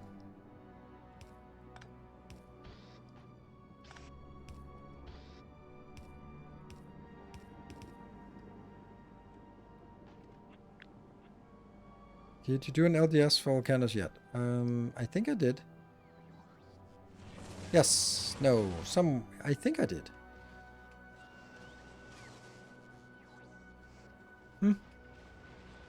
Yeah. Yes. LDS for volcanoes. Very nice. Pretty decent build.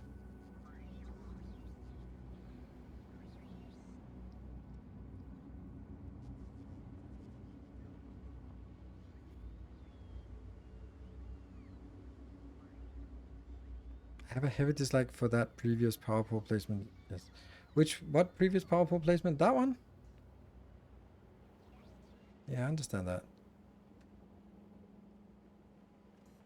I'm also just completely at this point ignoring whether it's substation builds or it's power pole builds. Sometimes it's one, sometimes it's the other. I don't like that. But that's just the way of the world. So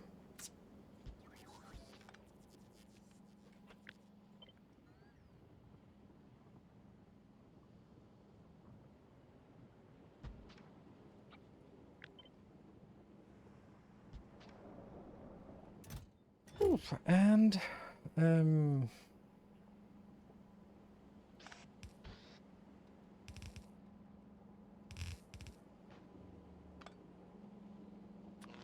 also think this is consistent, and you know me and consistency.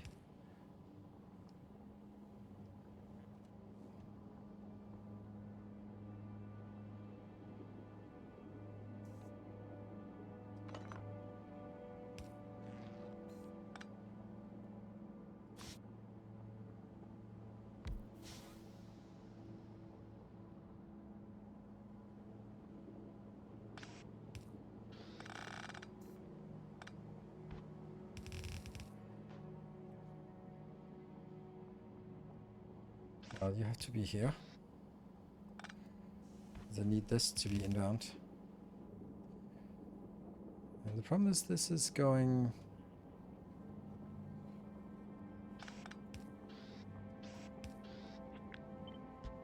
There.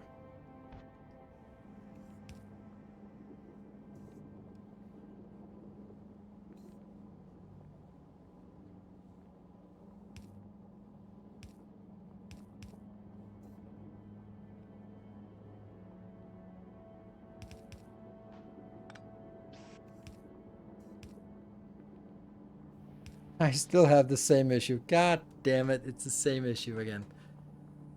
Ah.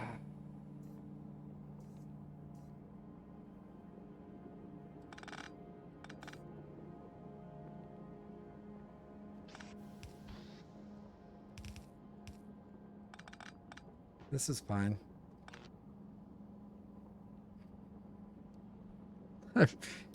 I'm jumping through so many hoops to avoid doing something that I know I should just do.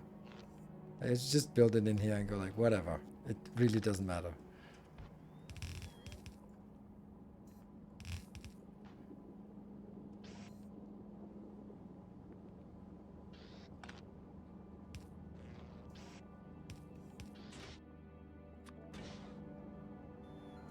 Okay. And then the power pole.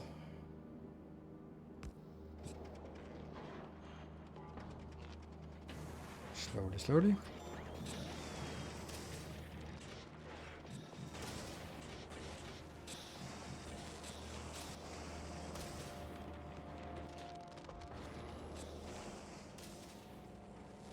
This is producing 7.5. This is consuming 2. And the other one's consuming 3.5. So this is also too much. 5 point something. Yeah. That's actually very, very close to exactly the ratio.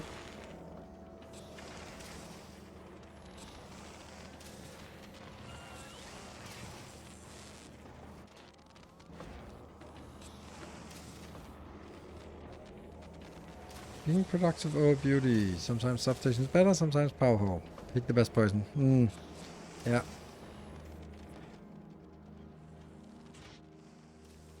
This one is starving for iron, but also overstacked here. That's kind of what you'd expect to see.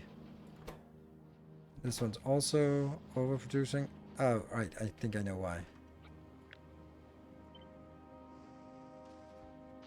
I love the idea that this is exactly the same every time. So this build is just copy paste, and it also just makes it look, even though each of these are weird and different, then at the abstraction level you can see exactly what's going on.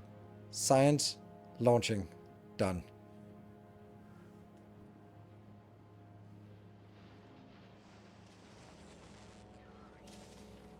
Okay, so it's stacking up, it seems, which is good. Well, that was not the most difficult build we've ever done. Let's do another one.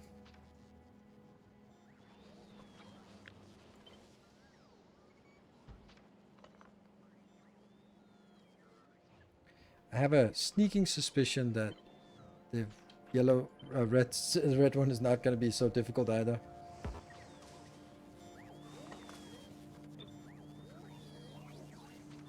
Yep.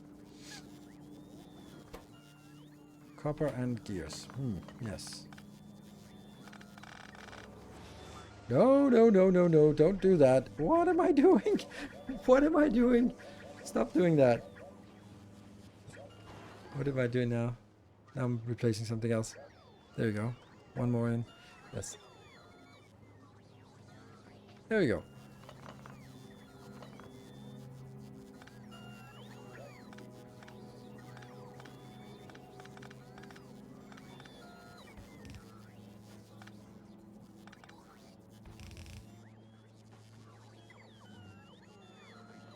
Oh no.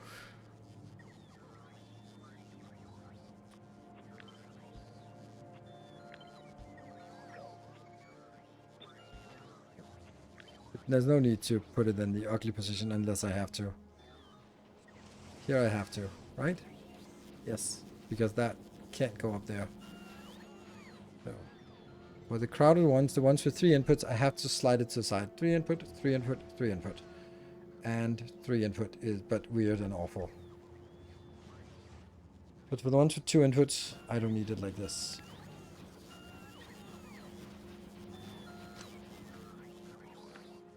Okay. And let's have a look. How much do we need? 2.6 and 2.6.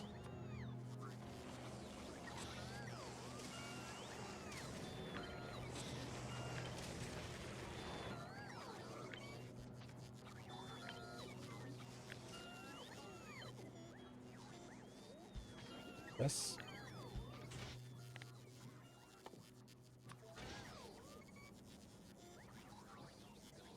Yep, yep.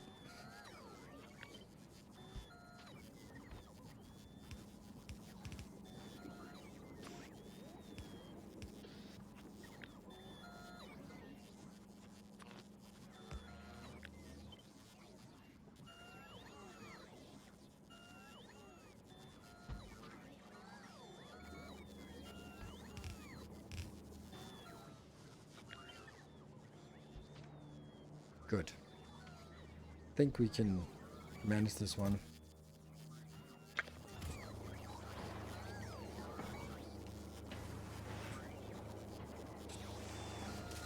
Then I start sort of, this kink here. We can't have that. Like, chill. If that's your biggest concern, then you need to find something other things that can concern you. And there. Ta-da! We got all this, almost all the science done. Oh, right. That's actually true that it. Oh, that would be exceptional. Well, this is an L, and there's an I, and that's kind of an N, or an A maybe, and this could be an N. I mean, I like it. I like it. If you have sufficient imagination, this is then the U, then that's fine. All right, I like it. Great idea. I don't know how this becomes an S, but you know, that's a little bit of creativity here. Yeah, I forget silhouette design. Yep. I say O-U-D. Yes. The alphabet block. Yeah. Well, the great news about this is that you can build this at any time after you've been to Fulgora, of course. Then you can just stamp it down. There's nothing like extravagant about it, and you can sort of go, okay, what is it we need here? We need sulfuric acid for the blue, and we need plastic. We need sulfuric acid as well. So we could also say if we could build them like this somewhere, then it's also an option to just build a line down here with all the stuff we need. There's a little bit of coal coming in here. And that's it, right? It's actually very little coal because I'm just not treating, I'm treating plastic as an input. There is plastic for blue, plastic for purple, and that's it, right? Yeah, there's no plastic going into the green the yellow circuit, yellow science. It's so weird that yellow circuits. Well, technically it does, but that's because we're just requesting these 2 inbounds because we're treating them as sort of base materials. With my science products is Volcanus, but I'm going to wait for the blueprint. Well, if you're a patron supporter, then you can also get the save game, and then you don't have to wait until I actually get to the to these designs, because that might take several weeks, maybe even a month, because I am going on summer vacation. So if you're a patron supporter, just remind me at the end of the stream to upload the save game, then you can just grab the designs from there. And that's a lot easier instead of going like, oh, I'm just great for the masterclass to come out. But I'm going on 2 weeks vacation in a week's time, so there's only going to be like 1 masterclass before that. So, do you plan to produce plastic on Nauvis or Volcanus? Since I wonder how you would scale that production for that. Plastic is, first we build it on, when we get here we build it on Volcanus. When we get to Gleba, it's kind of like, you know what? I can actually make it here. The issue with making it on Gleba is that then you drop it back on Volcanus, and then you have to get it from your hub and out into wherever you need it. So I think that what I'd like to do is I'd like to build a plastic block. We have now an LDS block, but if we could make a plastic block that does nothing but make plastic at this tech level, just make plastic and be happy. I think that would be valuable. This is our module block, which is also really nice. And these ones are just filling up. So I think plastic block might be something. Now I do have something here, which is, it's actually not awful. It's just, it is kind of bad, but it's bad because I kind of, yeah.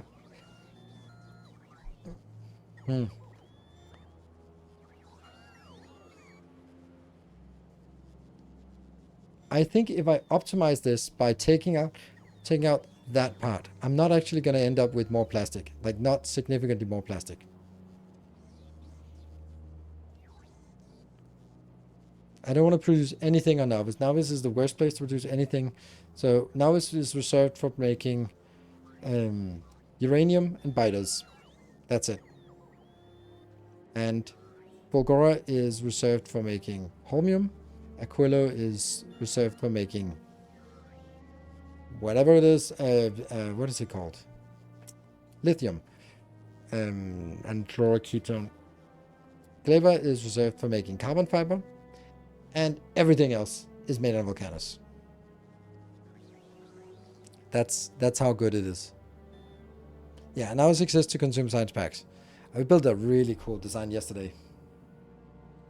Oh, it's 5 minutes past 11, so I'm going to take another break and then we'll be back. I'm really happy about our science packs. It was good that we started with the most difficult ones, like blue circuits, because that's the one that takes the most space, and then purple science. And then once that was done, it was like, okay, these are easy, because it's easy to start out with the easy ones, and then I get over ambitious about how much I can fit, and then it won't fit in the last ones. So save game 13.3. That makes sense in my world. Be back in 2 minutes.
There we go, we're back.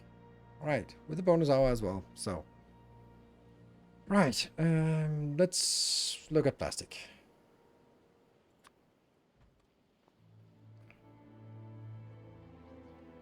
Let's see.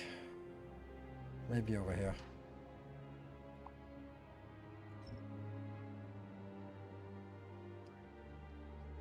Wonder if I do this and then undo. Ah, cool. Then it doesn't undo the stuff we deleted. Nice. This is gonna be our plastic build. So we have some things about the plastic that we might as well take a look at again, because it's probably not completely awful. That thing. That's probably good. And this thing is probably not awful either. But it needs to be bigger.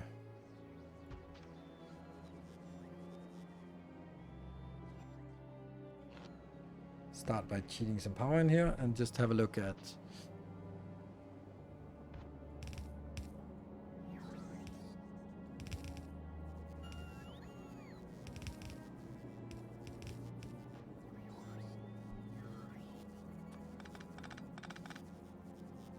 There. How much is this? 256 and 32 plastic. So we definitely need to have something that does 2 of these. Right?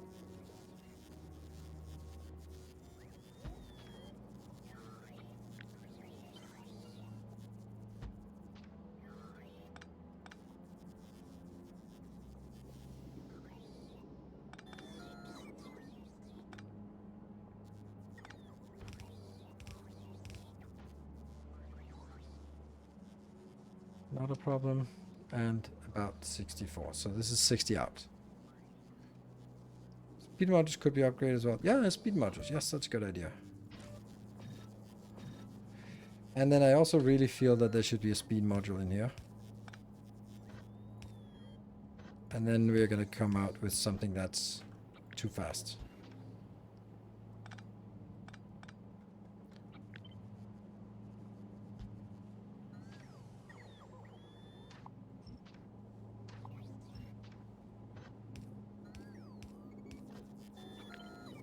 Okay, what about this one? How fast is this? Wow, that's twice as fast as it should be. Interesting. Huh.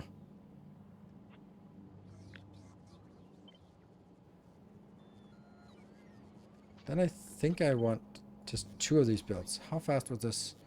This is very close to a full belt. I like this.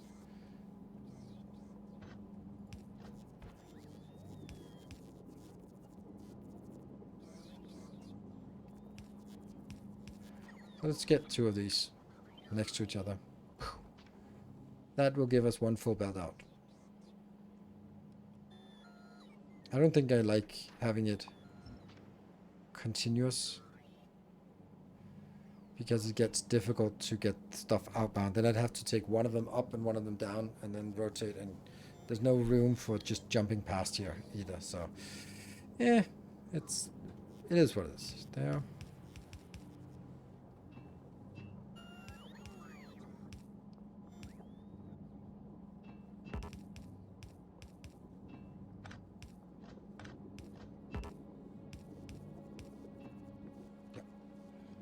Looks good. Yeah, the power poles lights are not great.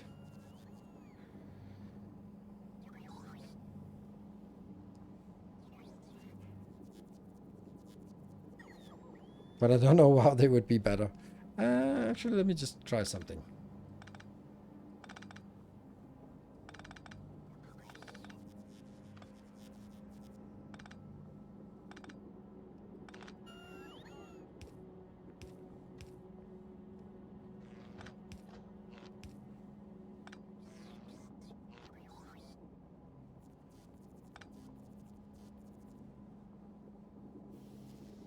Wow.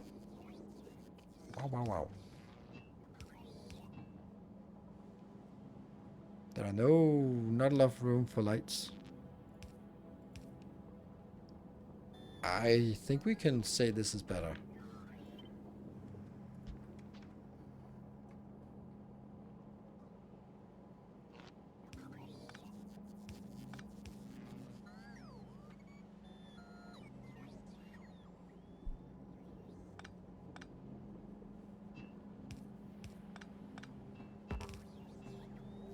That seems better.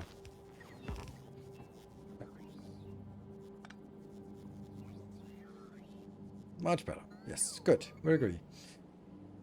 Okay, so this is almost 2 full belts out.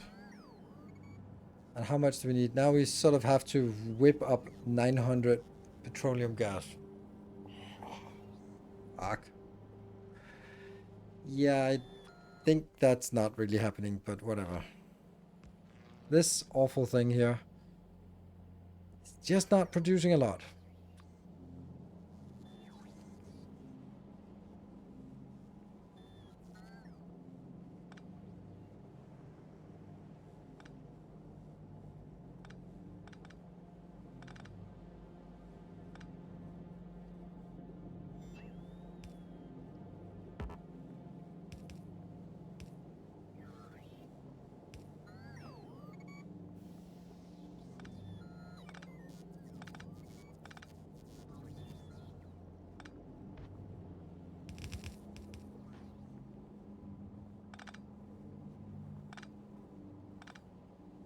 Just kind of pruning it of everything that is not essential to this build. So that whatever I have is the repeatable part.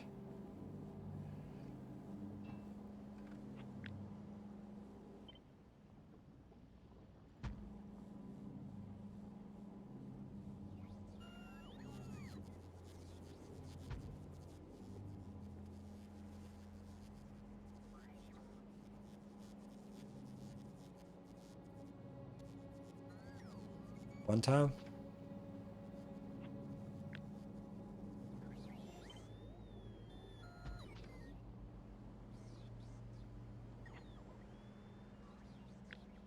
I don't think this can be done, but let's give it a shot anyway.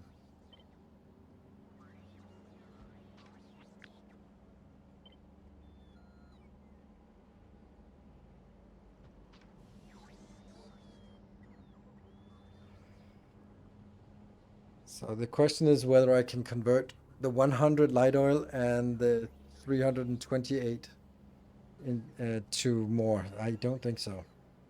And then the next question is, can I do a design that uses less space than this so I can get more compact? I think I just used a simple coal liquefaction plus cracking for my plastic build since coal liquefaction gave such pitiful amounts. Speed 3 modules. Oh, that makes a big difference, yes. Good. Whew. Right, much better numbers. How much coal? 1 belt. 1 belt of coal, so not really a big deal. Like, exactly 1 belt of coal. It's more the problem of that each one is using 5, which is more than I can support. But that's not a problem anymore, because I have 2 of these going into each, so... Right, 2 long-handed belts. Or long-handed inserters. Productivity modules have to be level 2 because I haven't been to Clever. So they have to make do with level 2, and that's why it's so bad. Okay, well, first things first, can we convert the 478? Now it's not so much about anything except just can it be done? Or is there space for it?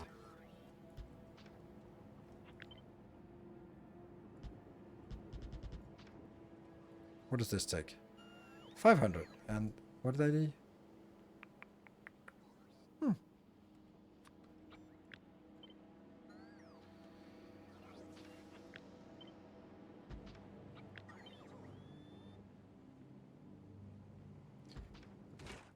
Not placement, just purely... Could I take one of these out? How much would I then have? 440 something.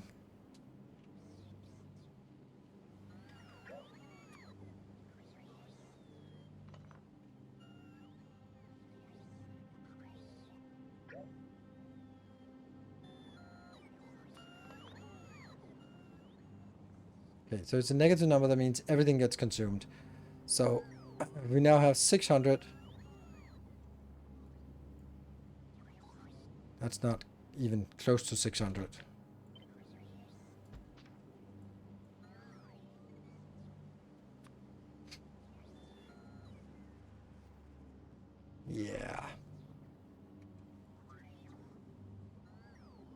And even then, it's also just producing less. So I'm never going to get anywhere near this number.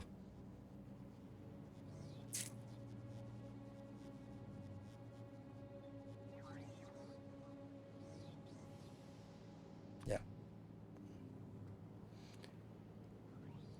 It's turning into an impossible puzzle because I also need water to be get in here. So I'm going to just do it and say, nope, not this. I'm going to get one of these, and then I want to make sure that it's a little bit faster than this. I don't know how, but I need it to be a little bit faster so that I can actually reliably get 2 lanes out. How do I make this a little bit faster? I think that would have to be like this.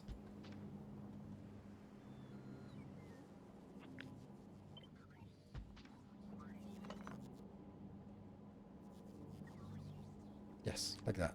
Then I just need to figure out if I can make it work.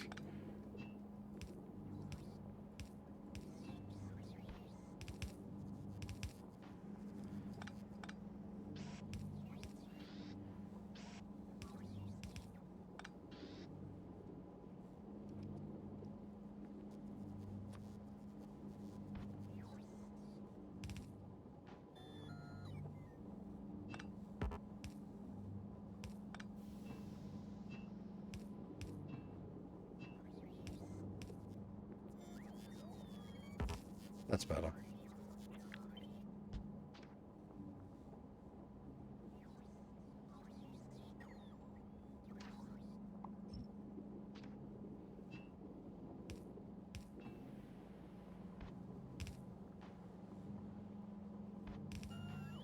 Let's try it.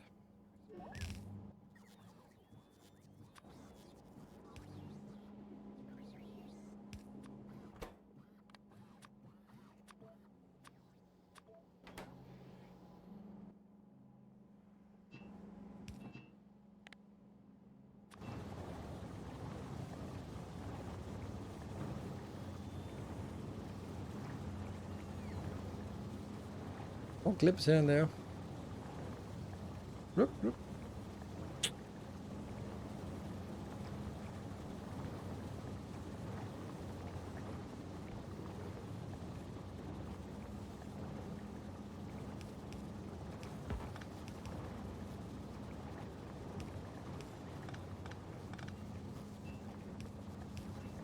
That's actually nicer. There's plastic adjacent to it. I don't think that's a good idea.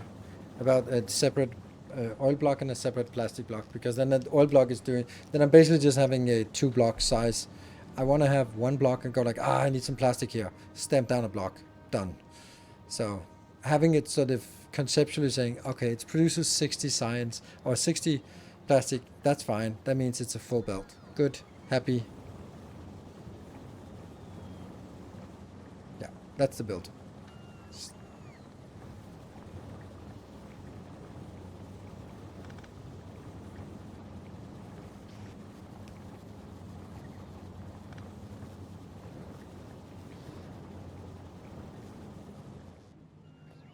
So now we're getting another number here. Now it's 489 or 490 that we need.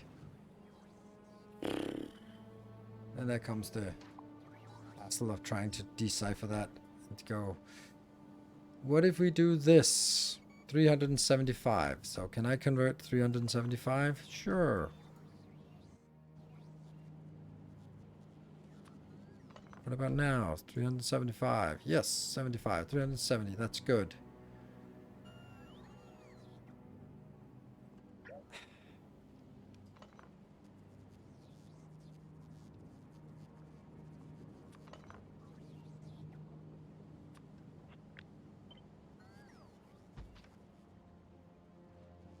Yeah.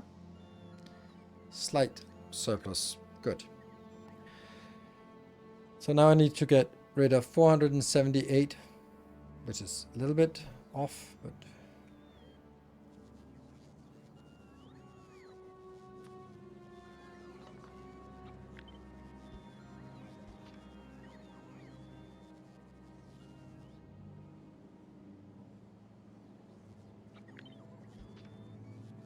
I'm just trying to see if I can get something. There we go. This is very accurate. So now this is a much more representative. So it's 450. So I need to get rid of 450 like this.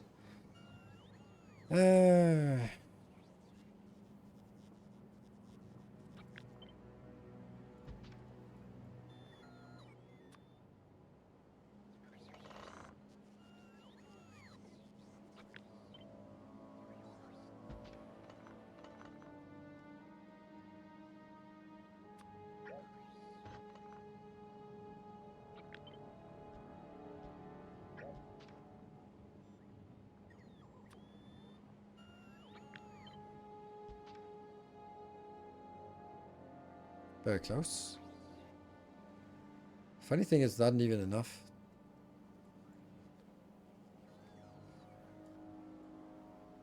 It's not even enough. Ah, it's so bad. Wow. Okay, so now I'm actually still gonna be concerned about spacing here. So now we have to deal with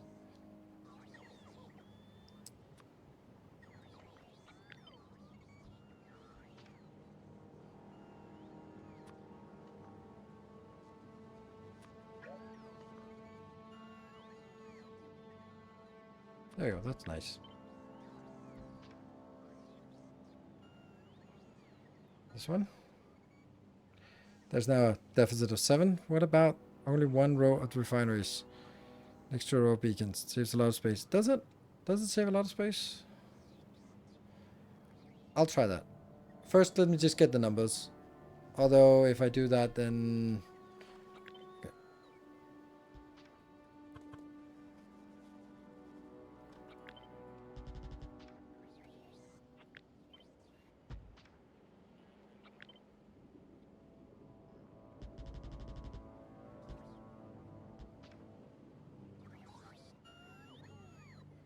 So this part...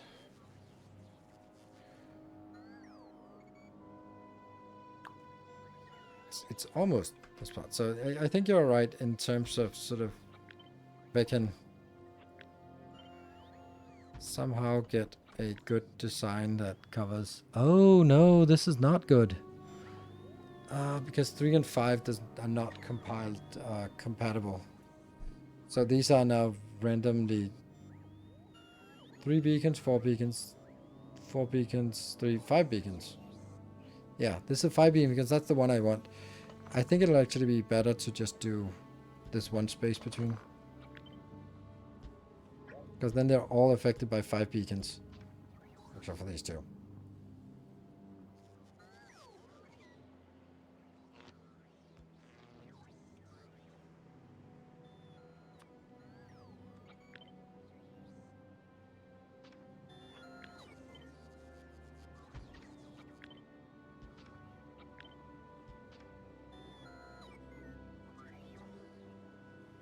$418 is about the minimum I think is enough. Okay, so let's say that that's a thing. How would I route this? I think I would route it like this.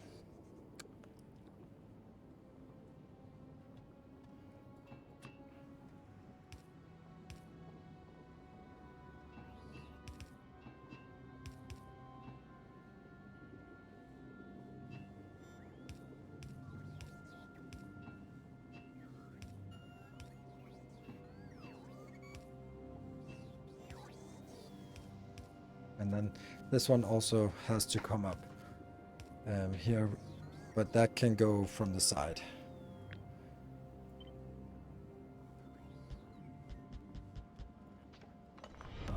Welcome back. Hey, Toby Lugi, thank you for the 4 months. Greatly appreciated.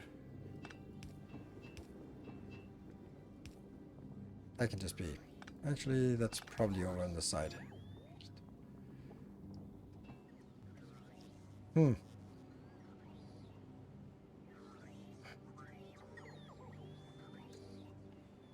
I want to flip these.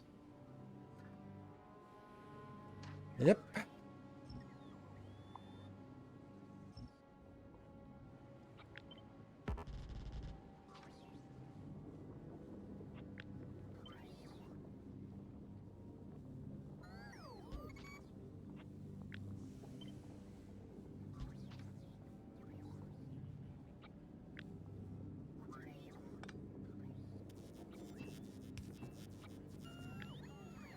That should be our unit.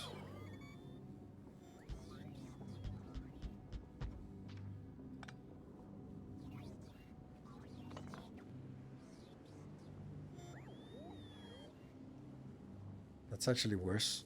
No, it's actually not worse because it's perfect. 'Cause then I can just go here,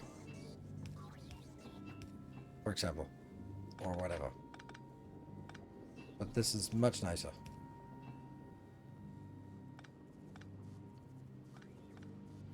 Yep, I'm gonna kill this. Goodbye. Greetings from Germany. Hello, good evening, Germany. And oh, I'm kind of thinking about something that could be sexy, but it could also be non-functional. Like this one.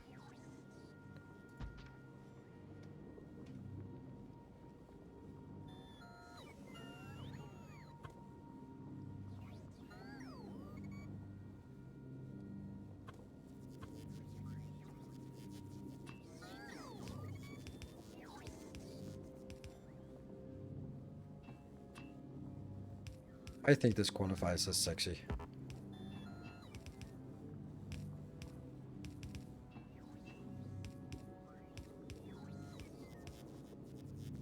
Oh yes. Very sexy indeed. That's now available. And that's completely incorrect because that's totally not what I wanted to do. Never mind. Don't look at this. Just go like, look at this. This is what I did. Wrong fluid. I don't know what you. There's no wrong fluid here. I don't know what you're talking about.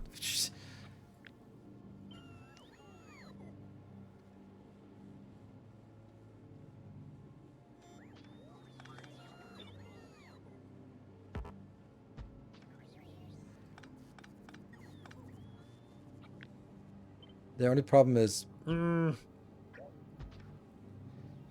what about that one? Can you? Ooh, ooh, oh, the sexiness gets even more sexiness. Are you kidding me? This is brilliant.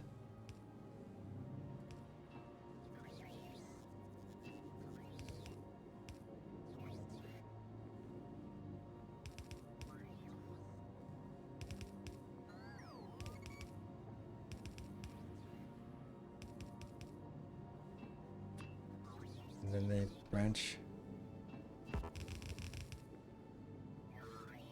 Probably not like this. This one, yeah.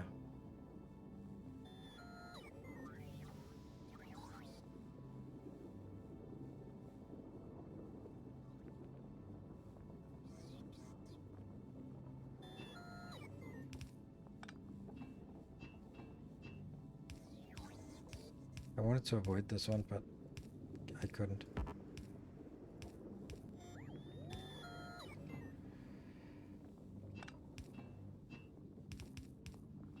Huh? Okay. I am liking this.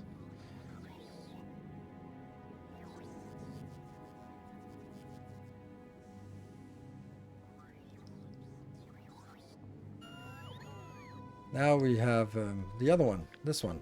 But there's also a problem, like, oh, is this enough?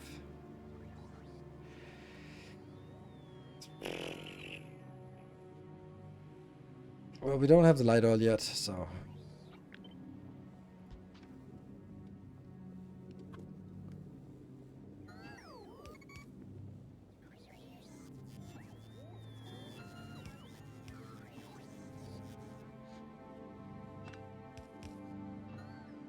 So now we get this one.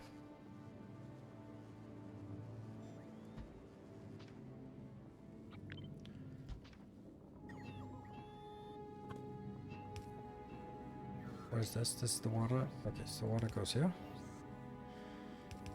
And that one. Making sure that we have enough of this. This is the maximum I can have, so we'll balance it according to this, because this is just so beautiful that I don't know what to do if this doesn't work. And then flip, flip, flip.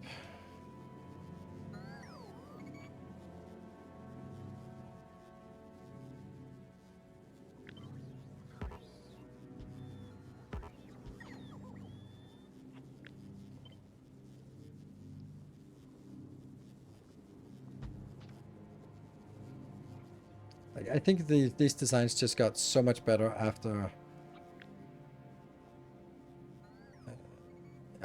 after we can flip this. That just makes it so much nicer. Yeah.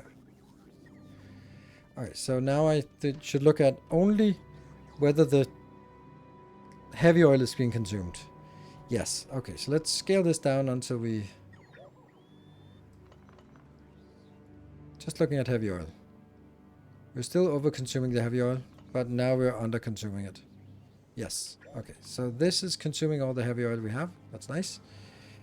And...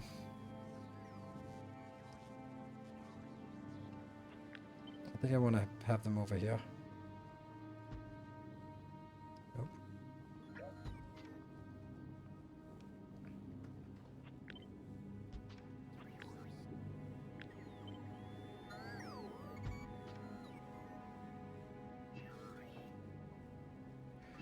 Oops, that is also not there yet. We're gonna have a little bit of a squeeze with some of these things here. Let's see.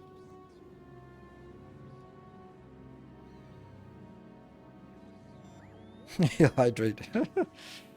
Yeah, we'll cross that water bridge later on.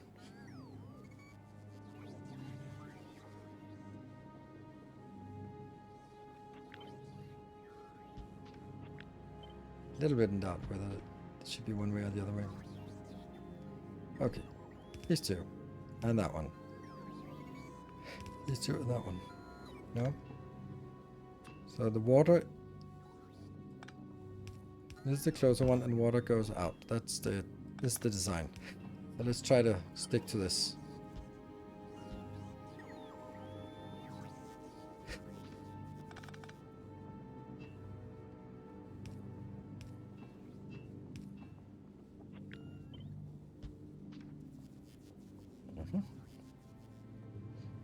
And we'll figure out something about this. Like, for example, we can easily get water from here into this one. So, like, getting the water flow is not a problem, but getting the steam down here is a problem, and also because I need to build. My idea is that's going to be like this. Oops.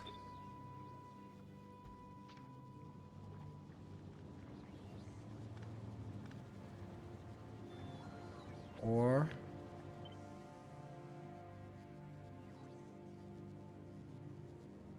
maybe like this. Also getting the light oil from heavy cracking to the light cracking, slight problem. Getting this one. Yes. But first I have another issue that I need to see, because let's take this one a little bit out so it doesn't confuse me. It will though. Just looking at heavy oil, yes, we're consuming it. Then looking at light oil, we're way over consuming it. So this is good news, that I don't need to have this many, which means that the next problem that you were mentioning is not really a problem after all. We don't need this one. Just need here. We definitely don't need this one either. And that gets all the other stuff so much easier. So we can do it again. As we're still like way over consuming. So we can still knock out some of these if we want to. It just becomes a little bit silly somehow. Like this. Still 200 overbuilt. Really?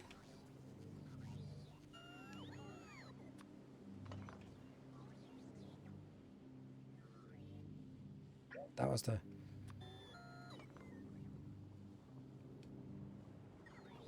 So this is the ideal. I mean, all this is useless. That means also I can go here. Or we can definitely clean up some of this part.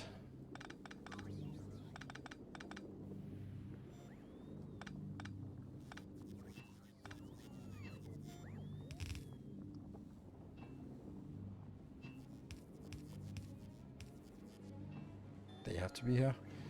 This one also has to be here. This water thingy is weird.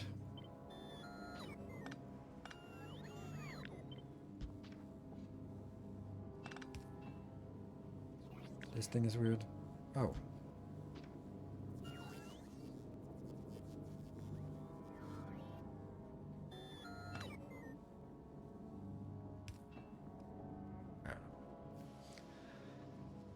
Try again. Oh no, we're not consuming all of it, but that's okay, because we are not producing quite as much light oil as I think, because of that one. So this is going to be fine. That means 472, and, oh, it's going to be good. It's going to be good.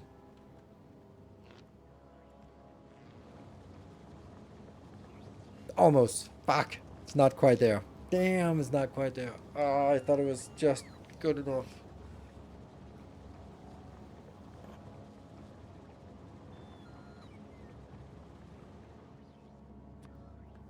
The water input. Yeah.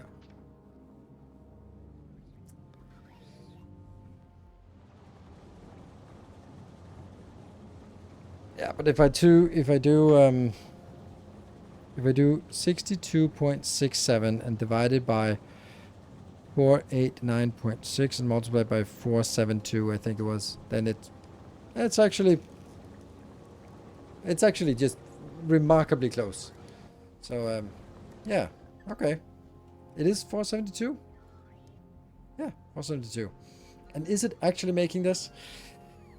No, it's actually not quite making this, because I'm over consuming the heavy oil here. So it is going to be a little short. I'll do a little short for a stormtrooper. That means if I could do like this.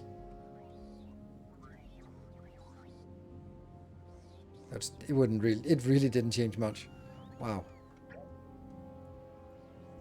From 26 to 19, so it's only like, yeah, okay. That's not much, because it's only affecting a single one. Yeah.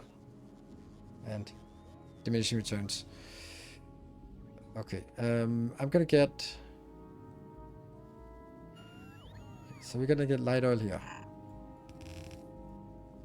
And that needs to just go into that one. That should not be difficult.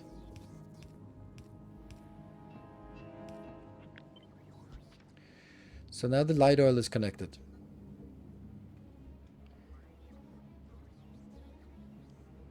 Oh. Power pulse? Ah.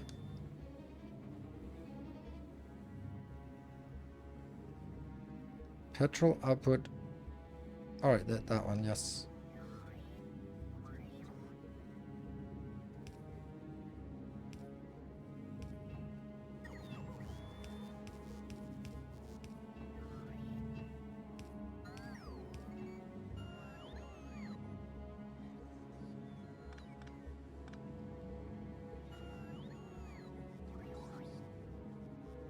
Right, so heavy oil. Let's trace the heavy oil. Heavy oil is going up, in here, and in there.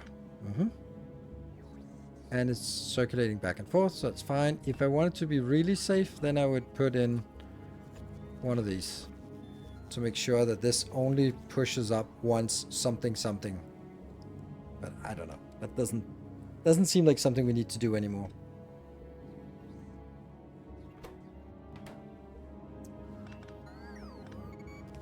Now I have it. Okay, so the light oil comes out here, goes down, merges in here together with all the light oil from all of these. That goes light oil, yep. And that becomes petroleum. Petroleum comes out here and merges in with all the petroleum coming out. So this is our petroleum. Good. That means now I can look at this one.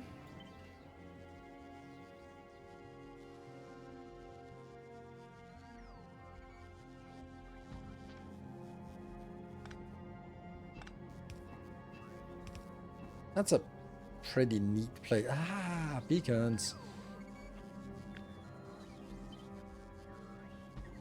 Don't like that beacon. Double affecting us. Like, the whole idea was... It's built perfectly balanced, like all things should be. Yeah. And then...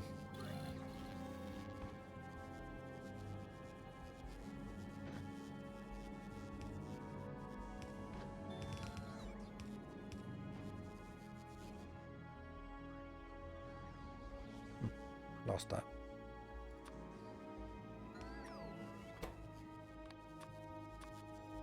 Coal and more coal. Right. I don't know why this is working. Well, it'll stop working anyway.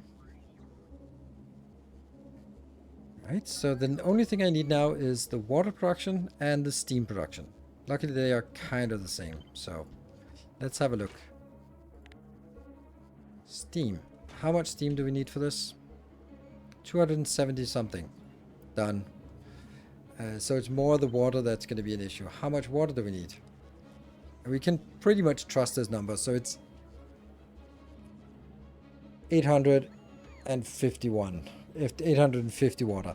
That's kind of a lot. So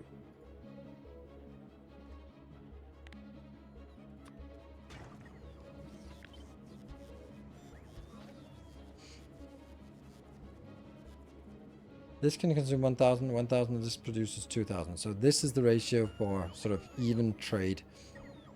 And this will only produce 2 times 90. Don't forget to connect heavy oil. What? Connect heavy oil. I have connected heavy oil. I don't know. What do you mean? How about a design for the plastic chemical plants that is also one line and uses the same beacon line as light to gas cracking?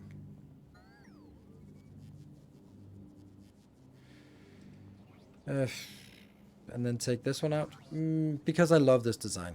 I think that's the crux of it. I love this design, so it's so nice and compact. So I'm gonna over prioritize this because it's so beautiful. Well, this is gonna need some beacons. How do we make this with beacons in mind?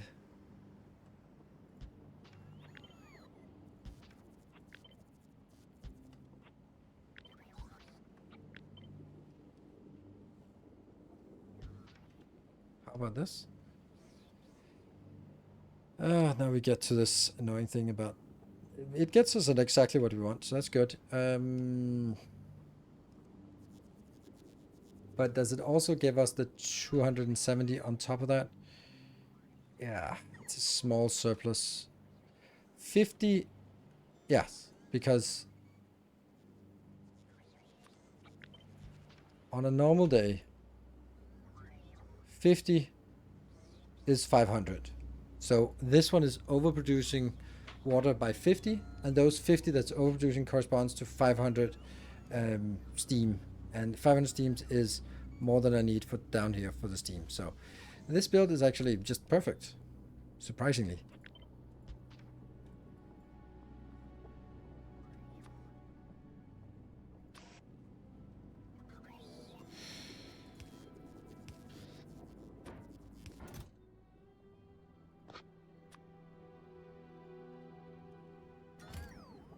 What are your thoughts on if you have enough space using a simple coal liquefaction to kickstart the coal liquefaction, then disable after job is done? That's a good idea, I think. I don't know if it's ever really relevant, but it's definitely...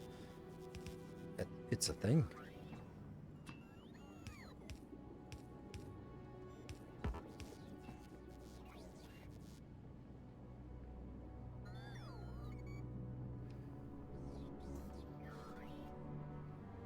Feels odd, this part. Yeah, does feel really odd. Let me just try something else. What if it's like this instead?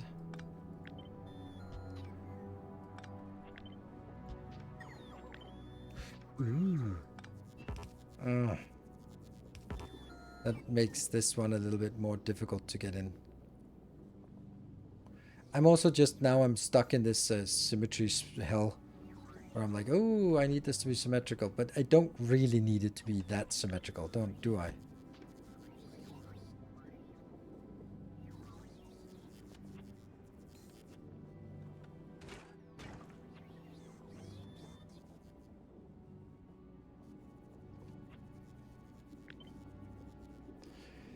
I think I want to group this whole thing around one beacon. Which means this is not going to work because you can't reach that. But what it can do is... This design actually works.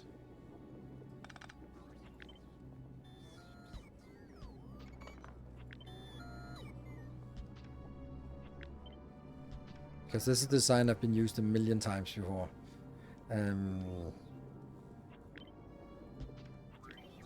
There. Then this one gets easier.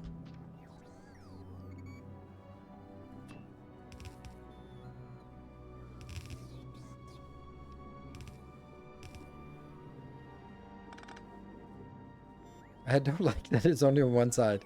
And then water out here. I think that's nicer. Oh god, I hate it if I don't do this, but... I don't know.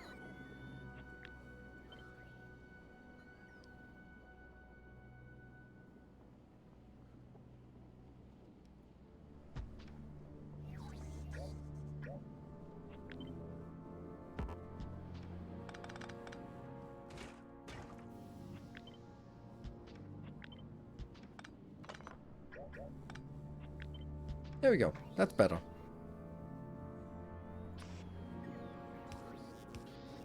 Slowly progressing. Then this one would also be better. This would be even better. And then you go out. You go down here. And then the other one goes back in here. Oh, I love the buffer. And that makes it so much easier to get stuff in here. Okay. We're getting somewhere. I love this part of design process where you just gradually compress, compact. Like, there we go. That's the thing. And everything is still affected.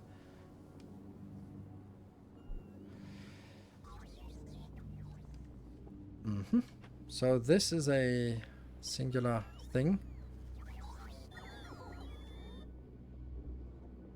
See, water is not anywhere. I can get that water over here. That one. And then no water, no more water in. Ooh. There you go. Water flows out like that. Water is here. And oh.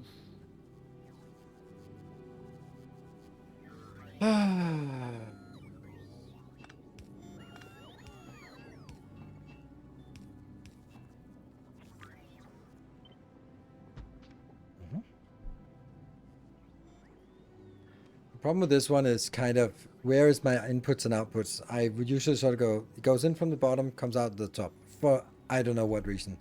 But in this case, I'm like, oh, this sulfuric acid comes in from the side and the coal comes in from the other side. And which is, oh, yeah, I also need to get the steam out. Steam needs to go, it can't go on this side because there's just no more room. So steam has to go on this side here. Means here.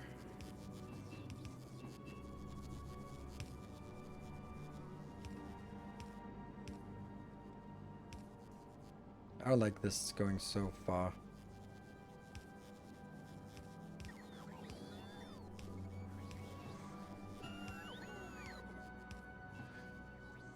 Don't like.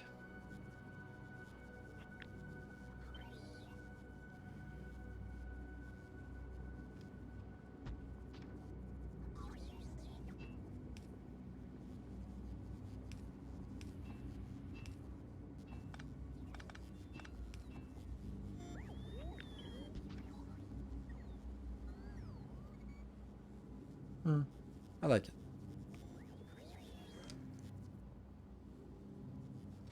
Is that a stream or this is Steam? Oh right, this is not supposed to be like that. It's supposed to be.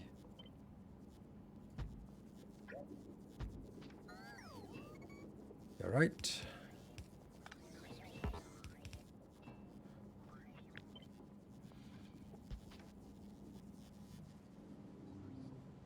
Okay, so now is the time. Now is the winter of our discontent. We will try and see what comes of this.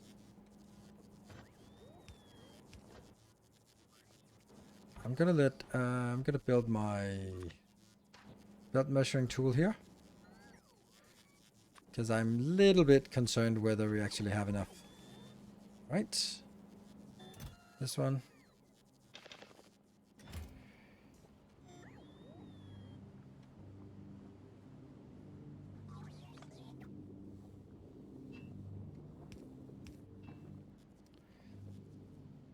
Now the question was, should I do something about like a cold liquefaction specifically to kickstart it?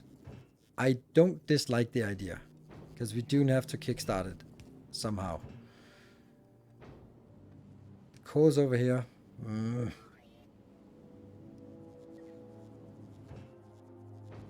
Sulfuric acid is kind of over there.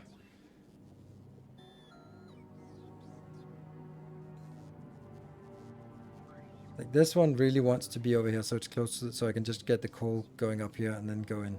But if I move it over here, then I still have to get the heavy oil. No, the heavy oil can go in there. Okay. So maybe you just get pushed over a little bit more. And then we forget this one again.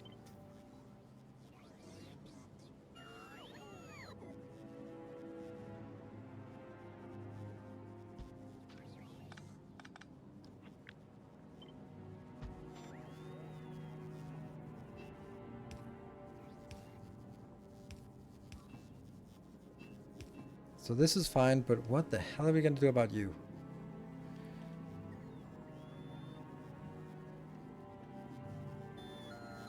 This is starting to become a big problem.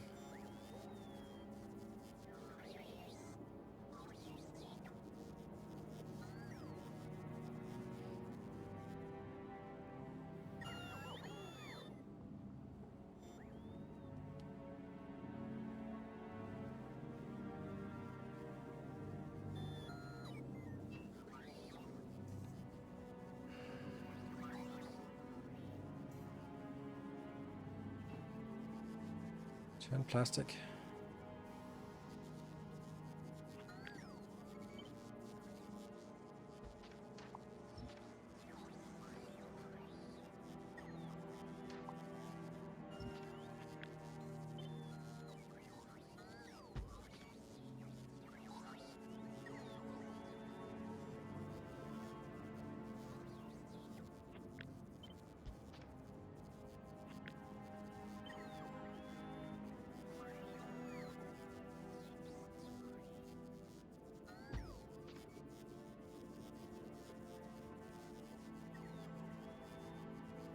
Let's try this.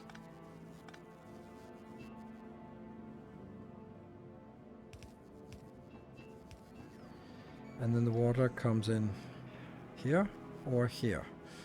Okay, well that's not awful. Yeah.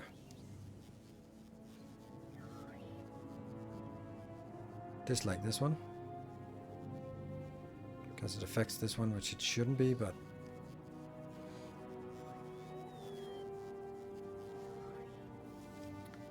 yep.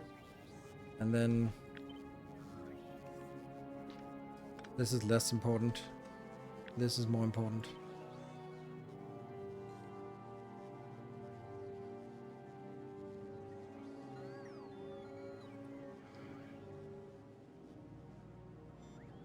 Oh, how I don't like this being vertical. Oh, it's horizontal. I really dislike that. I can feel it. The water there is fine. I like it. Turn the entire building. Turn everything. Yeah, maybe. Well, what if we pretend that we can always do that later. And then there was the cold liquefaction thingy. I just don't want to be putting too much effort into this, because it is not important ultimately. Like that can get the sulfuric acid, and then can get the other one in.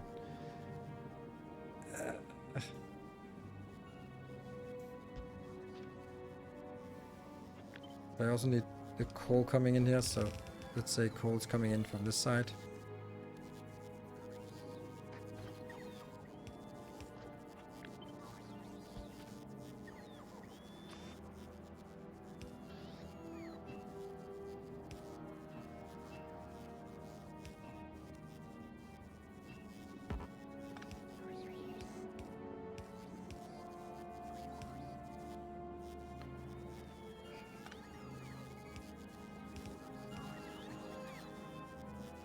And this one. So where goes it?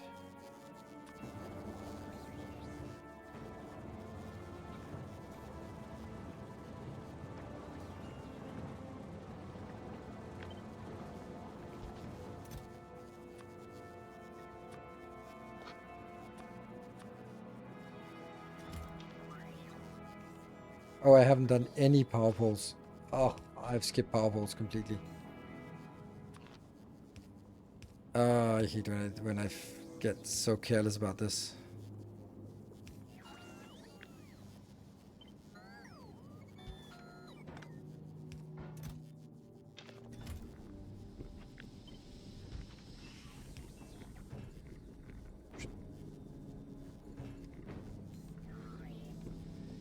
Can the calcium be passed through the chemical machine? No.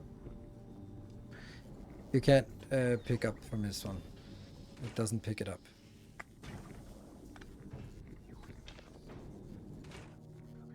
I'm saying it confident, but I'm always testing just to make sure, because something. Yeah, such a shame. Yeah. I mean, if it was a beacon, it could steal the the power, the stuff out of it, but no. Oh. That one goes in. This one goes in. Fine. Yeah. But this one shouldn't be working, right? Ah! Shit, I forgot. I need to take a break. Yeah.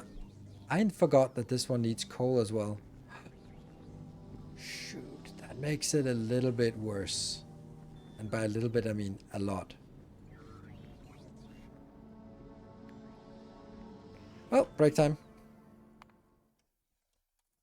Well, we have 1 hour to fix that. Oops, I forgot. Be back in 2 minutes, and then we'll fix it and figure it out.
All right, welcome back. So I think I'm gonna take this whole thing and somehow restart it. Not restart it, but rebuild it, because I think what I really want to do is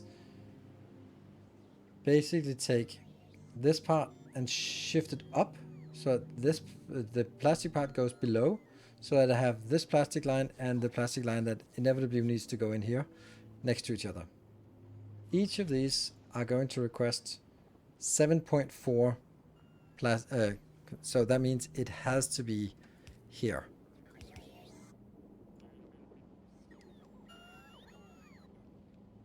It can't be there.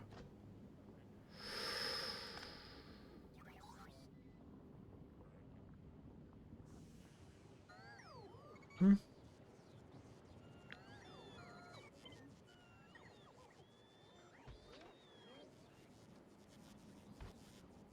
This is non-functional because it. Yeah, if you look at the other ones, they don't have anywhere that they can pick up. So it's only Like that just doesn't work. I could make it here. Let me make sure that we use the middle one here, like this too. But can these even keep up with that one of 8.1 per second? No, they cannot. And how much, oops, does this actually require? It's actually an insane amount. Nope, just less than a belt. So what I need to do is I need to have a belt running there. Which means...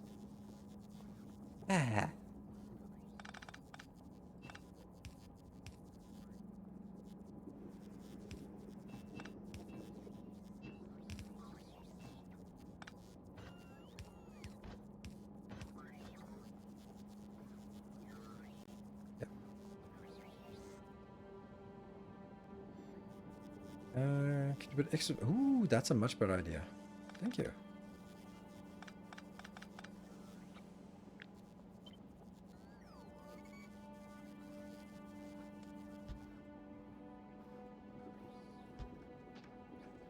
Huh.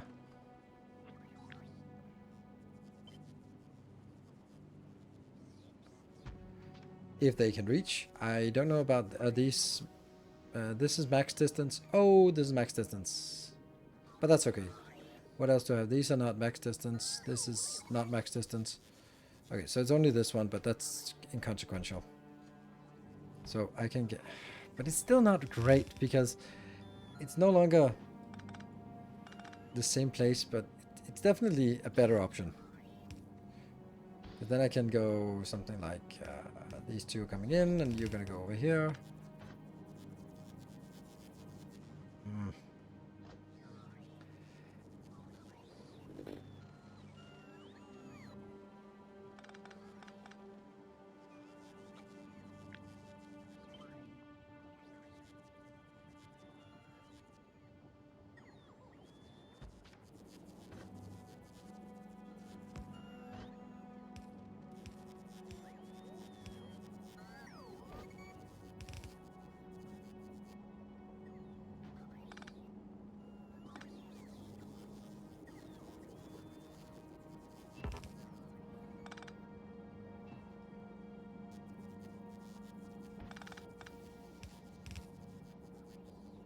Or maybe I don't need this. And I can just say, well...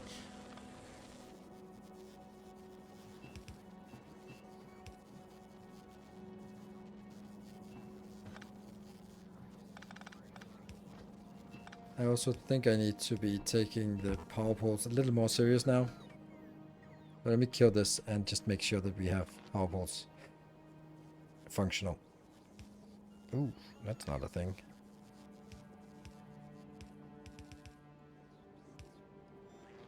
And lights, of course. Yep. And then a connection between these two. And then this entire build, I actually want that to be placed here. Okay.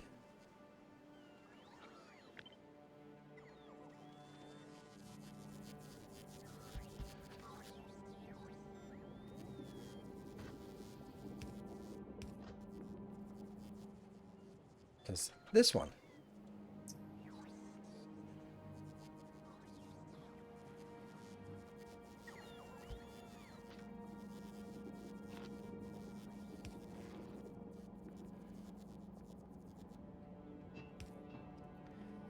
Don't like it.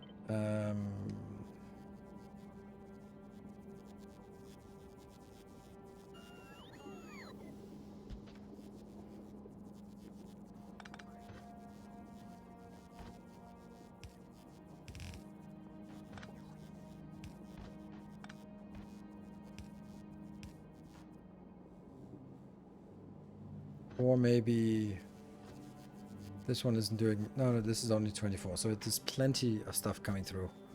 No problem. For that one. Which will then have a pump.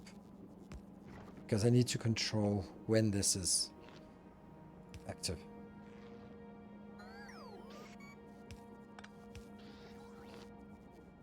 Yeah. And then I also need this thing. And I would imagine that this thing, this, oh,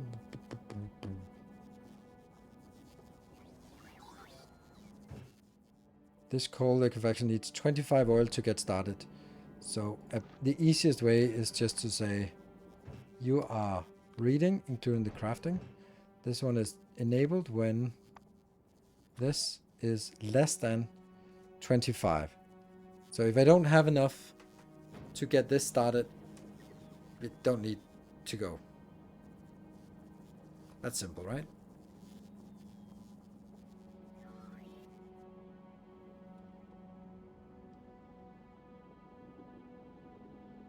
No need to control the one can work. So what is the pump for?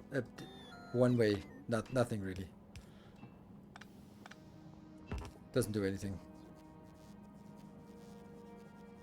But we now have the issue that I need sulfuric acid on this side, which is not something I like. Unless I also decide that this is where I built this monstrosity. I mean, could be done. Ish, can't.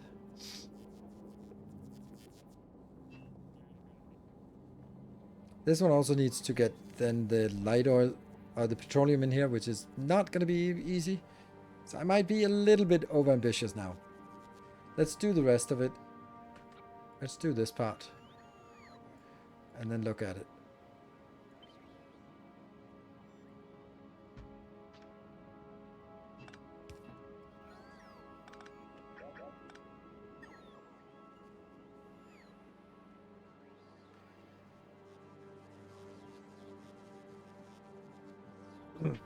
This is the...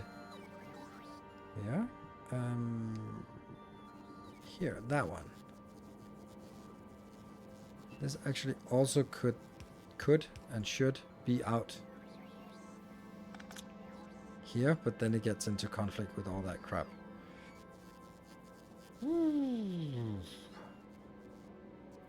I can't get it on top here because... I mean, it could go in here.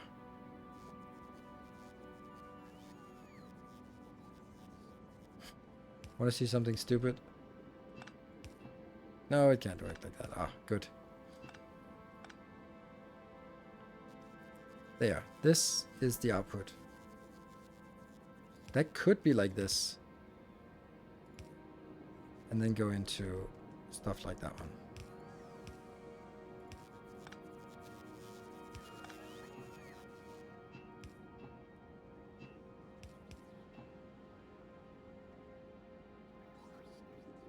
Feels weird, but maybe viable.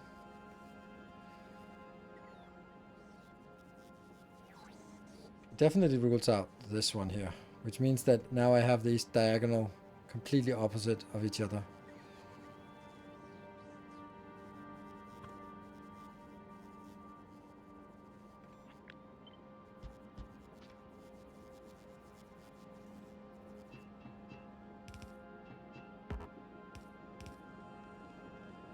I have a feeling I have made this more complicated than it has to be.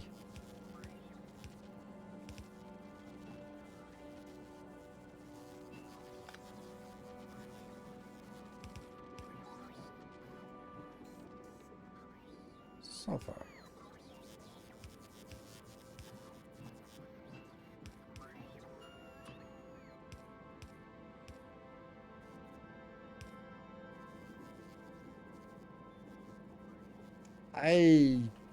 Okay, so we're taking petroleum from here and down there. And we're taking this from here to there. I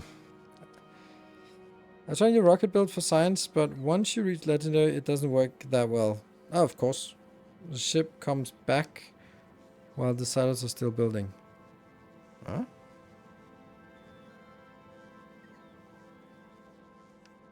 Your rocket build? What rocket build? Okay, my rocket build, like this one. Just put some beacons in. Ah, this one. Yeah, this is definitely. Look at this. This is not designed for beacons. Well, it is designed that you can always put beacons in, but you can easily just put in a few beacons here and here. If you just put in a beacon there and there, it should be fine, because they max out really easily. So, I wouldn't be so concerned about it. Right, this is, yeah. You don't need beacons in the beginning, but you definitely need beacons later on. Don't have space?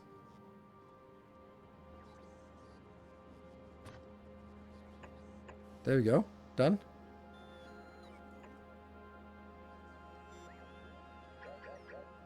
It's not a problem.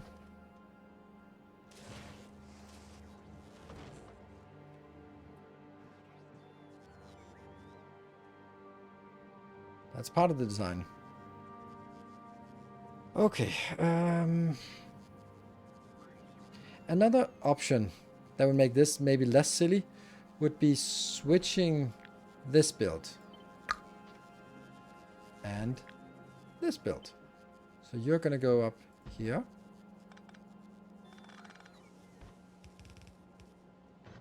And then out and happiness. Ta-da! And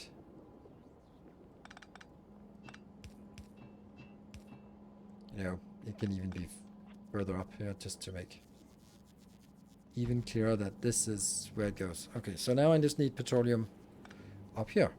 Well, no, I got petroleum, which is now like a much cleaner way in. It's super easy to see. Yeah, that makes sense. I get it from here and go in straight. Perfect. Then I can also just say this monstrosity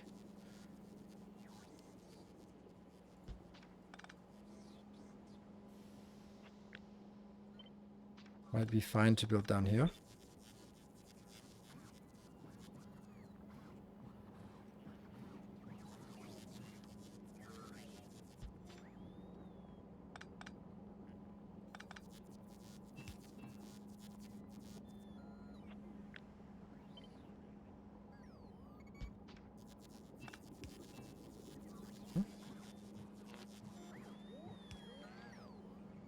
And I just need somehow this to get in. I'll just do that.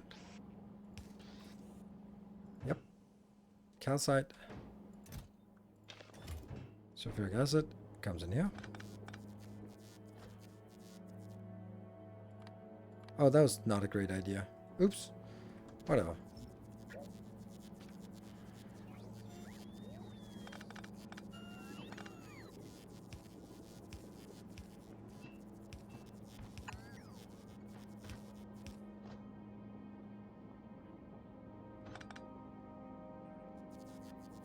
Perfect. That was much better. Much better.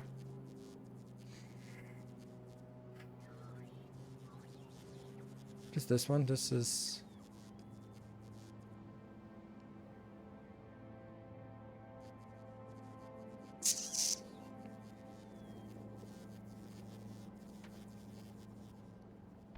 Oops. Oops.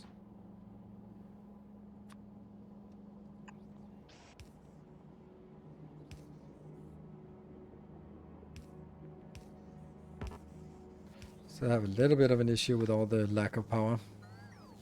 Oh, hold on.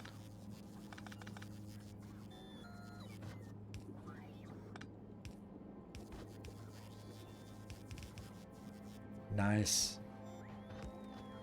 So much easier now. Okay, this is gradually starting to be less freaking awful. And then the next question is, this part, does it have to go past on this location? It could also go past somewhere else. Not really. No, only here. Or here. No. No, it has to go. It has to go that way.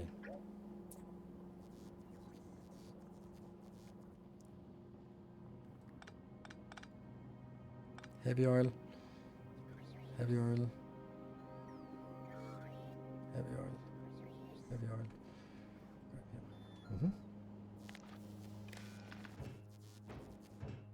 Read content, including crafting.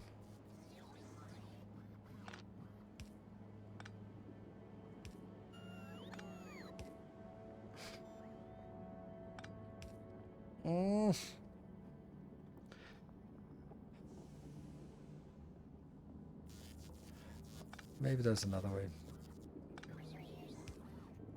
There you go. Better-ish.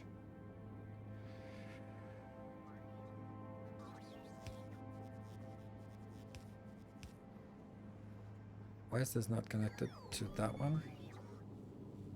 Or that one? Next one?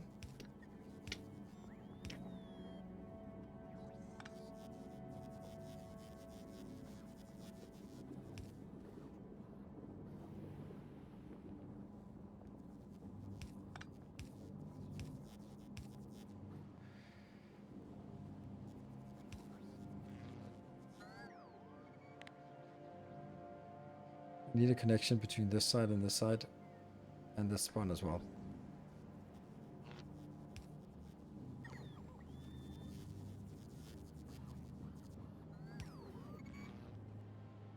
Yeah. Okay. Strong. Yeah, I could fit some here instead. Yes, you're right. But then I'm having a mix of this one works better with power poles, this works better with power poles, and then I have a mix of substations and power poles. And I feel that once I get started on one, then it feels better. Okay, this is what? What is this? This is petroleum. Okay, so petroleum goes, that is already taken care of. But the water is still, the water is there. Okay, good. Do we think that it works? I have no idea. But I think it looks much nicer now. The one thing though is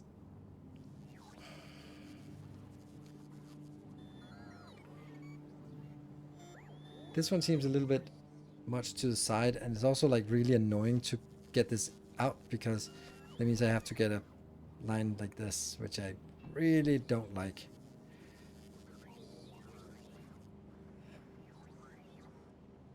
But the issue is that, okay, actually, what if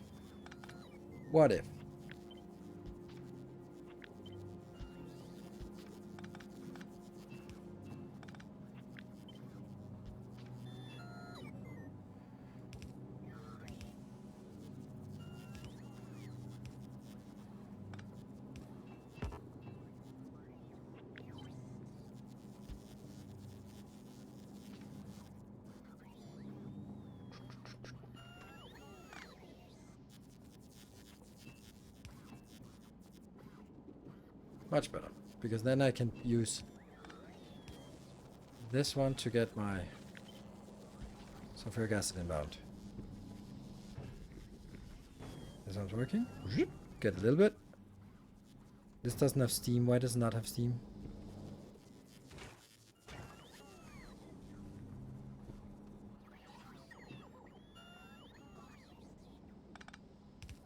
There. So, steam coming out. Steam going in. And just as soon as this one gets to 25, get one more craft. Ooh, exciting, exciting. Is it gonna work?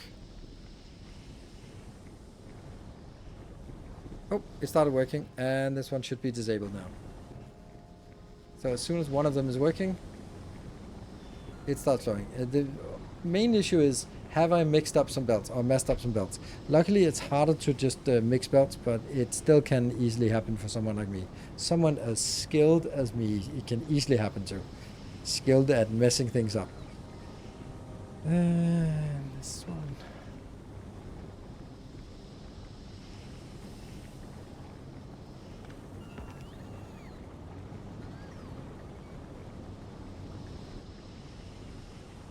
Looks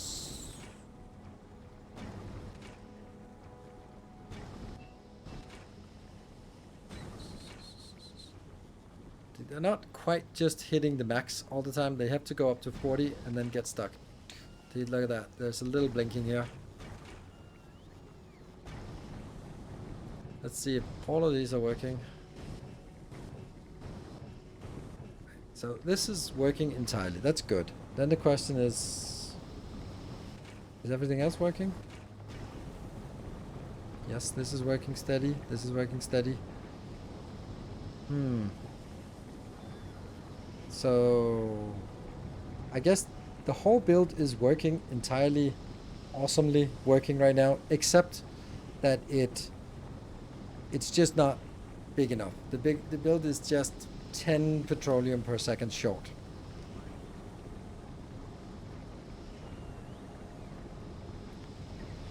think there is space to scoop the water module to the right one tile. There is. If I do that, then the chemical plants are not in a row. That's why I don't do it.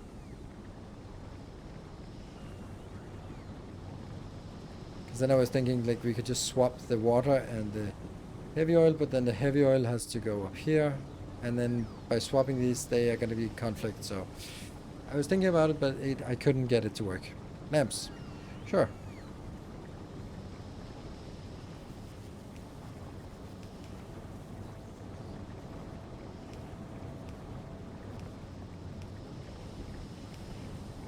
Hmm. Right. Oh. Yeah, okay.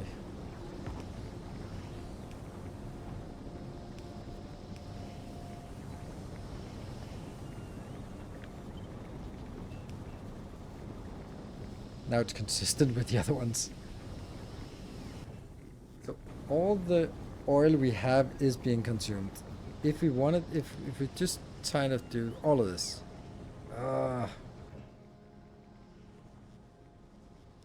Okay, I'm gonna take you out and then I'm gonna do it because I don't want that to be part of the text here. Water, I have an excess, good. Light oil, I have an excess. I have a slight deficit here and I have a slight deficit here. And since the deficit is on heavy oil, then there's nothing I can do about it because the heavy oil is just, that's our bottleneck.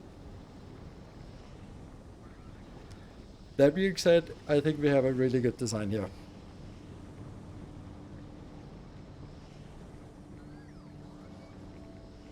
Boot stuff for extra oil? No, I'm definitely not doing that.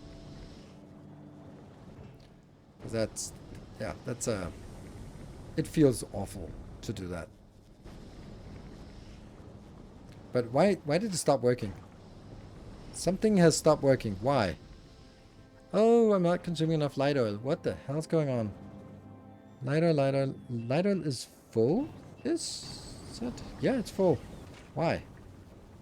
Water is stuck. Uh-huh. Ah, there we go. It's this one.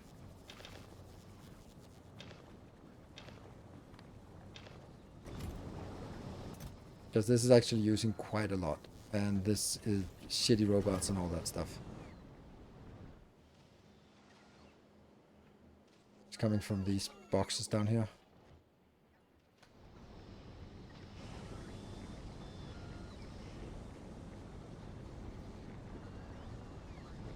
You can connect the water more towards the south? I don't know. What?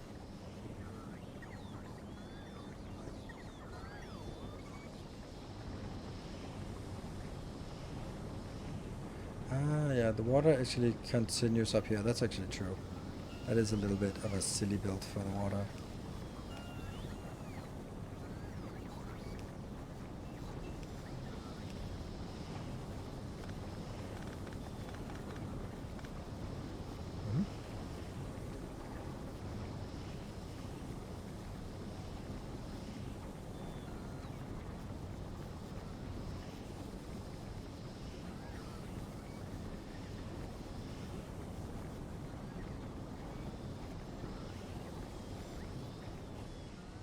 Now it's working again. Were you aware that when using rate calculator you can remove machines from the current selection by shift right clicking them with the tool? No. Shift right click.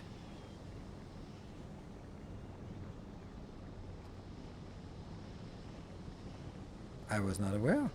Nice. Sweet. That's handy. Nice. Okay, so at the end of the day, this doesn't have anything I don't like.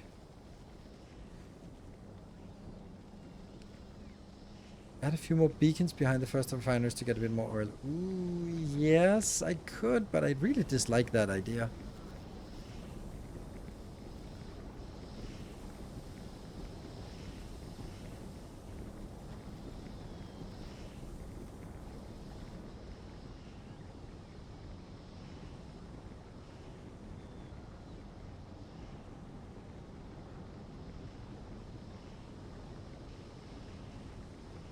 That doesn't change anything.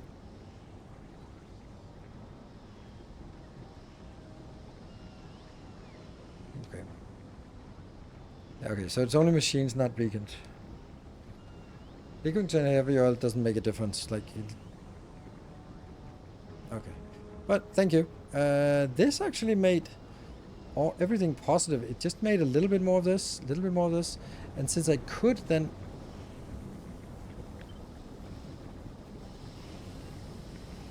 Now I'm going to start down the path of regret.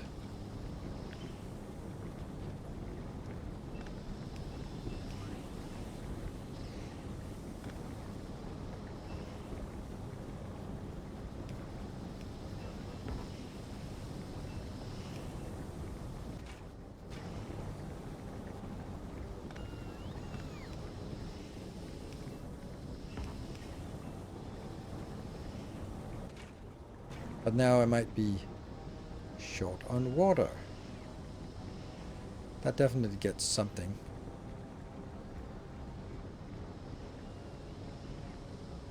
I'm still not consuming it. That's odd.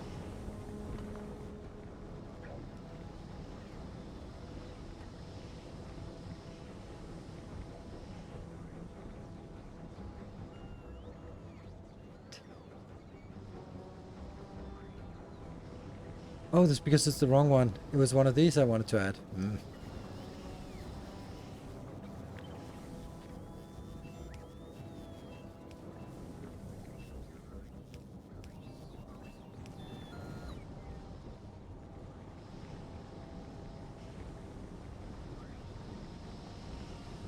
Now I'm consuming all of it, yes. And there's a slight surplus here. We're also now having an excess of that.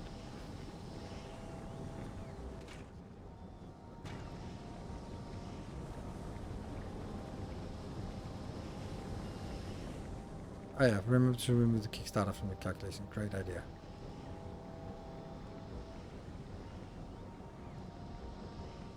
So I remove this, and I remove that, which ends...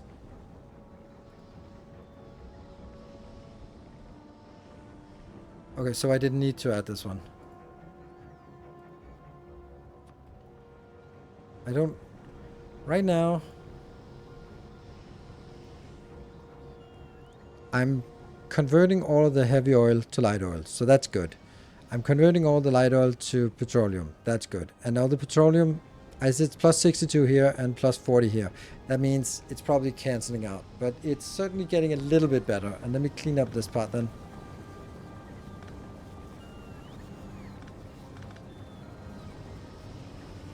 Okay. Surplus petroleum is fine. But I don't actually have surplus petroleum. It just looks like it. It's because we are... Yeah. This minus 11 and this minus 62 is more than this 40 here. So the 40 excess is actually fake because it assumes that we have some heavy oil that we can convert to light oil, that we convert to petroleum, but we don't. So it's not. Steam. Funny how it doesn't recognize that we're consuming the steam. Oh, right, that's a problem.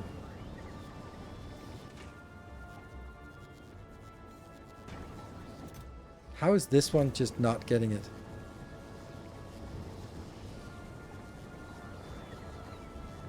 Deliver?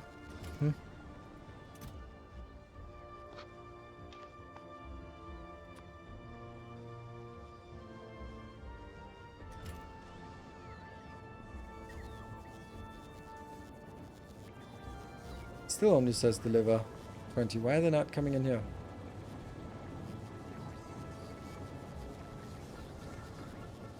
This is a mystery to me. Oh, because this idiot here does not have request from buffer chest. Oh, I hate buffer chest. Who the hell made me make buffer chests? This is it, right? This is the thing.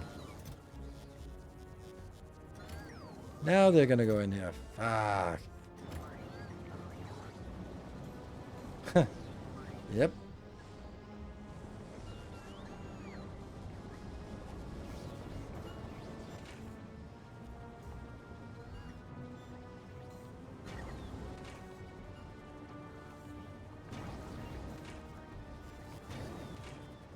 could actually be running out of water because of this stupid annoying thing with the maximum throughput on these.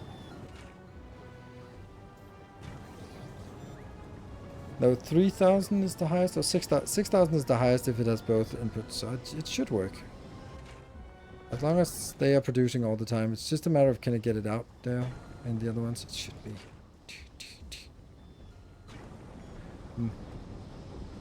Alright, and...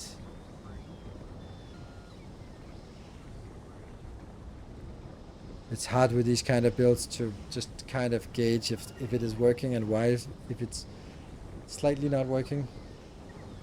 Like, there's a non-zero amount of petroleum here. Which means that these are full.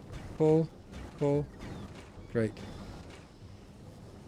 Okay, so we now have everything here is full of petroleum. Right? That's good. And this one is actually increasing.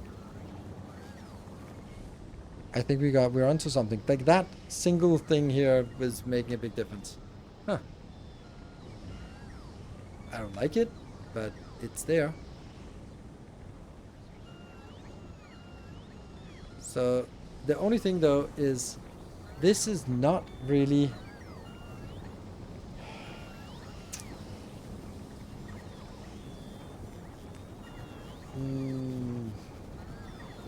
yeah, what I don't like about this is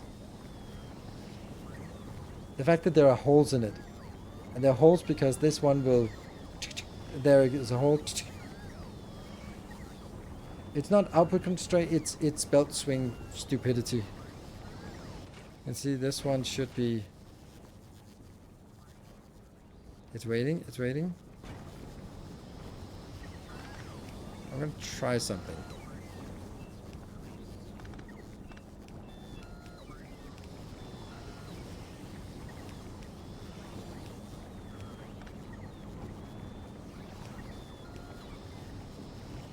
That should work better.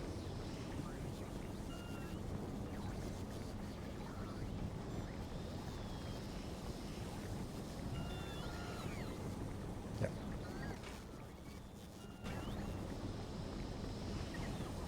But the other ones are always working. They will not have issues with outputting. This one will have issues with outputting. Output full. And ingredient shortage. Much better. Insert on top, I was also thinking about it, but if I do that, then I have to also get power poles and so that's why. But this is fine. I think this is the only thing we could do is we could take the whole damn thing here and put it one down so that this belt would look nicer. Wow, big issue. Big change. I love these builds. This is a very, very nice build. So this is also one of the things that are just absolutely amazing about Factorio. Like, there are not that many games where you can spend this much... oh, it's raining. This much time on a design and come up with something that actually just works. Huge change, yes. Yeah, this is all plastic build. That's a really nice plastic build. 60 plastic per second is a really nice amount of plastic to produce, and it's just a like, what do you need for it? Well, you need calcite nearby, of course, to bring it in. To move the Kickstarter refinery one to the left.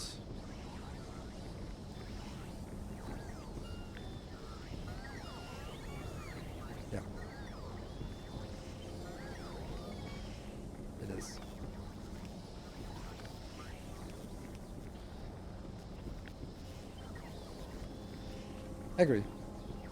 Huge change.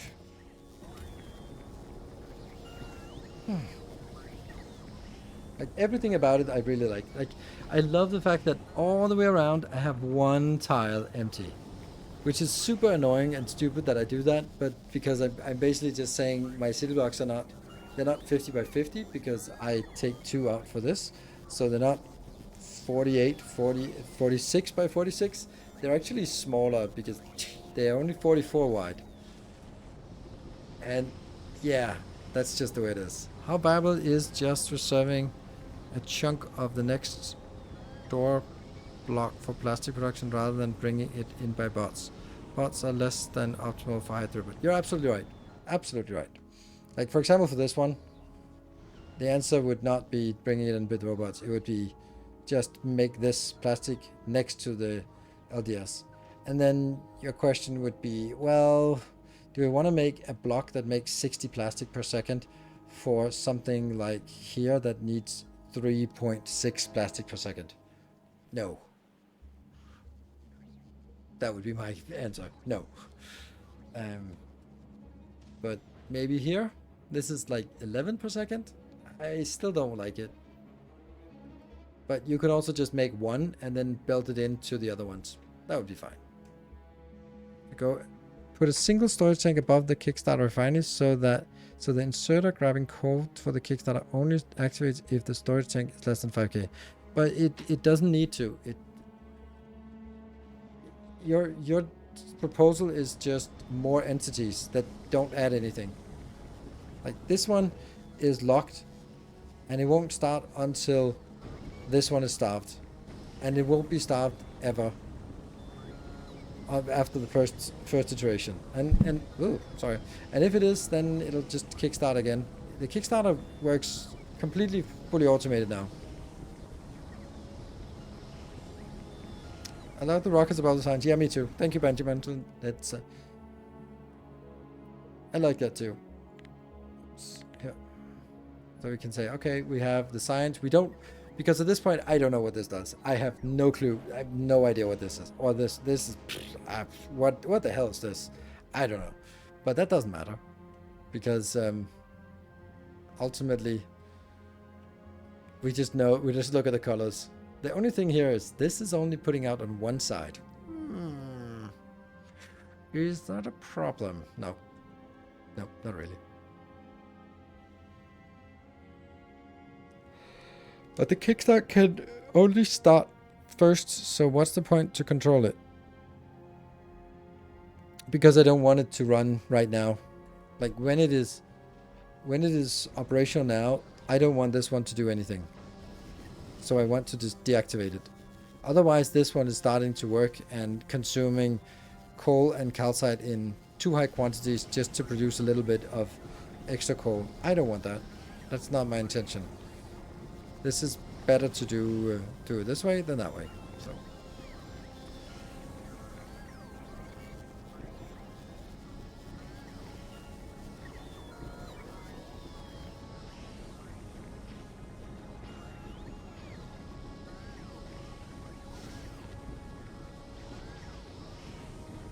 Yeah. Right. Okay, I'm really liking this. I can take this one out now. Yeah. So we now have plastic and LDS and blue circuits and red circuits and green circuits and all the science and modules. What do we need? What more do we need on volcanoes? Oh, there's one more thing which we can't do today. Rocket fuel, yeah, but rocket fuel is annoying. So I'm making rocket fuel my starter one here, and I don't know how to make better rocket fuel because I'm gonna end up with some. Oh, I can actually make it because I can make rocket fuel. I can make solid fuel out of petroleum as well. Yeah, maybe we should make a separate one for that. Yeah, cryoplant, no, because cryoplant build is completely different. I think maybe I can show you the cryoplant build.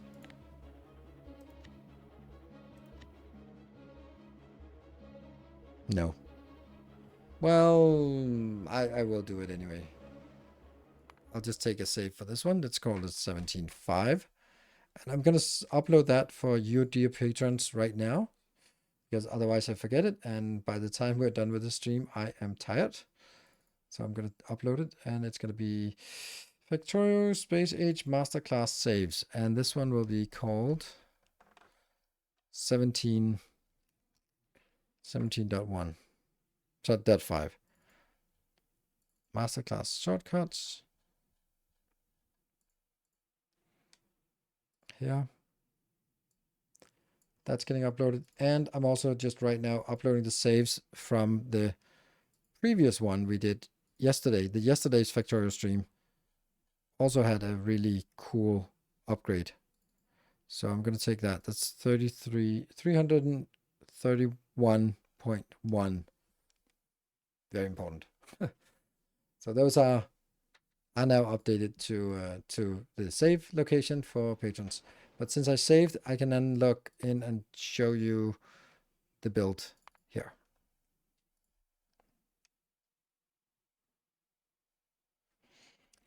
While also protecting the ships under construction from medium asteroids.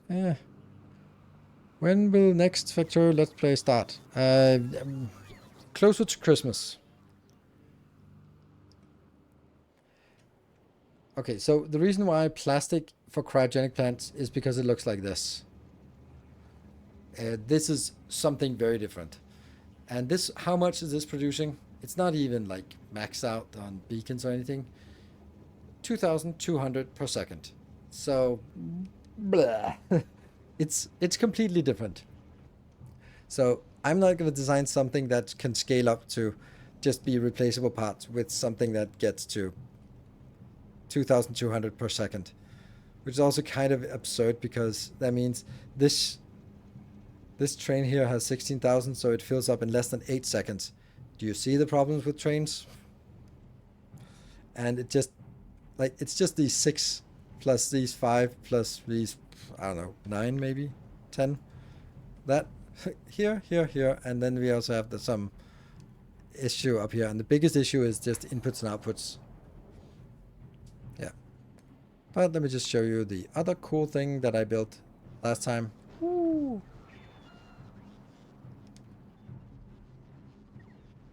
Yeah, so Nicholas, when does next Factorio Let's Play start? When I feel that I'm pretty much done with the Factorio Let's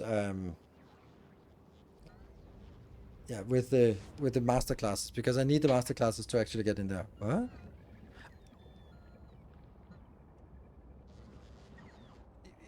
Ugh. Dude! What the hell? Neighbors. Hey, Placo Cat, good evening. I don't understand anything. Well, maybe I do. At least they're nice and friendly, neighborly. Oh, I know why. I know why. It's because I was looking at this one. It was actually almost dying because it was consuming Biterex for no reason. I didn't understand it. So I was just like, just dump them to the ground. I'll figure it out then. Which is exactly what I'm going to have to do now. Come on. Friendly neighbors, out of the way. Yeah, we're just checking out the new build. I don't understand why I'm not getting any more of these. This has just been churning for a long time.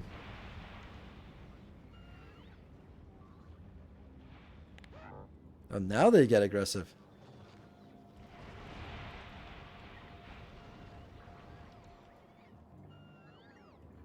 Don't you dare eat some of these precious things.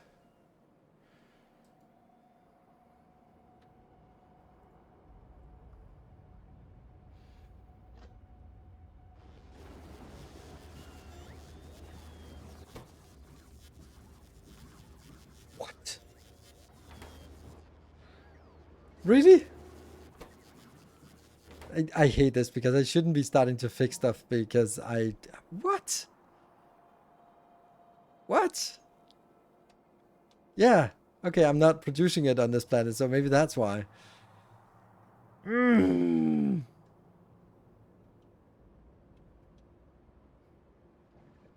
our science monitor here. Ooh, we actually have some here. That means the production should be peaking now. This is not complete. I wish I could change it, make it better, or improve it, but this has a little bit of an issue, like this thing here.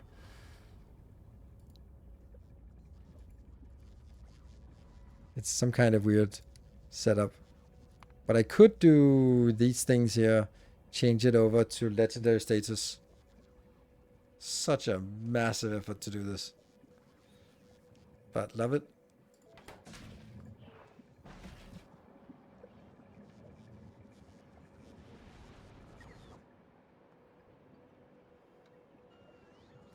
Basically need to make two, one for legendary, one for non-legendary, because some of them that are legendary, like, why do I not have this? Why do I have this or this? Because they are legendary, so there's not actually a problem that I don't have them.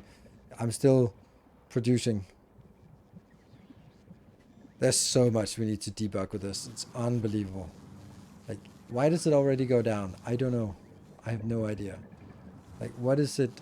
Like, if everything is there, what do we? And then I need to bring in some reinforced concrete plates, which I did not expect to be bringing in reinforced concrete plates to Novice. Or I make it here on Novice, which is also an option, but I don't know if I bother with that. There must be somewhere I make it. Yeah. But that's not what we do today, because I've actually loaded this up. Looks like I already did some debugging. Yeah, I did. I did some debugging off camera. I wanted to increase the production of this, which just meant that I ran out of the reinforced concrete. But yes, I was sitting there tinkering with a design here on like that one, like this design. I wanted to do a plastic build for late game that was just really simple. So I came up with this idea. And it makes...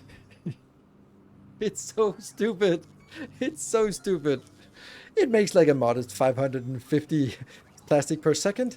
You know, casual. It doesn't quite do that, but it definitely makes the enough. So it's, yeah, it's stupid. Yeah.